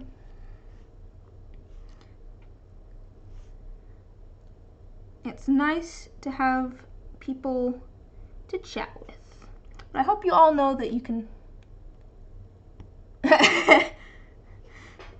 Can't get a hold of him, just call his husband. To be fair, that happens... Oh, yeah, I get that. To be fair, yeah, I get that. That makes sense. But I hope that people don't feel intimidated or anything, because I'm just here to chat. I just want to, like, talk with people and meet new people. I once joined a stream, because this is when I was first looking at, I think I made it worse. Guys. I do like the ombre, though. But I once joined I was looking around because it had been suggested to me that I tried Twitch streaming. And so I was looking around at different, like, arts and crafts streams, because I was like, let's see what sort of things people are doing. And I joined one, and it was a lot of fun. It was great chatting with everyone in there. But pretty sure everyone that was in the chat was a sibling to the person who was streaming. I'm like, oh, whatever. I'm just going to start chatting with these people because they seem cool. We seem to like similar things. And there's very little pressure because they don't know who I am in real life. Alright. I've made this worse. I've made it too thin. Wait a second, let's try and shove some of this back together. But yeah, really, like I said, I'm here to chat with people. So I hope people don't feel intimidated, popping into the chat or saying anything, because that's why I'm here. I want to hear what people have to say. See what people are up to. But again, like I said, I put on videos and streams and stuff while I'm working on other things, so I completely understand if people don't type into the chat as well. It's no skin off my teeth. I still think that's the right saying. I don't remember. Okay, let's just...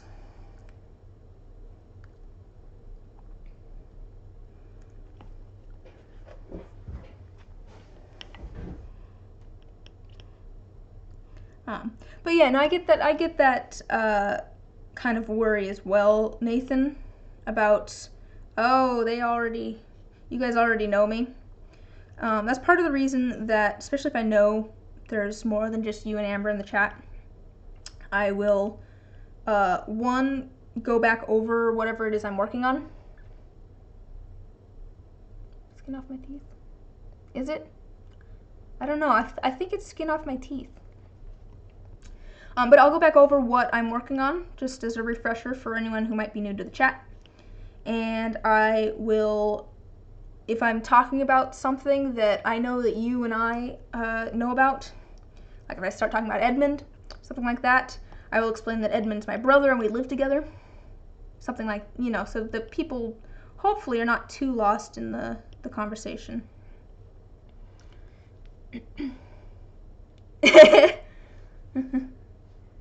Silly time.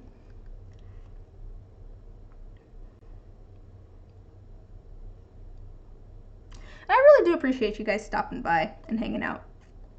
It's been nice. It's nice to know that there's going to be someone to come hang out while I work on crafts. Not that you guys have to be here every time. I know you guys have other things you have to do, like fix a furnace or water heater, which is apparently where you guys were, where at least Nathan was going to be tonight. You have no life.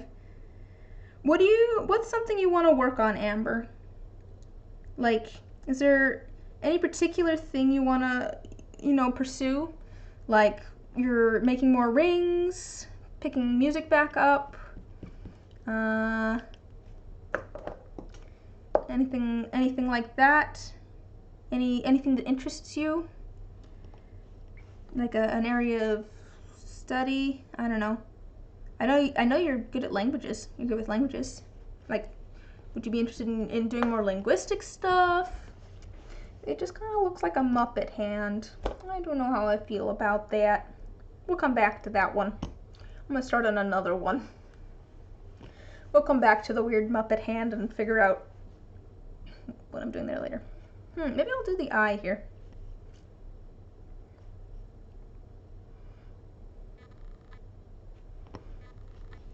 So here's this guy. So here's my thought. I was thinking of doing the eye in the same purple, or I could do like a darker purple, or maybe I'll do purple and then do the pupil in like a darker purple. That might be cool. Let's do that, I think. All right, I'm gonna kind of make a little bit of an indent here. Just kind of know where I'm going. Finishing up blue and then thinking about crafty stuff. Wait, oh yeah, crafty stuff. Home inspection, which is good money, but I don't really want to do that. I understand that. Languages. Oh, that's fine too. I wasn't necessarily meaning like going into linguistics as a field. I was just saying, is that something that you'd be interested in just learning more about? I'm just kind of curious if there's anything you want to pursue craft-wise or learning-wise, or not necessarily job-wise, but just if there's anything you want to do.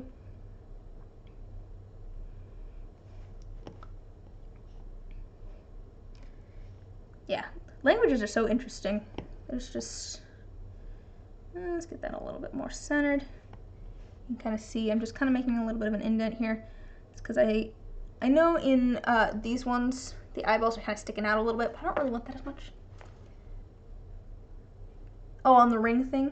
Yeah, keep pursuing that. That'll be cool. I'm excited to see what you make when you get all the kinks worked out. Yeah, figuring out the perfect formula. The ones that you've been making are really pretty, so if you can get them so that they're sturdier than they are now, that'd be awesome. I do think that maybe look into some different kinds of wire. I don't know what kind you're using now.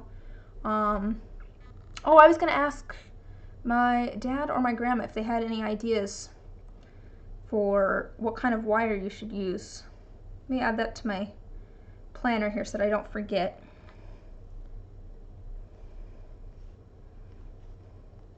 Alright.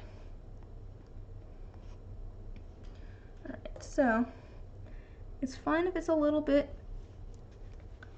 it doesn't look super pretty. That's fine.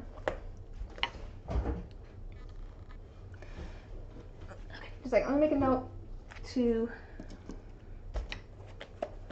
ask about wire for you, because I'm going over, what is today? Today is the wrong week, no wonder.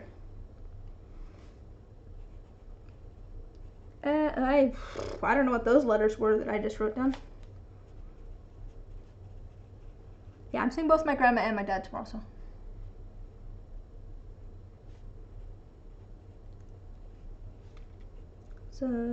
Suggestions.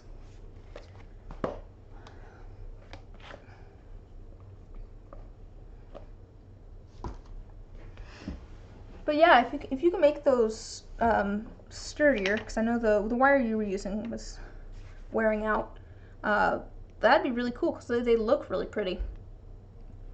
So I'd love to see what you make. I mean, I like seeing what you make now, but it'd be nice if they actually held up. Alright, so it's a little blobby at the moment, but that's okay, because I'm going to give him eyelids, or her, I don't know, them. I'll give them eyelids.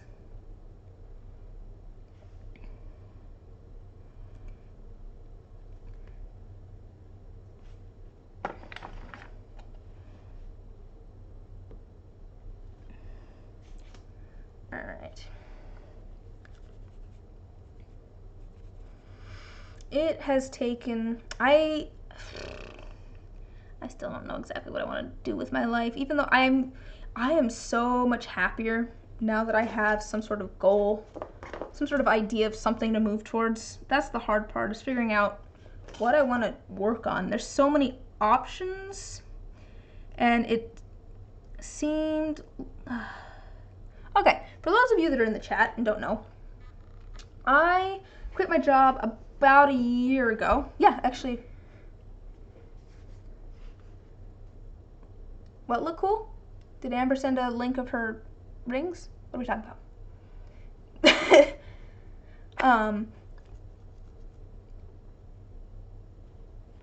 Also, hello.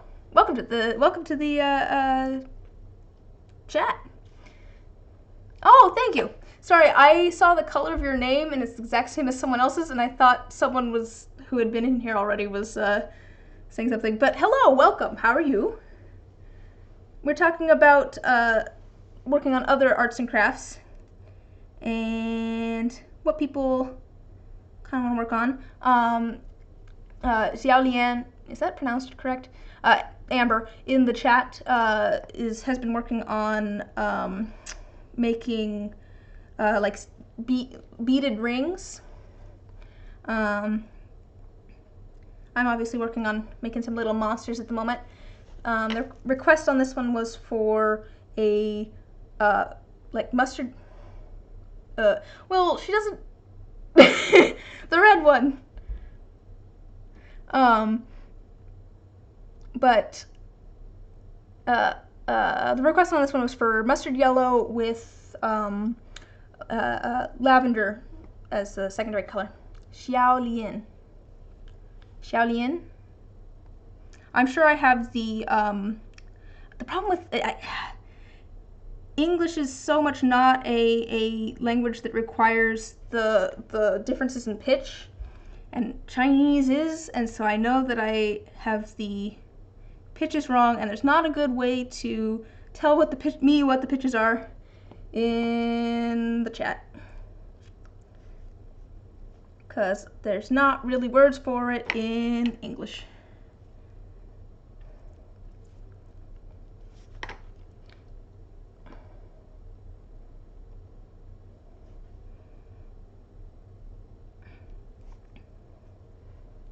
I could call you Leanne, I suppose. That kind of has that's in your name, and does also translate to your actual middle name.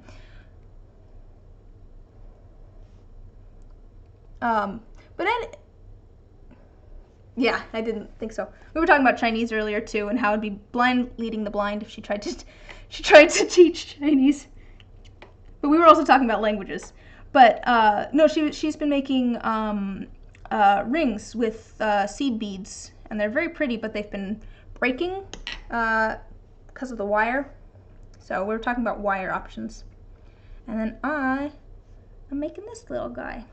I'm still trying to figure out the hands, sort of.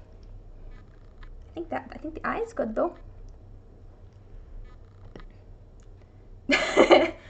I don't know Chinese.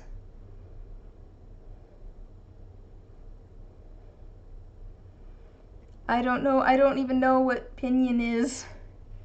I have an opinion about a lot of things, but I don't know. Is that the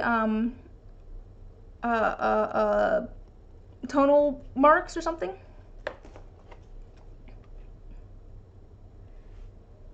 I'm gonna make it a little bit thicker around this. Oh, it's like Japanese. I know so little about. I can, for the most part, tell various Asian languages apart. Like if you showed me some text, I could probably tell you if it was Korean or Chinese or Japanese, but I don't know anything about them beyond there. I took French in school.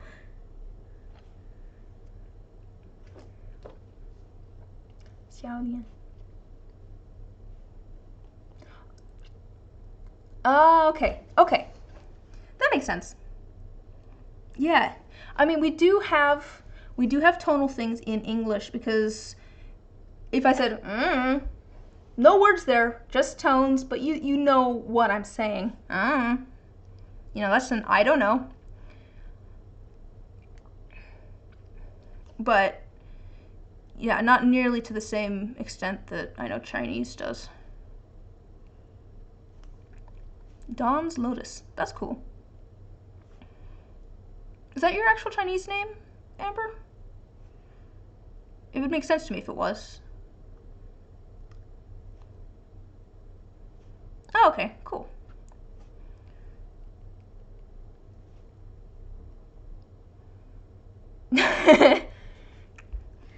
She just changes it up every time.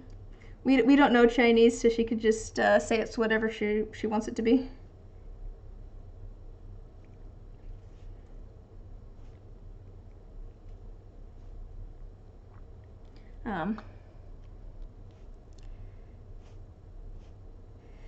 Yeah, I know a minimal amount of French and an okay amount of English, considering it's what I have grown up speaking.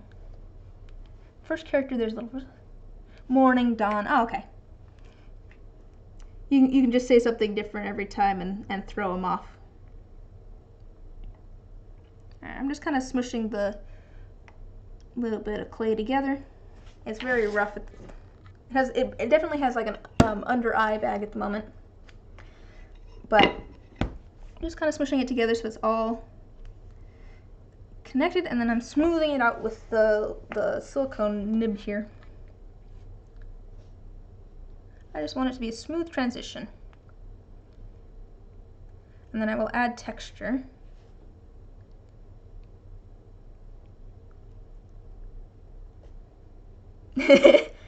It's how we all feel at the moment.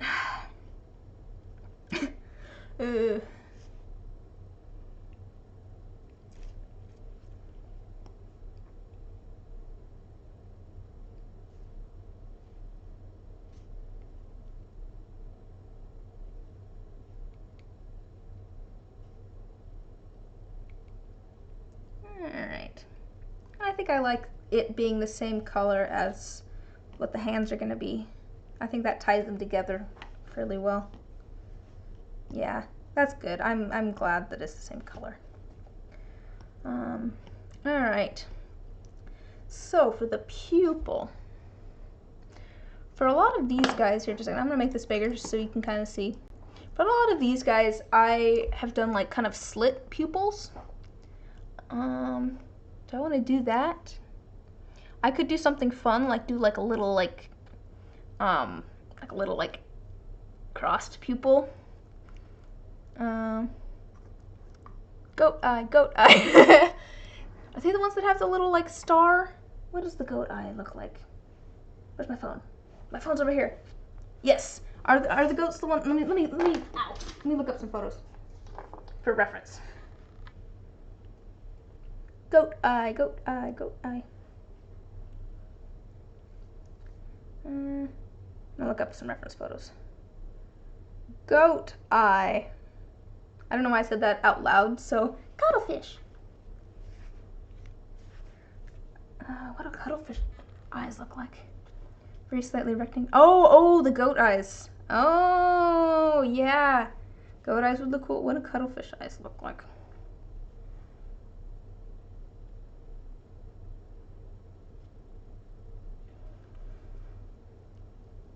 Oh, cuttlefish eyes are fun. I think I'll probably cuttlefish.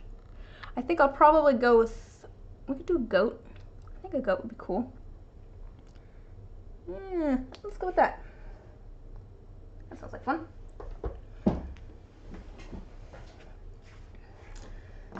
All right, let's see here. Hopefully that looks cool. That'll be, it's kind of rectangular this way. I'm just gonna make a little bit of an indent so that I have a spot to put the one. I can kind of see how it's gonna look. Yeah, I think that'll look cool. You can kind of see the shape there. I was thinking, goats are very adorable. I agree with you, Teacup Beta. They're very cute. So we're gonna do. That's why I brought these other colors, is because I figured, you know, we could add some little details or something with them. Maybe do the eyes, that sort of stuff. So I didn't have a dark purple, so I'm mixing some dark blue and some kind of crimson together, because color theory. Hopefully get a nice dark purple. It's probably looks, yeah, probably looks almost black to you. Oh, I think this is still a little bit big. Let me make that a little bit smaller.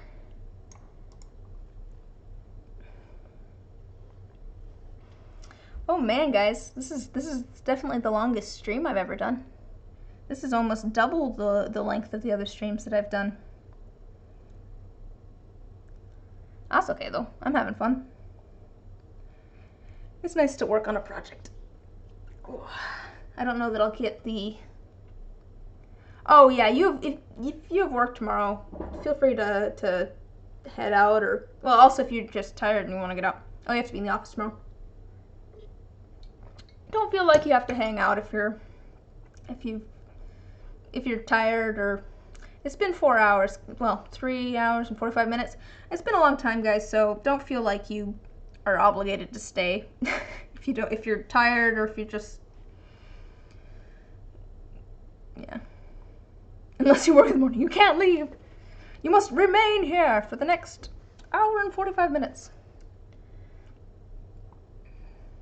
Yeah, it's almost 11 p.m. Oh, I don't have to be. Distractions and art. I'm glad you could hang out. Okay, this doesn't look very purple. Add a little bit more blue. Ooh, world building.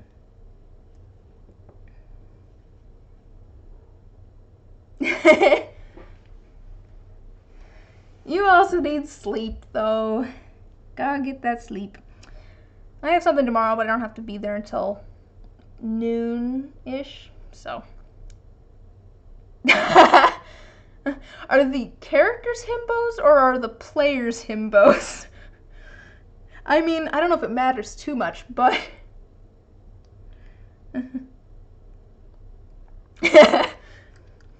That's fun. That's fun. I mean, that's what himbos means, Amber, is just male bimbos. That's where it came from. Okay, it still doesn't look very purple, but I think I'm gonna use it. Let me see if this is the right length. Could be a little bit shorter.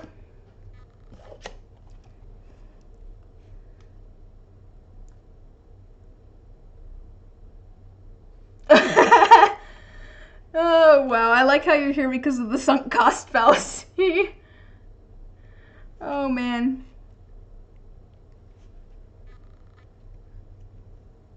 Lion, like, Jock Paladin.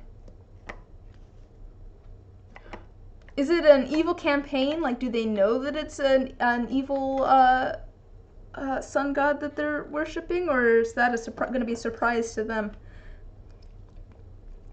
I do have a paladin who, I think I mentioned this in the last, oh, they know, oh boy.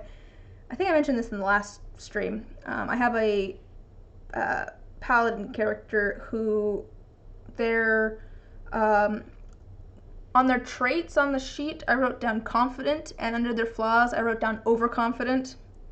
And her whole thing is that she is always, oh, I think that'll be good, guys. But I think that's still a little bit too much, so let me cut it down a little bit. I'm gonna make it a little bit smaller so that I can fill in that gap that I made and not have too much over.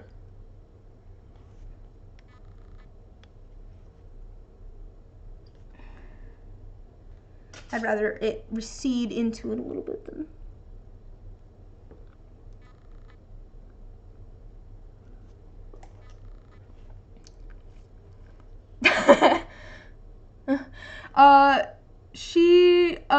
She was gay, but she was not single. That was I wrote her. It was for a fairy tale themed.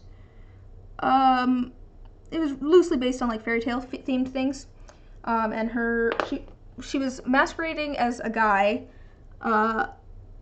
named Gwaine, so she was going by the name of Gwaine, and then Illuminati. I had a whole backstory that was based on Arthurian legend, because Gwaine in this case was short for Guinevere, and she was, I based it a lot on, she was like betrothed to a guy named Arthur and ran off with a gal named Lana, aka Lancelot, and then ended up in like this, it was kind of a religious sort of group. It wasn't necessarily a religious group, but it was of female knights. And then I had some stuff based on the Swan Princess in there.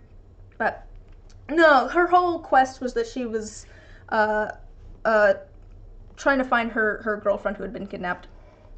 The Tower of Anthrax, oh boy. Just a second here. There's a little piece of yellow here that's just in a bad spot.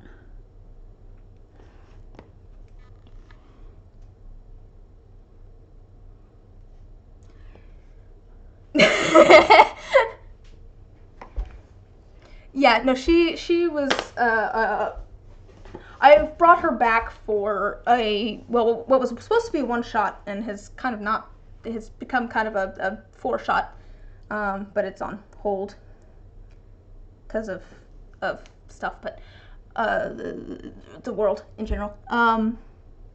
But I think she might have been single in that version, because I was just bringing her back because she was fun to play. Oh no, I know. I had a good laugh at it.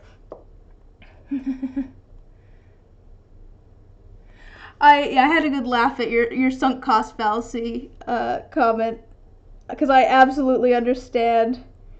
No, I didn't. I knew exactly what you meant. I was just like, yeah, that's a mood. It's like, I need to know how it ends now. I've already been here. What's it going to look like?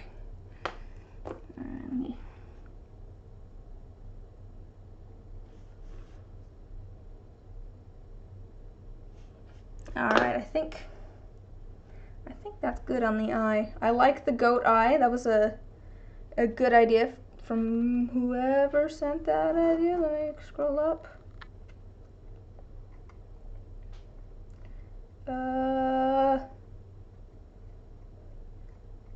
Jen? I think Jen suggested that?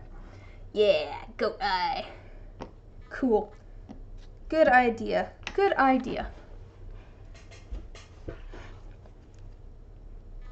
So, there's that. Still figuring out the hands here, because I messed up the back here, but I'm gonna figure that out. And then let's make some more hands. Let's have a match.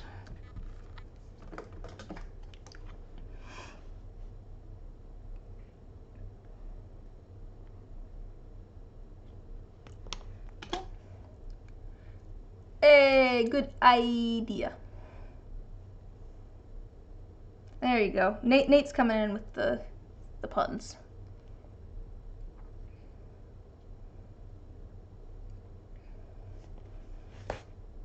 And again, it just looks like a funky mitten. We'll just give this guy mittens.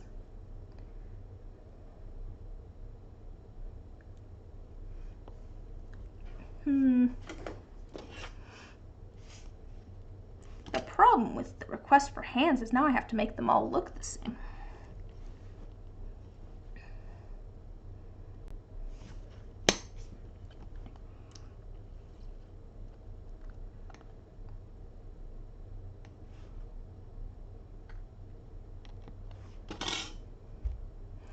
It looks so funny when I just first cut it. Like, look at that. Yes, go get some sleep, guys. Have a good night. Thanks for stopping by. It's good to have you both in the chat. I'll see you guys. Well, I'll see Amber and Nathan on via Zoom later. But bye. Don't worry, we shall continue on in your stead. Onwards into the unknown. These fingers are not the same size at all. We're gonna add a little bit more purple to one of these because not the same size at all. This is a very short middle finger, which I mean might be good depending on.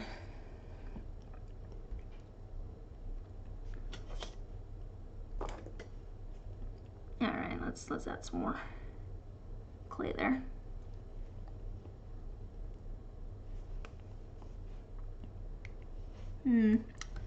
Maybe I should have spent some more time with this purple. It could probably have ended up softer, but that's okay. It'll end up okay. Makes me think of, I took a painting class. It was one of the last classes I took to finish my bachelor's, because I was going for a fine art minor, which I got. And I think I needed, I think I didn't technically need it to graduate, but I needed like one more art class for the fine art minor. So I took a painting class, and one of the things that we did was end plein air drawings, which is a way of doing landscapes, and it's all about kind of expressively using paint to show lights and darks. And the way that you do it is first you paint the complementary color onto the canvas very, very lightly. So like if there's going to be a green tree, you would paint down like a very thin kind of wash of red. If there's going to be a blue, you'd paint down orange, that sort of thing. And you do it very, very lightly, and you do add certain things to it because this is all in oils, so that it dries quickly. And then once that is done, you paint over the top, and you start with the darkest colors, and then you slowly add the lighter colors on top of it. And it makes for some fun. Well, I enjoyed the process of it, and I thought it was cool because you could see like a little bit of that underwash coming through of the complementary colors, and it really made things pop. And I absolutely hated all of the paintings that I was making as I was making them. And then I would add the last layer of the lightest color, and suddenly the whole thing came together. Where was I going with this, guys? Where did I start? I don't remember. Oh, the hands here. I'm hoping it's one of those situations. I'm hoping it's one of those situations where it comes together in the third act. Because I'm not sure how I'm feeling about these. If I don't like these by the end, I might call it quits for tonight and start over on these some other night. But because they just feel a little messy at the moment.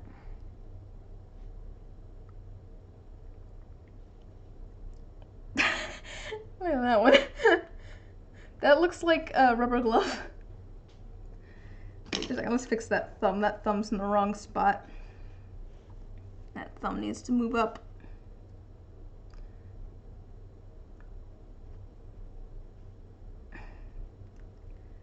Alright, we'll squish these out a little bit, and that'll help, hopefully.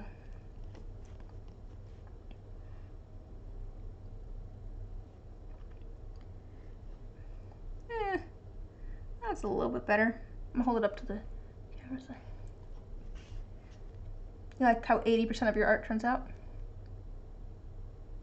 Oh, I feel you. I am so bad at finishing things that I've started. That was one of the nice things about the painting class, is that it forced me to actually finish paintings. It like forced me to schedule in painting, because I love painting. That's the thing that I feel like I'm good at two things, quite honestly, and that's painting and singing. Those are the two things I feel like I'm actually good at. But I haven't done a lot of painting. It's one of those things where I just forget to do it.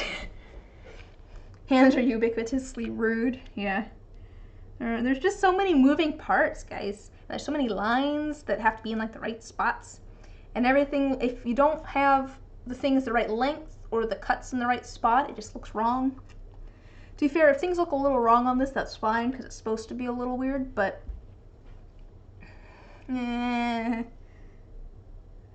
just use that as an excuse. If the hands look funky, I'll just say, oh, they're supposed to be like that, because it's it's supposed to be an Eldritch Horror, and Eldritch Horror's hands are just like that. But no, I think I can get these working. My big issue is that I don't think I softened the purple up enough.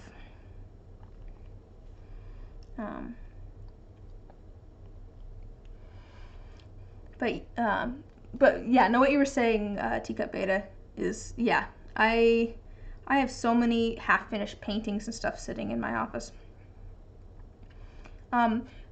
You've probably told me this before, but what sort of, oh no, you do drawing and stuff. That's right, because you sent me your, some of the character art. I was going to ask you what kind of art you did, but I remember now. Because it was really cool. You sent you sent me stuff for your dice, but also the one with the tail. That was cool.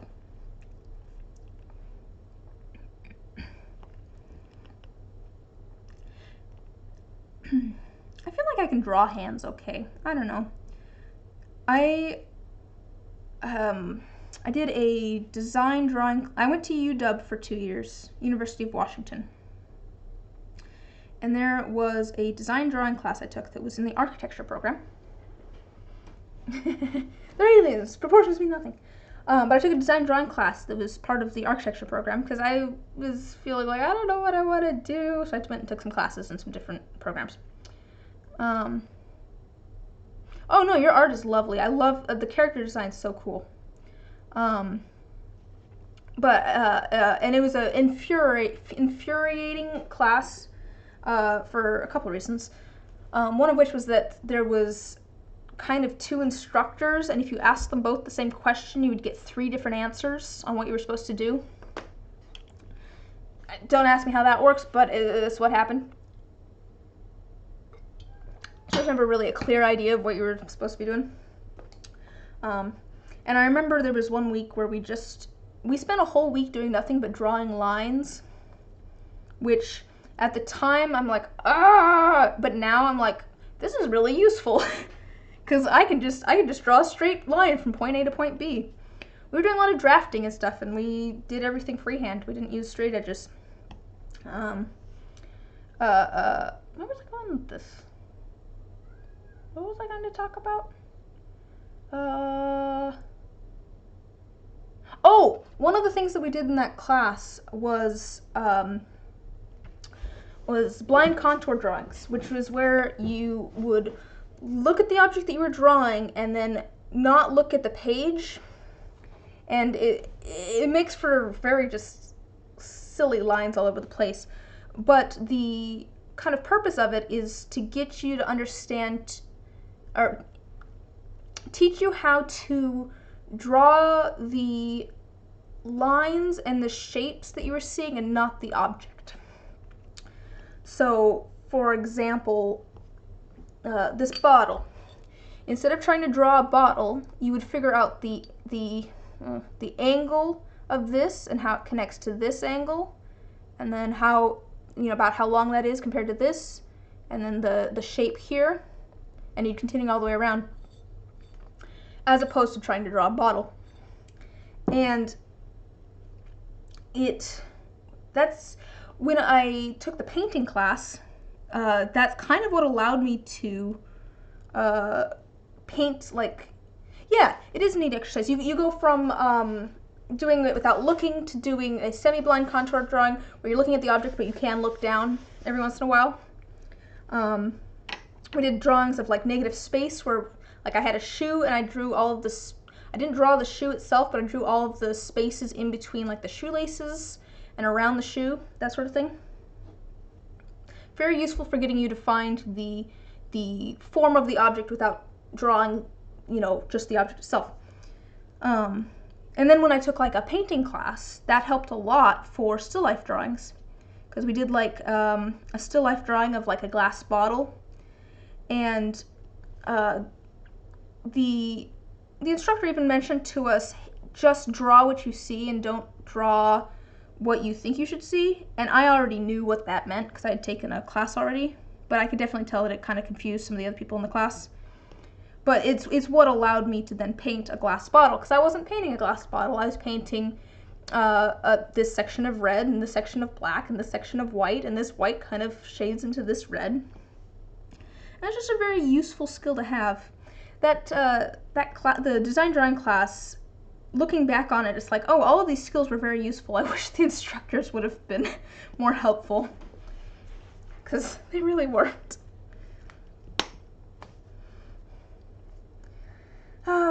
I do kind of wish I had gone for like a fine art major, but I guess it doesn't really matter too much, considering what I'm doing anyways. Hasn't really changed much. I feel like those hands are slightly different sizes. Oh, they're not too bad. They're different lengths.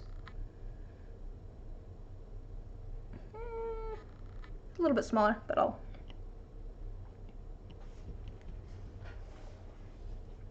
Yeah, it's a really useful exercise to do, and I'm just gonna tell you now, I'm not great at it because I'm not good at proportion. Like, I still end up with things kind of at the wrong angle and wonky and stuff. But you know, just sitting there with your pencil and going, okay, it's at that angle. You close one eye, you go, oh, it's that angle, and you go down, like, and you draw a line at that angle. It's kind of how you. That's what this whole thing is about. Is you're figuring out the angles and then translating it down to the page. But yeah, no, it's a good exercise, I think. There's quite a few exercises that I felt were very weird in that class, and then there was also things in that class that were just really annoying. We had okay, so it was an architecture class, so we were doing a lot of design drawing and how to represent different shapes and to represent 3D shapes in 2D, that sort of thing. And so we each got a piece of styrofoam, like a packaging styrofoam, that had all sorts of weird, you know, protrusions and shapes and stuff. And we proceeded to draw that thing in every way imaginable. We drew that same piece of styrofoam for like, I don't know, 3 months, something like that. I don't know how long, I don't remember how long the classes were. Oh my gosh, we drew that same piece of styrofoam. We each had our own piece of styrofoam. We drew that same piece of styrofoam over and over again. And quite a few people in the class, we talked about having a burning party for that piece of styrofoam when we were done with it. We decided that was a bad idea because you shouldn't burn styrofoam. But I took that thing back to my room and stomped on it. I was so done with that piece of styrofoam that I had to draw like 50 times. It's like, it's just a piece of styrofoam. Why am I drawing it? Here, maybe I could find a drawing from that class, though. Here, let me see if I can find a drawing from that class. I think I have some on Facebook. Just a second here.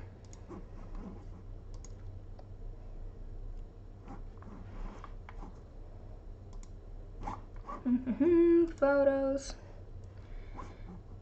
I think there's some I have an album of stuff that I've made. I haven't added anything to it in a long time.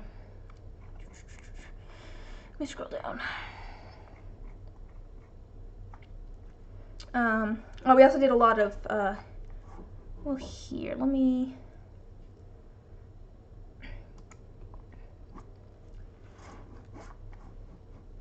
see if I can I show you my screen? No. Okay, I'm just gonna,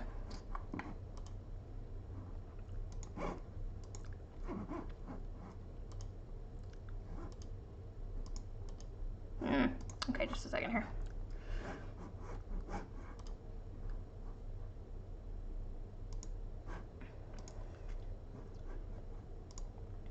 All right, let's show you. Oh, it was so frustrating. That's okay though. I mean, they were, you know, I mean, it's not super useful to me, but it was good. It was good kind of practice for knowing how to draw 3D things in 2D space.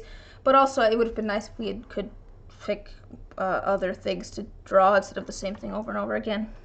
I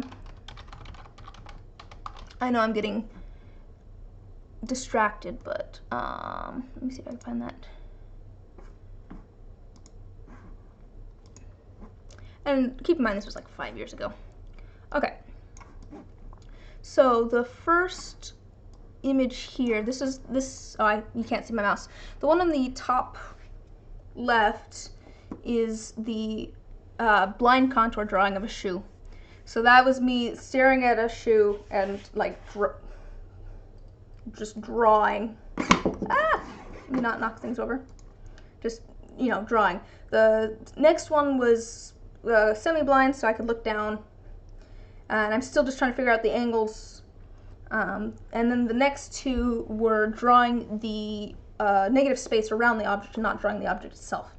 So you can see that's the shoes there and the shoelaces, but I didn't draw the shoes and the shoelaces. I just drew the space around them. And then in the last one, I filled in that space around them.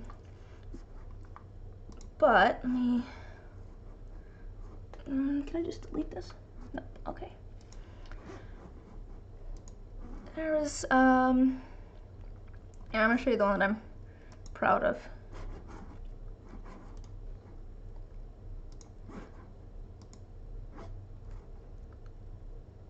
Let me add more.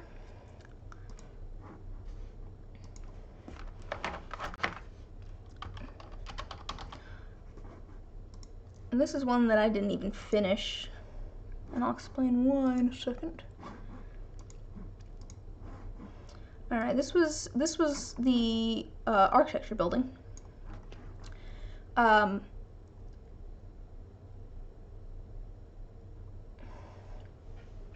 We had done some other ones with shading and all that sort of stuff. I spent an entire day in the building, and the reason I did not finish this is because it had a sunroof, and so all of the lighting was coming from above at the beginning of the day, and I stayed so long that the sun started to go down, and suddenly all of the lighting was coming from below these stairs. The lighting had changed so much by the time I had gotten to the point where you kind of see I ended there, that I was like, I'm done. I'm just done. I'm just turning it in like this. I'm not doing anymore. But I'm still really happy with how that turned out. And that was done with the same sort of technique of just saying, what are the angles? Let me draw the lines. About how long are they? If I like hold my pencil out, how long on my pencil? And that sort of stuff. Okay.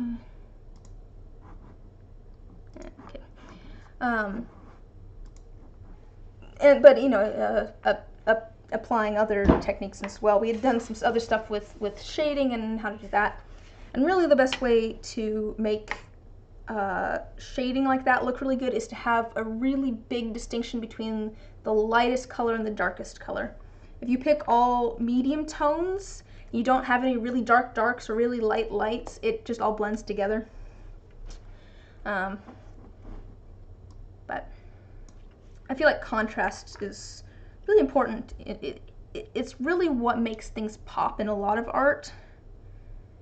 And I'm not necessarily the best at that. I'm bad. That's what I'm so impressed with people who are good at using negative space. Just in all sorts of different arts, like in acting, in painting, in people who know when it's good to have nothing, because it makes everything else so much more impactful. If that makes sense. Yeah, I've never been good at that, but like, if you ever listen to like a comedian who's really good, you will notice that they know when to not say anything to let the audience fill in the blanks, or to pause for comedic effect or dramatic effect. And it's a skill. It's a skill to know when you shouldn't do anything. Or when you shouldn't put anything. If you have, I have attended, I like to do very busy things. I like to put a lot of just a lot of stuff into a piece. And that can just be overwhelming. It's those pieces where they know when to have a whole bunch of stuff in one space and then very little in another space, that it really emphasizes all of the individual pieces, because your brain isn't trying to look at everything at the same time.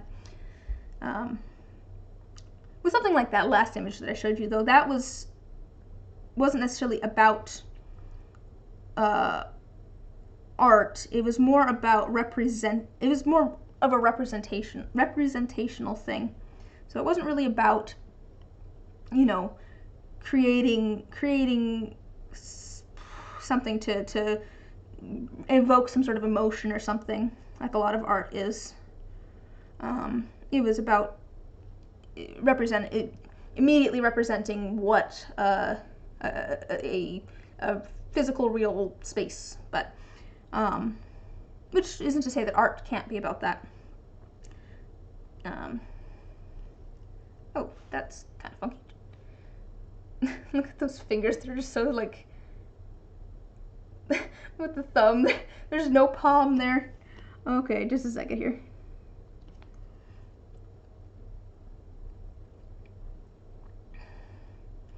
Hey guys, I'm really passionate about arts and crafts.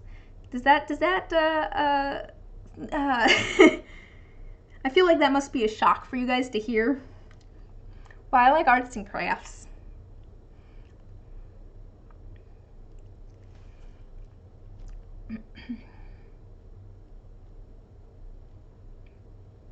Alrighty. I feel like now that I have some other hands partially made, I'm feeling a little bit better about them.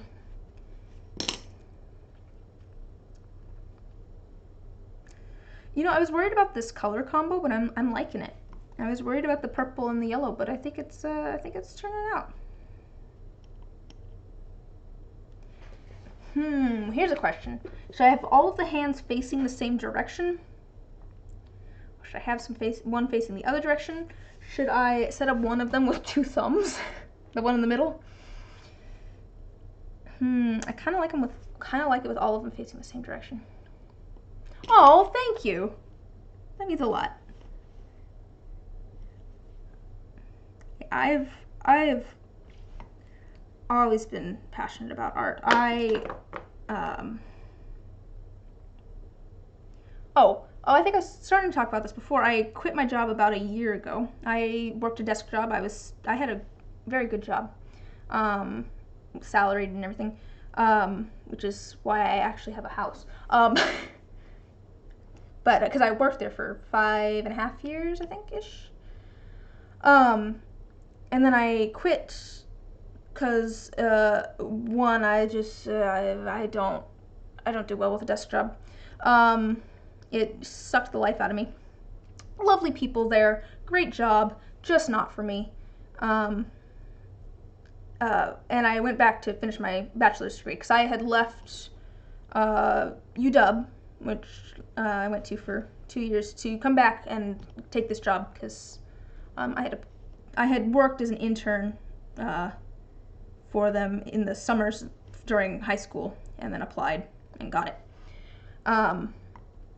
And then, so I went back to school, finished in May, and then there was a pandemic. So well, first of all, I quit my job, and then I had like 2 months, I think, in between that and going back to school, and I realized that I no longer knew how to relax. That's apparently a thing I didn't know how to do anymore. I would feel like guilty doing a puzzle, but I mean, that's probably more than you need to know about my mental health. But yeah, the pandemic hit, and luckily I am very lucky to be where I'm at financially, considering, you know, I was salaried for 5 years, and I saved up quite a bit and that sort of stuff. But it definitely made looking for a job weird, because I didn't really want to, you know, endanger anybody by going out and that sort of stuff. I did Uber Eats for a while there, and actually really enjoyed it.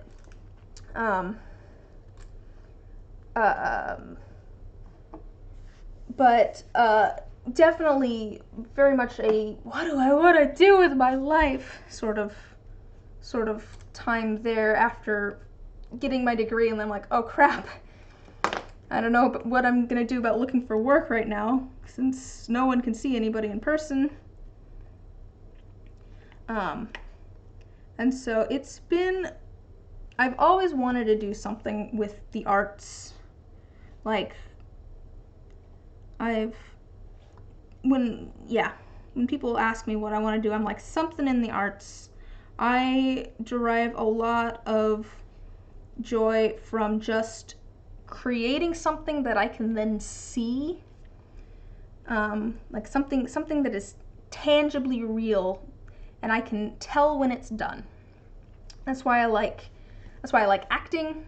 That's why I like crafting.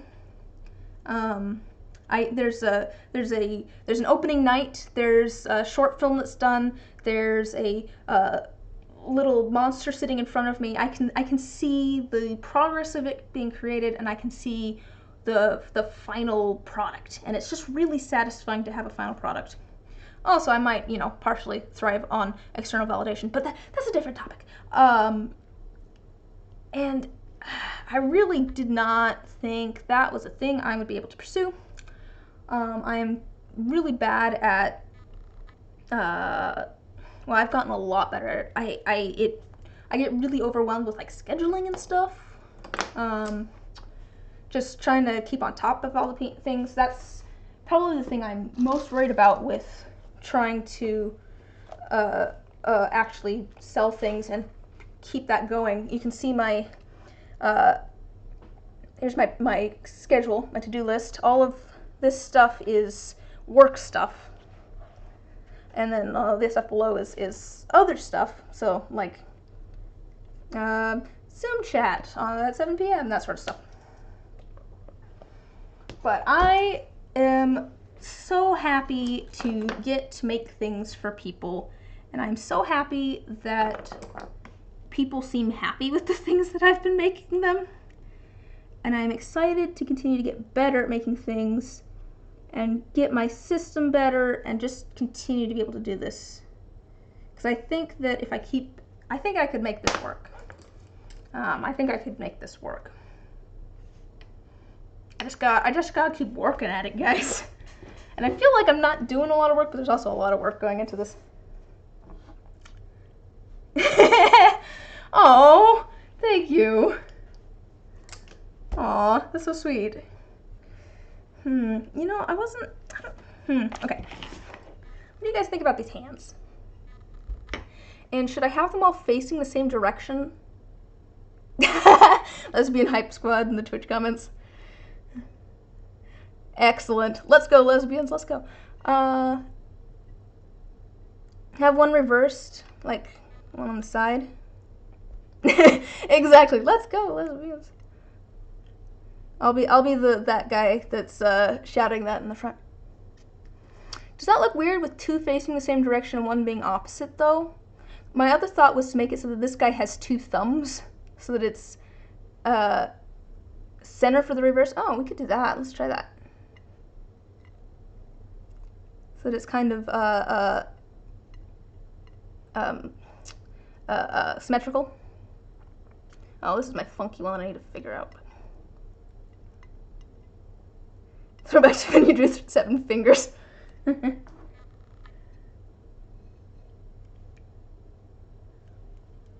Cat hair. Cat hair. Get out of there.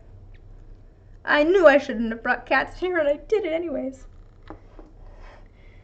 Do an extra thumb in the middle one. Maybe I'll do this one because it's a little funky.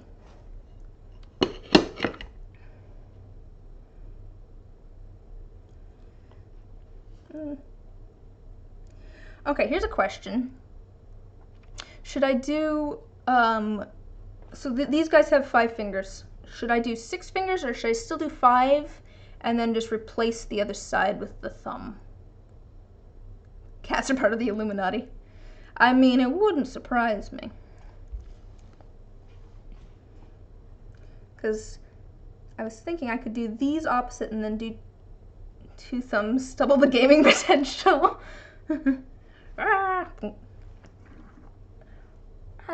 That's a mouse.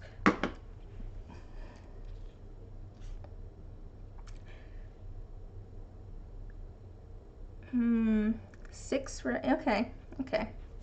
Well, let's just add some purple. And then these two can be facing opposite directions. We'll keep it kind of symmetrical, but then I'm gonna angle some of these so that they're not perfectly symmetrical.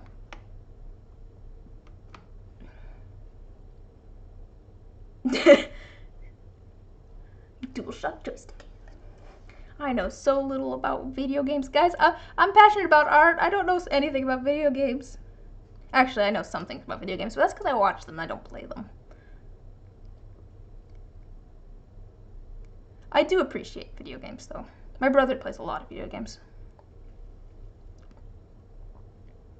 I definitely watch him play sometimes, too. I grew up with my image of...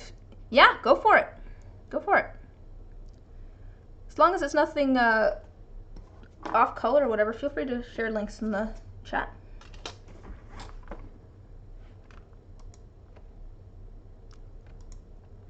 Open link, new tab. Now I want to see. What? Was it on purpose that you did 7 fingers? Or did you just do... You're like, yeah, there's 5 fingers on a hand, and then you added a thumb, and then you... Oh, it was on purpose? Play Minecraft, eat hot chip, and yeah. It's really cool looking. But I could absolutely see, like, drawing, you know, you're like, oh, a hand has 5 fingers, you draw 5 fingers, and then you're like, oh, and a thumb. 7 fingers, and I was like, oh, 2 thumbs, gotcha.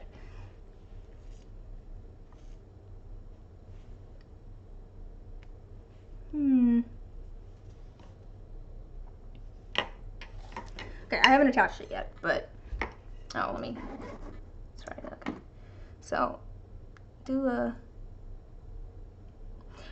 I mean, what's the point of playing D&D if you don't have religious trauma?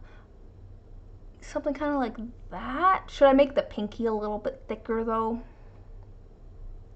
I think I'm gonna make the pinky a little bit thicker so that it's a little bit more symmetrical. And then I think I'll do that.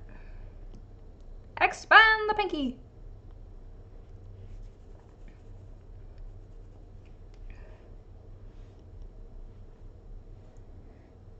Yeah, come on, get off my finger. Get on that finger and get off my finger.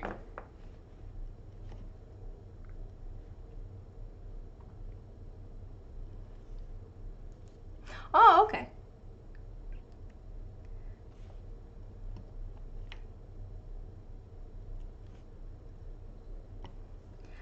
I mean, it's D&D, so what's D&D without a little bit of saving the world trauma as well?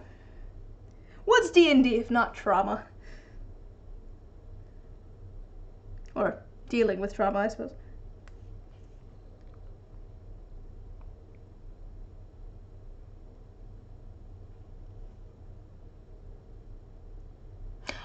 Yeah, same. I'd much rather, I don't know why it turns them automatically into the weird emotes. I don't like them. I go and like try to send a smile, like just a little, yeah, smile, and then it, I really don't like those. I agree with you. I agree with you, Teacup Beta. Why must it try and translate into something that is not pretty? Simple wizard. Oh, I'll just do another. Like 2 different colored irises? Bilateral heterochromia?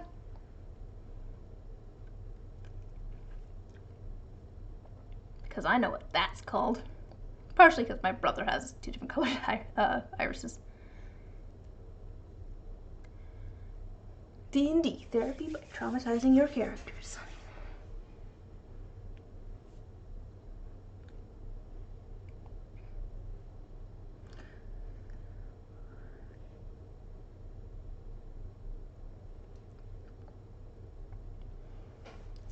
That's cool though.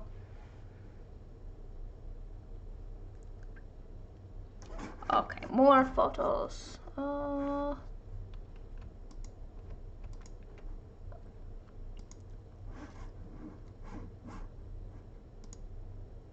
Ooh, that's cool. I like that. That's a really cool design. Once again, cool character designs in the chat. That really is a very cool character design. And that's not the, but wait, there's more. What's the weirdest part then?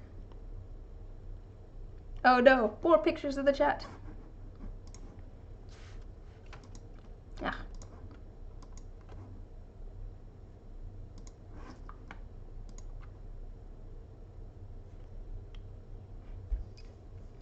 Man, y'all are just so talented in the chat.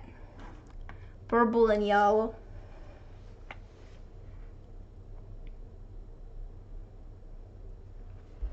You guys gotta stop being so talented in the chat. No, please continue. I love it. I like seeing all the talent in the chat. I think you might still be a little bit small, but yeah, angels are really fun stylistically, especially some of the like, aw, thanks. Some of the like crazier designs with like the multiple eyes and the 6 wings and that sort of stuff. Definitely fun stylistically. I did at one point, I think it was my brother and I were talking about making a accurate Christmas tree angel, and we were gonna try and do something with like a whole bunch of eyes and 6 wings and that sort of stuff. We thought that would be fun. We never got around to doing it, but maybe this year. Maybe I'll have to talk to him and we can do that this year. We've been talking about making Plague Doctor masks too. We haven't gotten around to it yet, but I have a thing of black pleather over here. Alright, let's add a thumb. Vampires, demons. I mean, is it religious blasphemy though? That's cool. That's cool. Oh man, what is your guys's like, what are your like ideal aesthetics? Ah!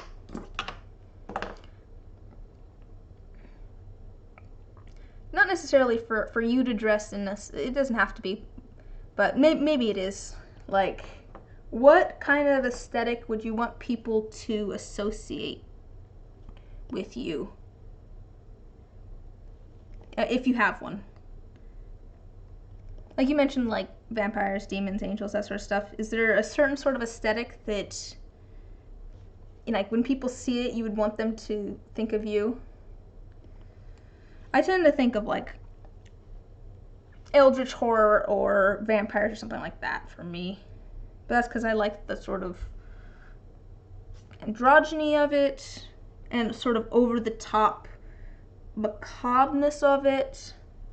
But there's lots of other options for that sort of stuff too.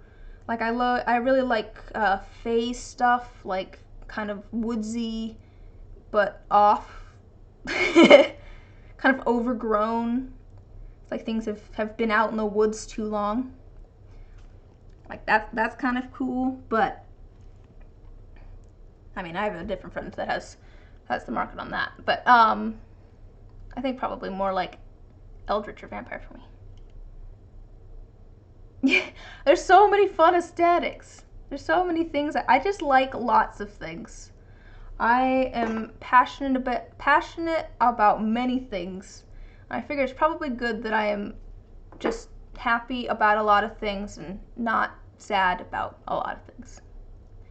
Oh, sorry, I probably have that up on my face and you guys can't see it. I just want to make it so that these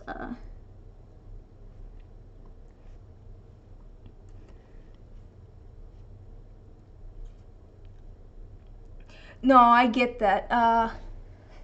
Oh yeah, we were talking about the property of hate. Last time. Demon or demon, okay, and freaky aliens. Soft greens and mist and lanterns. Yeah, I do. Oh, I think kind of all of my stuff kind of gets tossed together with a sort of witchy vibe, because you have kind of that sort of natural but also kind of vampire, macabre, Victorian sort of stuff. But yeah, any character with a TV for a head, demon and demon code character. Those are all really fun. Those are fun aesthetics too. All right, so let's see here. Oh, by the way. Oh.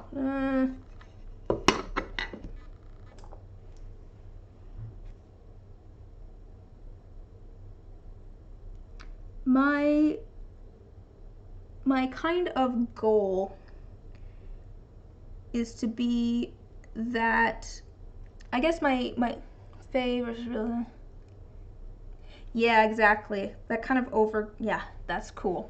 Spin on art, classifications.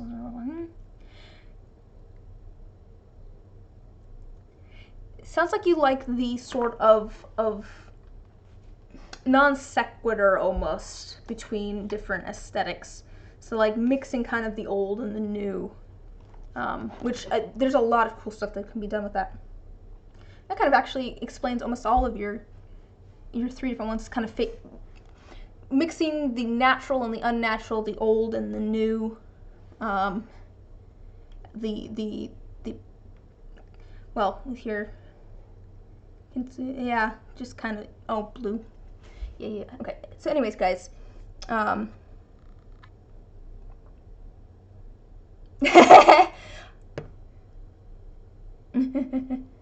guys, on the hand here, what do you think on the having the 2 thumbs? Do you think that's about right?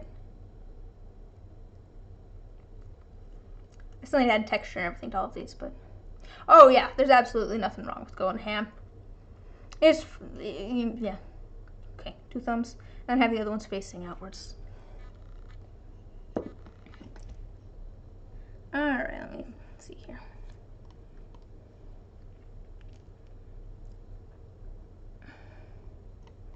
So I want all of these, I want them to be facing, you know,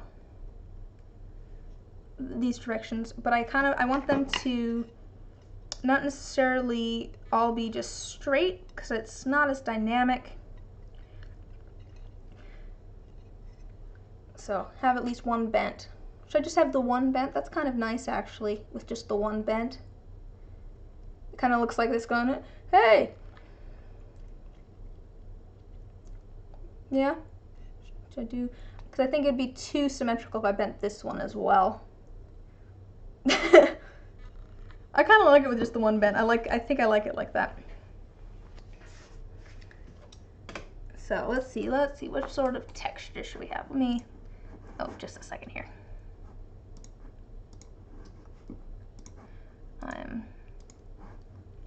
Okay, let make this a little bit bigger for a second. So you can see on these, I did kind of a different texture on different ones. What should I do on these? Hey, what's up? I think either the one that's on like the red one or the one that's on the green one, where it's kind of the striations almost like the red, or just uneven dots like on the green. That's what I'm thinking. Guys, have any ideas? This is maybe thicker than it needs to be. You like dots? Cool. I like the dots too. I didn't want to just make a copy of my green one, but I also like the dots. Okay, let me go back to being a little bit smaller. Oh, the purple one? Yeah. All right, let's do that then. I have some kind of different sized dotting tools here. That's a small one. That's too small. Well, let's start around the eye here.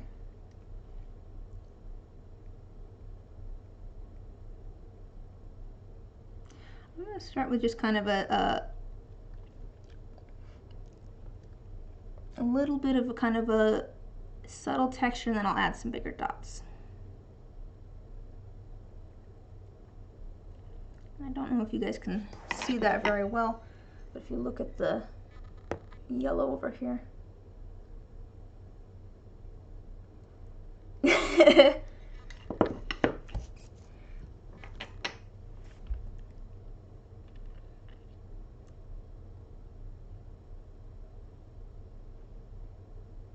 Oh, you know, before I do that, what I probably should do is add the spot for the chains. So let me make sure I have these where I'm gonna want them. I am gonna add beads to this because that was requested.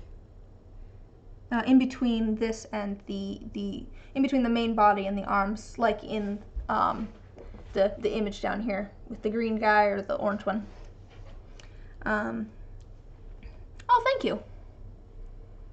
A golden child.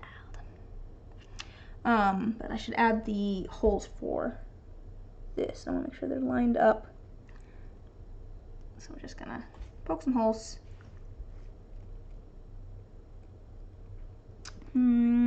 Probably should put that closer to the bottom, actually.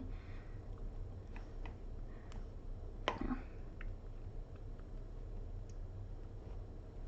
Ah. Well, that just got messy, but I'll have to clean that up.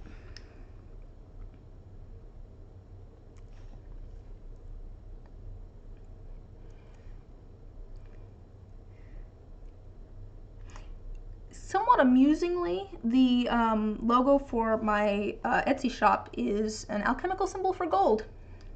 Fun fact. That's why I figured it was probably safe for me to steal that as a logo, because I figured there probably wasn't any sort of copyright on ancient alchemical symbols. Figured I could get away with that.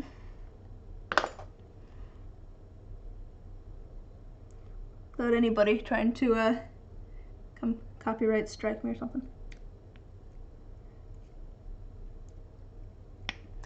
And I figured it fit with the sort of theme of my shop, kind of alchemy theme.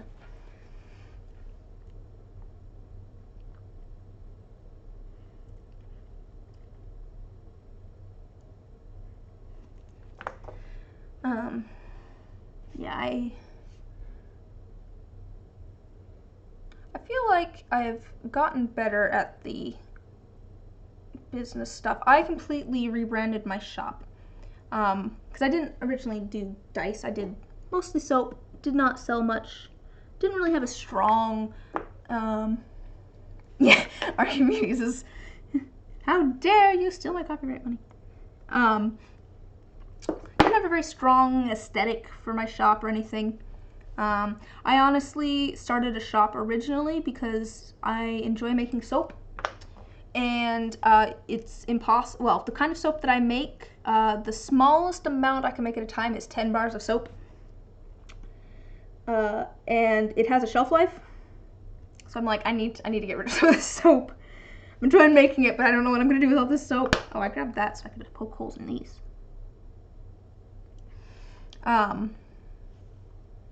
And I didn't have much of a strong, you know, aesthetic idea or anything. To be fair, I was not selling much soap on Etsy or anything. I was selling it at like Holiday Bazaar, that sort of thing. Local holiday bazaars. And then once I started making dice, I was like, this doesn't really fit the sort of nondescript brand that I have going on. So I went and completely rebranded. I'm so much happier with it now. I feel like I have a much stronger aesthetic going on. Like, I actually have packaging that like matches that brand aesthetic. I'm just much happier with it. I feel like it's a stronger choice. I feel like I'm getting better at making just stronger choices and sticking with my choices. And that's one of the things that I have I've mentioned this on stream before. Oh, thank you. I've mentioned this on stream before, but I was doing a voice acting class via Zoom.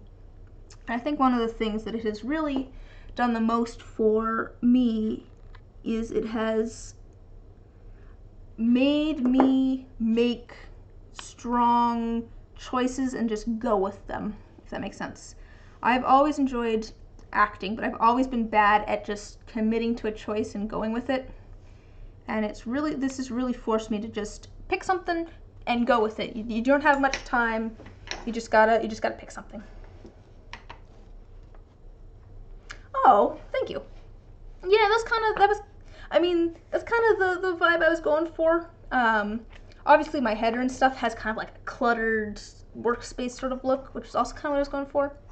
But yeah, I Alchemist's Attic, I was kind of going for, you know, I want the things that I'm selling to be the focus, but I also want it to be kind of a homey sort of home workshop sort of vibe to it. All right, let's finish the texturing on this guy.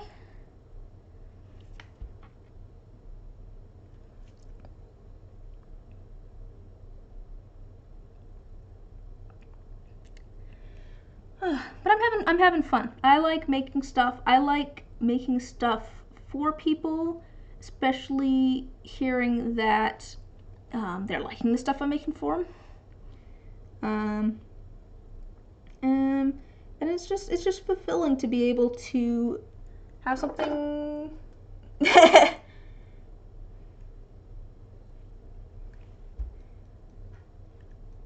Blue dice. I was saying before, I have so many blue dice, I need to branch out, but I like the color blue. Yeah, that's definitely my vibe. My living room, I've always wanted like a library, like an overcluttered library. That's always been something I've wanted, and that's my living room. My family helped me install homemade bookshelves, so a whole wall of my living room is now bookshelves. It's just filled with books, and I have like a taxidermied goose that I got at an estate sale, and I have weird artwork that I found at thrift stores. That's what I was going to say before, is that my ideal aesthetic is like 50-year-old guy that has like traveled the world, and all of the neighborhood kids think is really cool, and all of the neighborhood adults are kind of like, he's a little weird. Like, not in a bad way, but in a, oh yes, he's like a there's so many blues. My mom's favorite color is blue. I like blue. I like lots of colors though.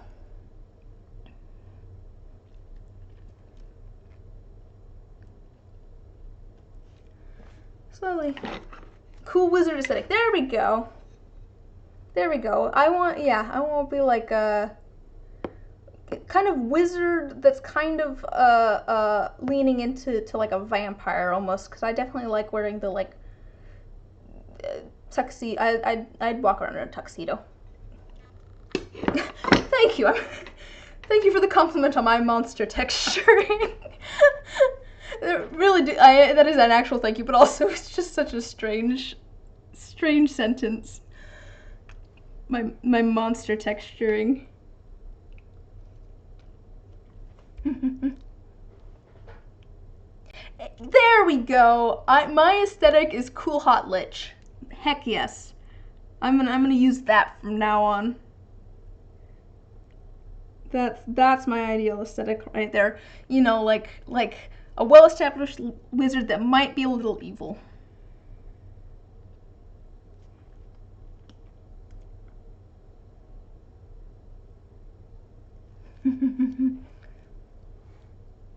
Wizard Casino Land.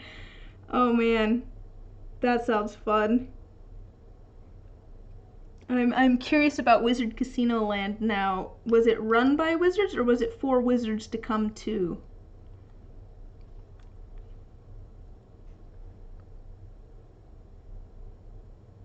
Or both. I 3 fun facts before you input them. Okay. Oh no, go for it. I am definitely into. I love hearing things from people who are passionate about things, and I am definitely curious about Wizard Casino Land. Feral wizards. Yeah. My brother and I were talking at one point about making a duo, and I was going to play a wizard and he's going to play a barbarian. And it was going to be his gentleman barbarian that is... Oh yes, let me just set this down before I go into a rage. And then I was going to play like a gnome wizard who he carries around in a basket. And it's just like, I need books. I need books. There. See, everyone in the chat wants to hear about your wizard info dumping.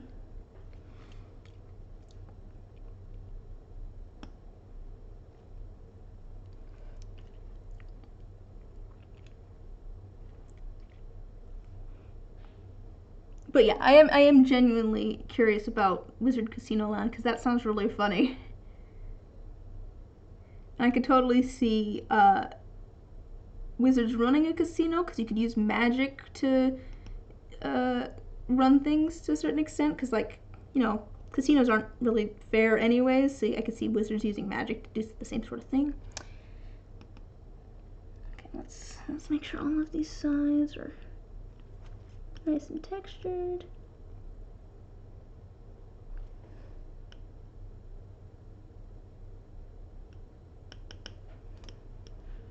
No, I don't have any on this side. Am I blocking it? Sorry if I'm casting a shadow.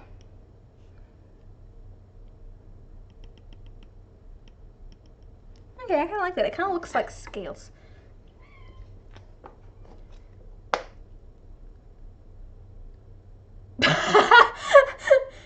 When she got so mad, she sent it to fight the sun. You ever get so mad you just fight the sun? I'm actually pretty happy with that texture. It kind of reminds me of... See, Teacup Beta knows where it's at. It looks kind of like lizardy almost, which I kind of like. It looks kind of like scales. Come on, focus. There we go. Oh, it focused for a second there.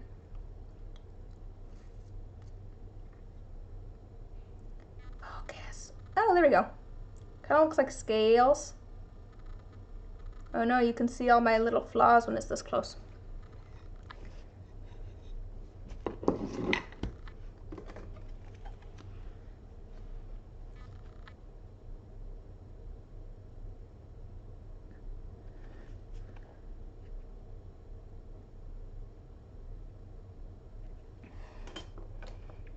I'm having a strange moment of deja vu. I feel like we've had this exact conversation.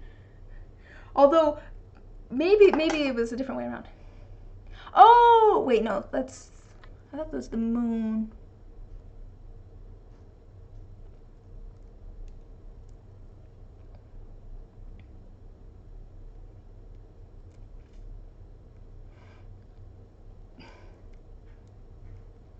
Sorry, I'm reading the whole thing. Well, here, I can just... 1A. She has 2 girlfriends who ascended as goddesses, and she's not monogamous as her necromancy girlfriend, though. 2, college is 24 hours because the circadian rhythm of wizards are fucked due to wizards secretly manipulating radio waves. A form of divination is literally doing weed. 3, there's a lot of casinos, and it's how the wizards make money. Despite being wizards, there's a lot of scarcity for necessary materials against fighting the lurkers of eldritch monstrosities that eat your memories. Oh, wow. That sounds like fun world building. I like stuff that kind of ties modern concepts to like magic and stuff. I had an idea for a book at one point. I was going to have magic in the book, and it was going to be a magic that that's not the one. It was like something you could go to college for.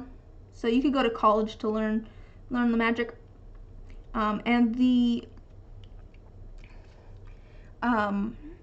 sort of limits of it were that you could, yeah, it sounds fun.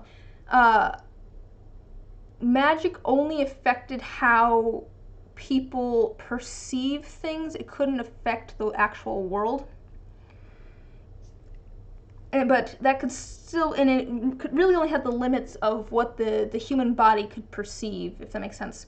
So like you could use magic to make someone feel like feel stronger, so they could lift something that's much heavier than they would normally be able to lift. But after the magic has worn off, it's possible that they've torn something. But because the human body can, do lots of things that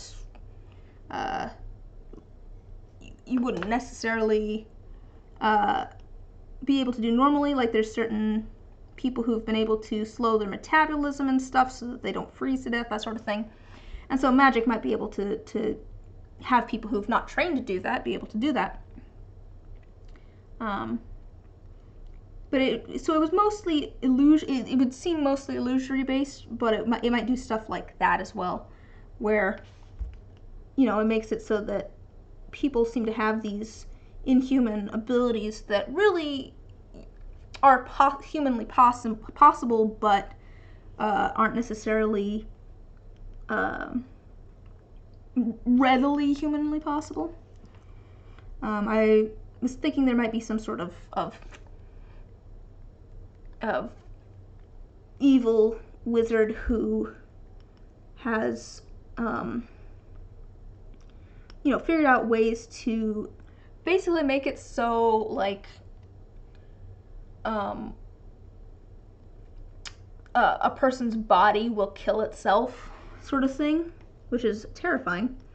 But by raising certain chemicals and stuff in the blood and that sort of stuff, might be able to just send a person into shock or something.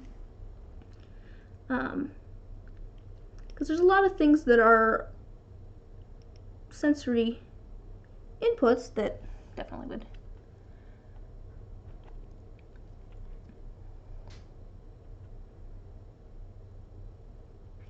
It's really fun. I love all the little all the fun little pieces. Hypersensitivity. Spell of give you hypersensitivity. Yeah. Yes. I cast mental breakdown.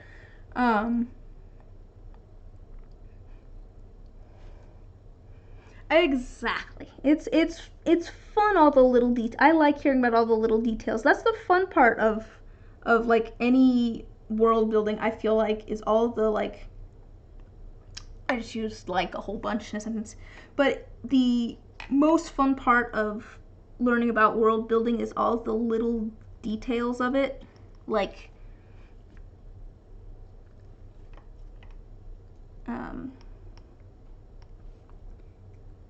just the little pieces.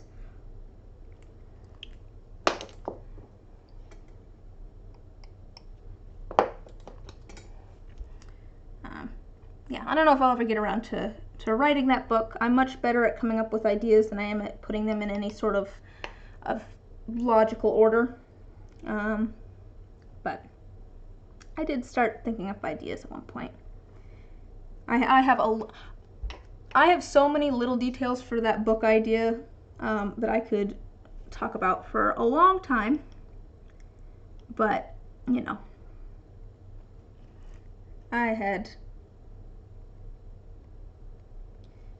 but yeah, putting them in any sort of meaningful order is the hard part.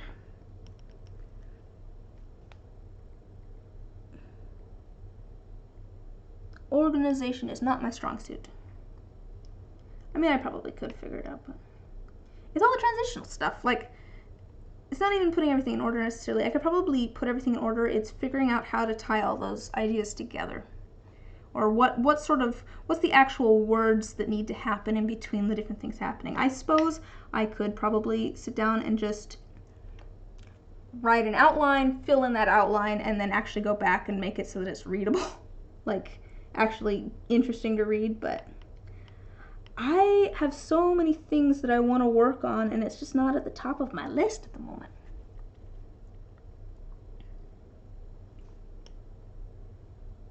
That whole idea started because that whole book idea started because when I was at UW, there was 4 of us that would hang out a whole bunch.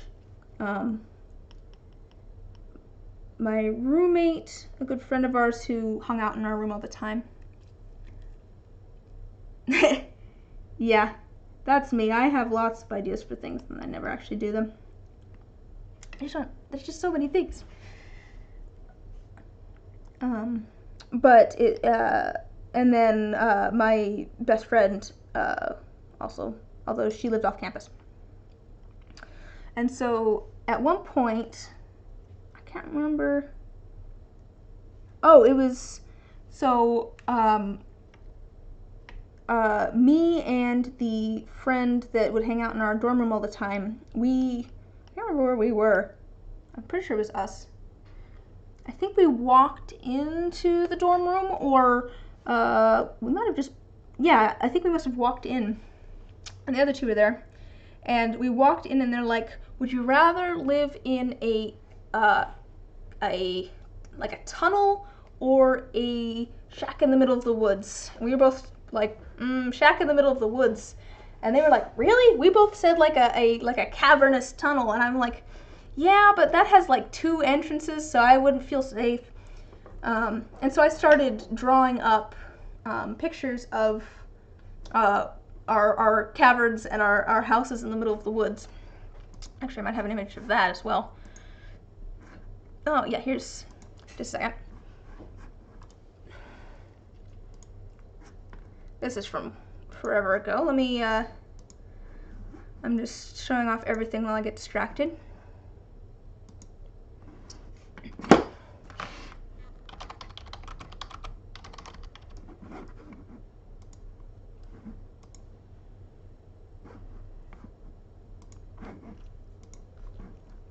Alright, here was our houses in the middle of the woods.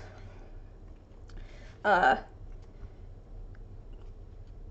I am still alive. I'm almost done, but now I'm talking about a book idea I had at one point. I was showing the artwork that inspired it that I made, because some friends and I were talking about whether we'd rather live in like cottages in the middle of the woods or in like a cave tunnel.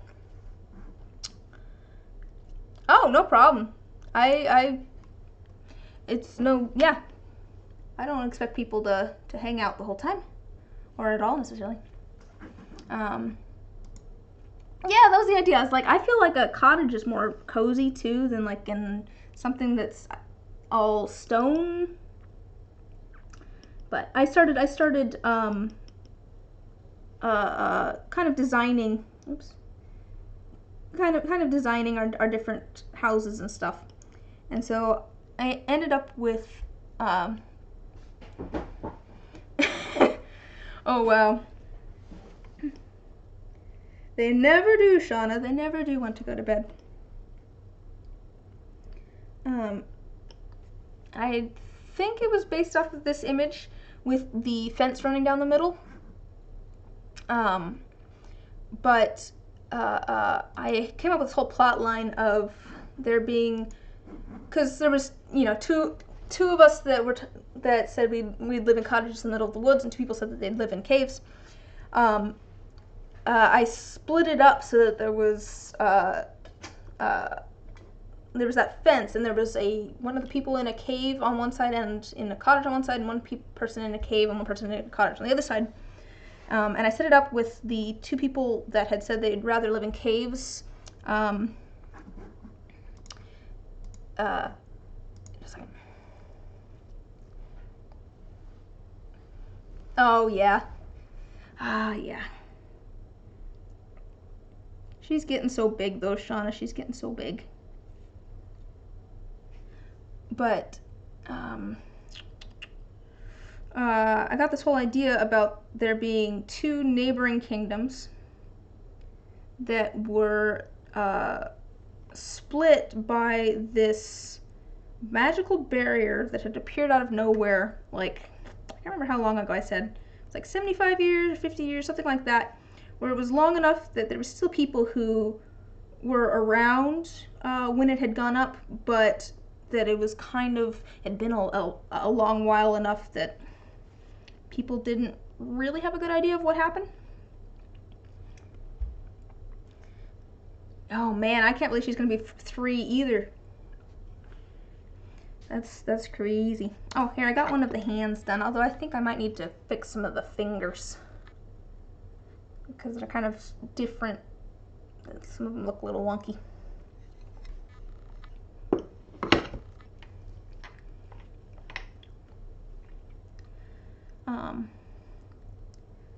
So I was setting it up. So there was me and my best friend on one side, and then my roommate and our other friend on the other side.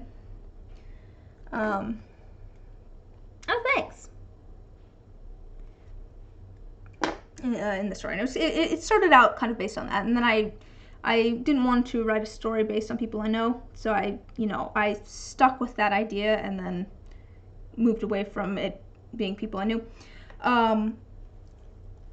But the idea was that there was this magical barrier that had shown up between these 2 kingdoms however long ago. And I started out with following the princess. Yeah, Amber and Nate left. They had to go. They were headed to bed. Nate has work tomorrow, and I think Amber was tired as well. I mean, I have been streaming for 5 hours, so I don't really blame them. And I'm almost done. I'm just gonna finish texturing these, and then I'm probably gonna head to bed as well. Oh man, it's good morning. It's the morning for me.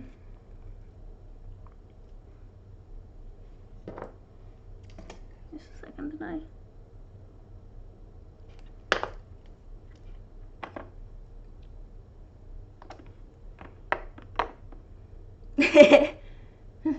Jenna's just vibing. Yeah, there's been a couple people that have been hanging out the whole time. And we've just been chatting about, like, aesthetic goals, like what sort of aesthetics we would love to have, cool wizard ideas.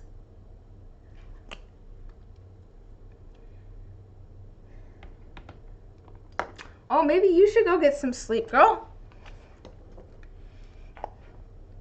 If you got homework and work tomorrow. Oh, if you're not working till the afternoon, I get that.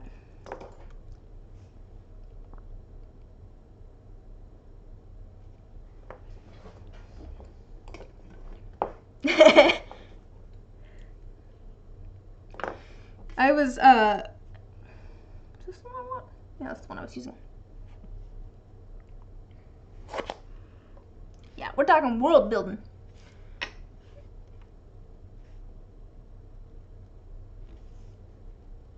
And I was rambling while I waited to hear about more wizard stuff.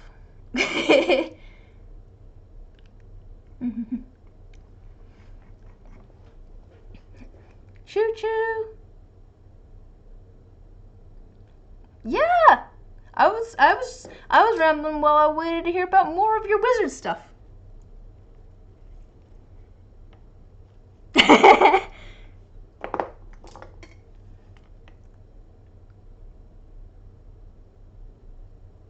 We're gonna get more wizard stuff, I think. What time does Peyton usually go to sleep, Shauna? I know that you don't necessarily have a like normal schedule or whatever, since you're doing school and Ubering. Oh man, I do too, but like I cannot pay attention over like Discord and stuff for D&D. It's part of the reason I'm not playing with my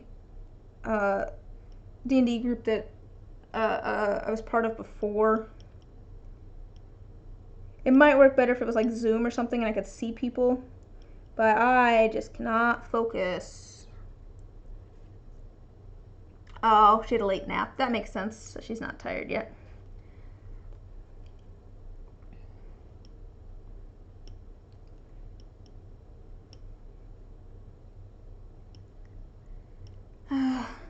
Yeah. No, I just can't. I can't focus on the virtual D&D.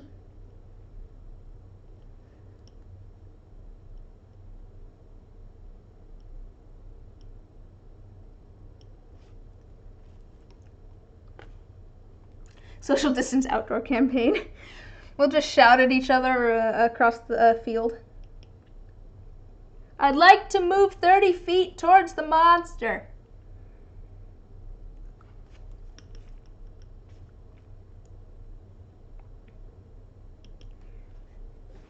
I cast Healing Word.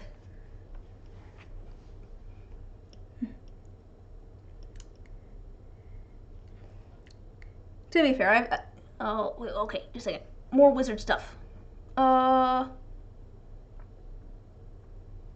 Okay, just a second. I'm gonna read this aloud.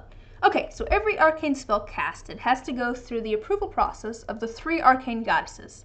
They all ensure that you can cast your spell without consequences for yourself, or for your loved ones, or for the fate of the world. If you cast super forbidden stuff that might threaten the sanctity of the universe, the goddesses will probably, actually, factually turn off your brain. That's fun. I like how there's paper in triplicate to cast a spell.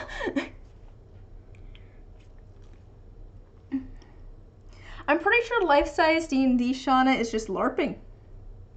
I think that's a thing. I think that's a thing already.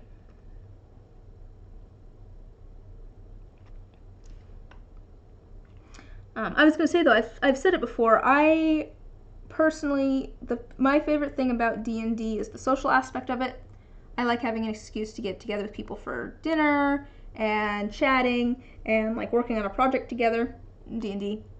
So I have less interest in doing online games because it really takes away the major aspect of what I like about D&D, which is socializing.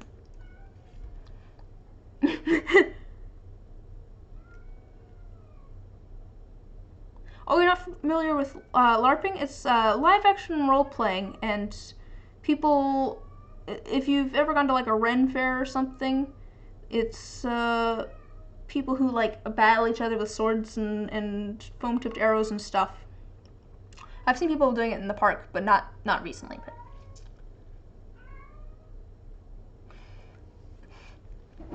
I like to imagine that, quote, really fucking big fireball is an actual spell that's separate from Fireball.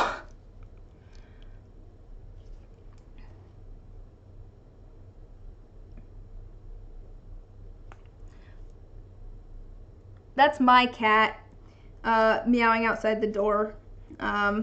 It's been happening. That's been happening fairly often. They get mad that I'm in a room that they're not in.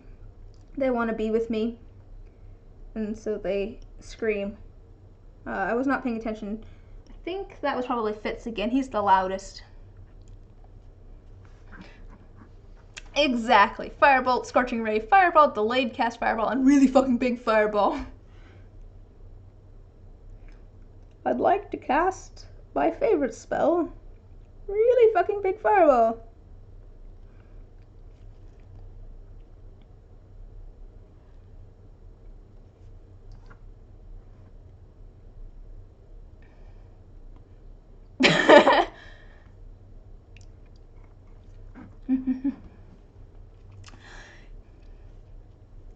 Your guts or someone else's? Also, your heart full of piss and vinegar or someone else's? The vinegar is easy to come by and the piss is easy to come by, but I'm not sure about the heart.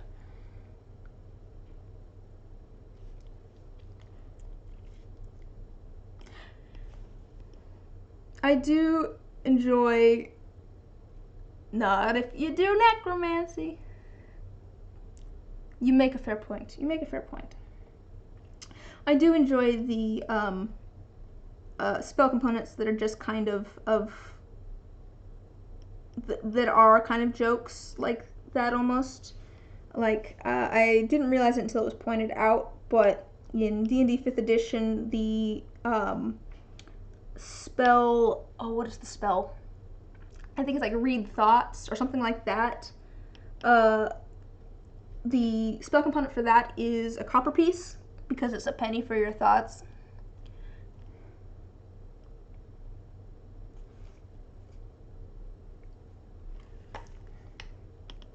So I enjoy stuff like that. I think it's fun. Alright, we're in the home stretch, boys. We're in the home stretch.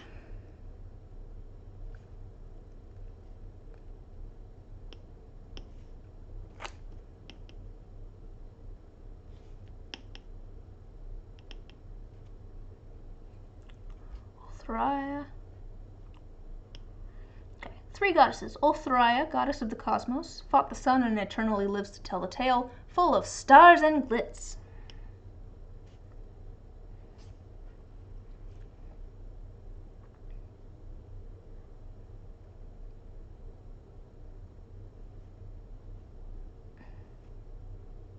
Ooh, these fingers are thinner than the others. I'm gonna try and thicken these up a little bit because they seem thinner than the other ones and I don't want them to snap or anything.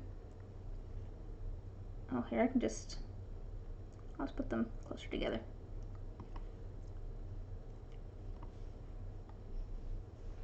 Selphine, goddess of sleep, not to be confused with the moon, who is night.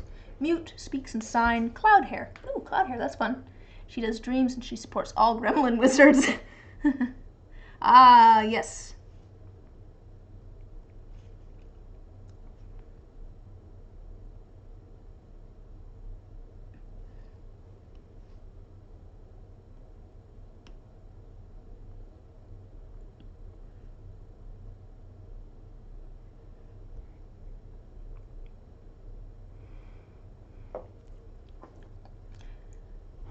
You know, doing a 5-hour stream does make me feel better about the idea of voice acting, because it does mean that I can talk for 5 hours at a time. But, I mean, I did know that I could talk. I can talk a lot. That's never been an issue. And I know that I can talk about nothing for an awful long amount of time.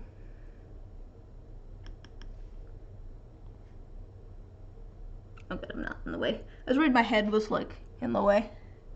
Ah, Morena, goddess of opulence, cannot live life unless she's beautiful. Big titty goth tiefling girlfriend. Do not approach her unless your wingtips are flawless. Does necromancy as a side thing.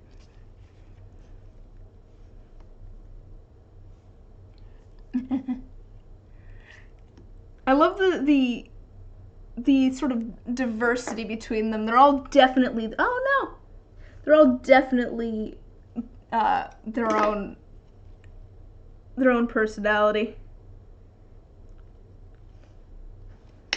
which is a lot of fun.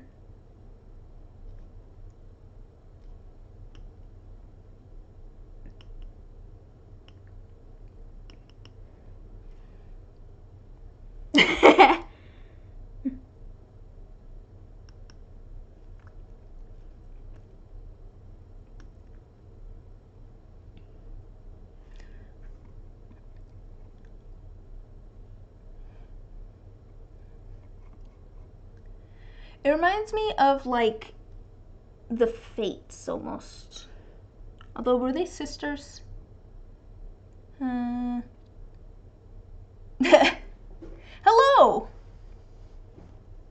Welcome to the stream. We're working on making a monster friend, like one of these guys down here. I'm almost done. I'm working on some texturing at the moment. And we're talking about wizards at the moment in the chat. One person was talking about world building they've been doing for their D&D game. Oh, thank you. How are you doing tonight? Or actually, I don't know when it is for you. It's 12:17 a.m. for me. This is the longest stream I've ever done.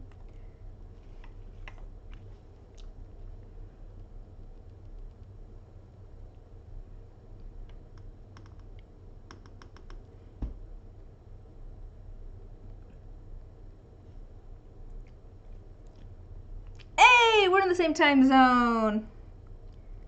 What do you know?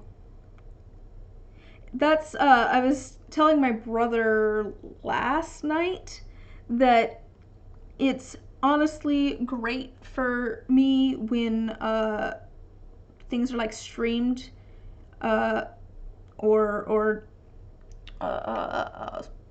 there's like, when like YouTubers stream or that sort of stuff, because a lot of them live in LA and so they're in the same time zone as me. It's like, excellent. I don't have to try and get up at 5 a.m. like some of the other folks. I am just here at 9 to 10 or something like that.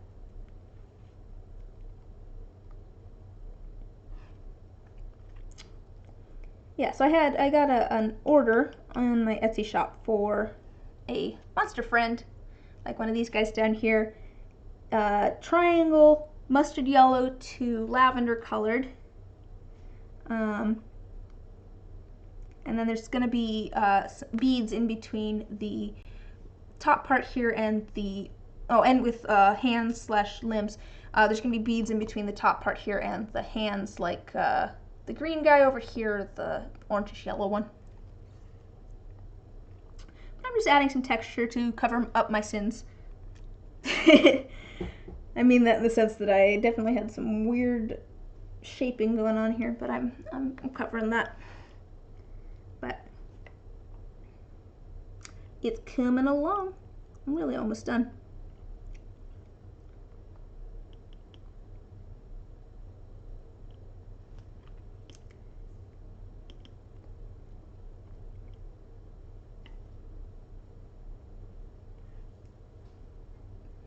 I've never watched Gravity Falls, but I know exactly what you're talking about, because I think he's yellow in a pyramid. Very, very Illuminati. It doesn't work because it's upside down. There we go. That's one of those shows where it's like, I should watch that, and then I never got around to it. Because I like cartoons and stuff. No, exactly. It's one of those ones I have not watched so much stuff. It's a running joke among my friends that I have not seen most movies. It's one of those ones that's like, I need to get around to watching that. I see stuff about it and it looks really cool, and I just haven't gotten around to it.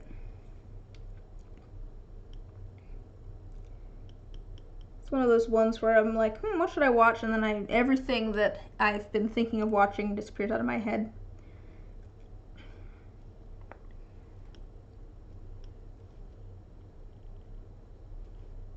Oh, I just realized that I've been doing this wrong. This arm goes this way. Ah! I'll move these guys over here to the top of the way. We also put 2 thumbs on this one because it's in the middle.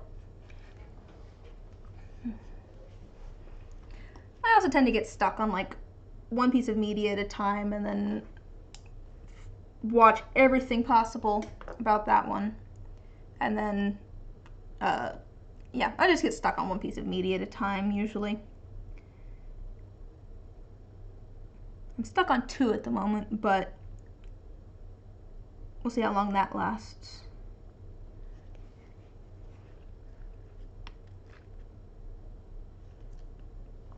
But yeah, usually like a musical or TV show or like a band. That takes up all my brain space and I forget to watch other things.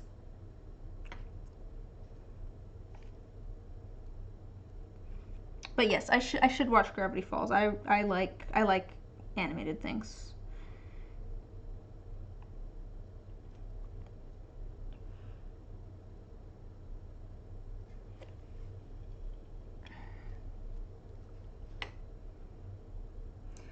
Other folks in the chat, if you want to chime in, have you watched anything good that either recently or that I should check out if I haven't already? Because chances are I haven't already.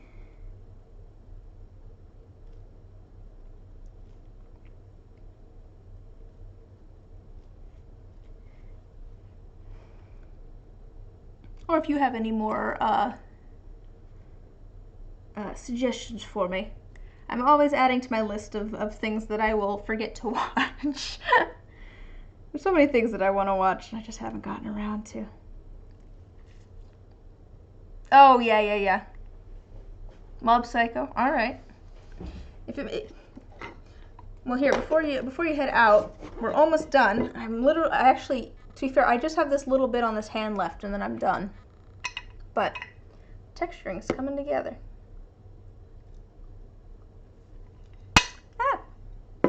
This is getting a little late for me as well.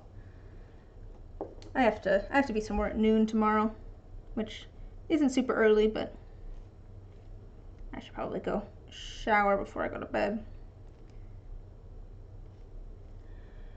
Oh, thank you.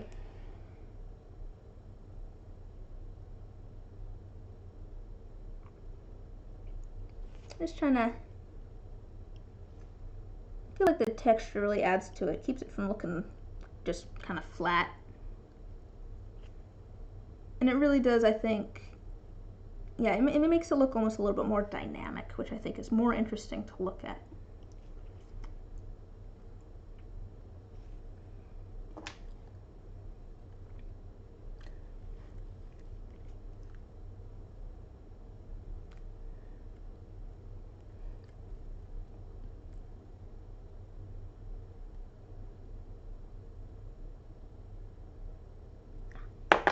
Like a piece of, might be a piece of resin from the table. Just a second here. I don't think I'm gonna get around to my little resin things tonight. I'll do that tomorrow. Maybe tomorrow morning.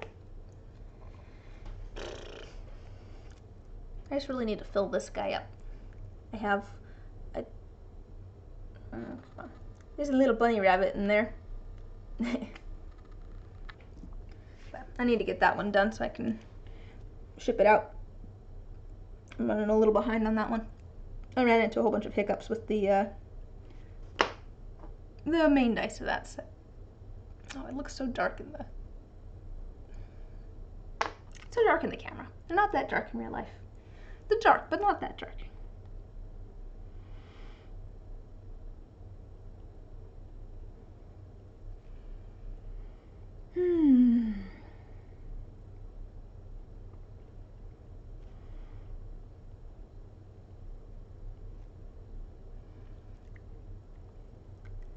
Oh yeah, I think things are winding down for the night a little bit. I feel like you didn't get to be here very long. Selenom 27? Am I saying that right?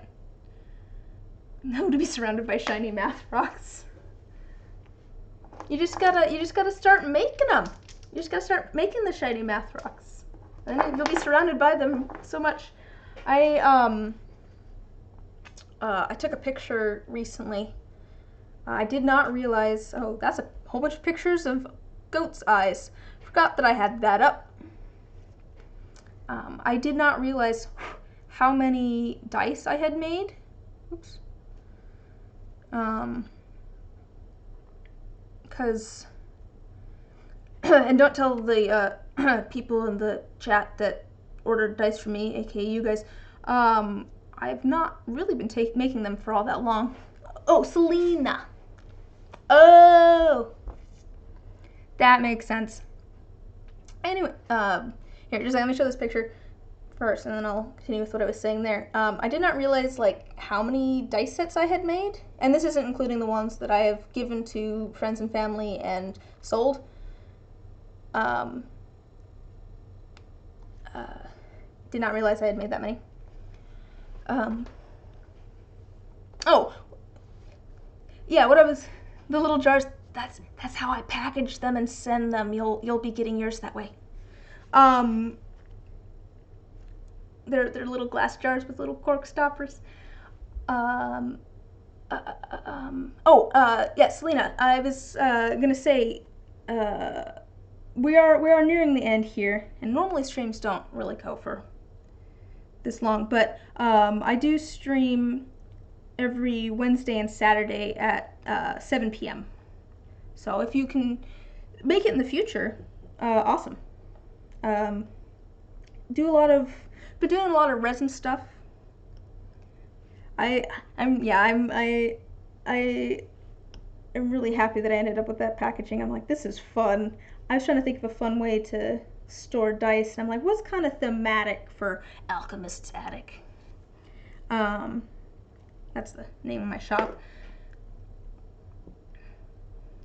Okay, this one's a little longer. Just I'm gonna just put a thumbprint in that.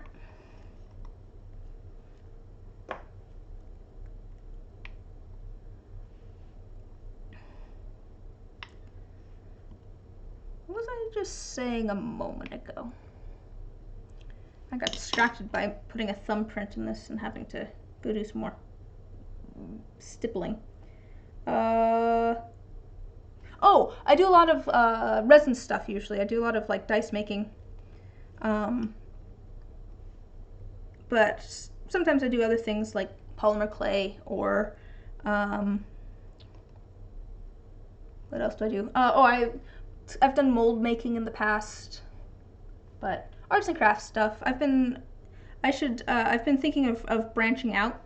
So if anybody has ideas for things I should try, even if it's something that's not arts and crafts related necessarily.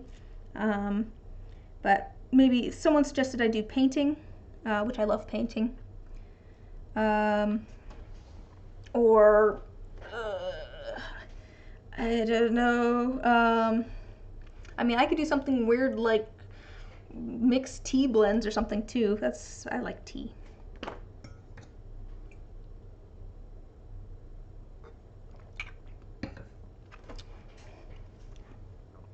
Oh yeah, been trying to think of ideas.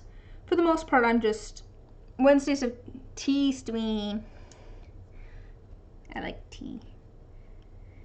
For the most part, Wednesdays have been working on commissions, and then Saturdays have been the kind of experimenting days, usually with resin. Just doing some trying out some new things that I haven't tried before with resin. Or if I need to get something done, I'll get it done then. But I'm always looking for more ideas. All right, guys. I think I might even things out a little bit later. I feel like the hands are different sizes, so I don't know about that. But I think that's all textured up. see if it'll, there we go. And it looks kind of lizardy to me, which I kind of like. And then I'll find some yellow beads, hopefully, to put in between. Oh yeah, we decided to add an extra thumb, because we're like, which direction should the hands go? I was like, well, what if I just made it so that the middle one made it symmetrical? So, thanks. It was fun to make. I like making stuff like this. And it's nice to just hang out and chat. But yeah, if anyone ever has ideas for things I could stream.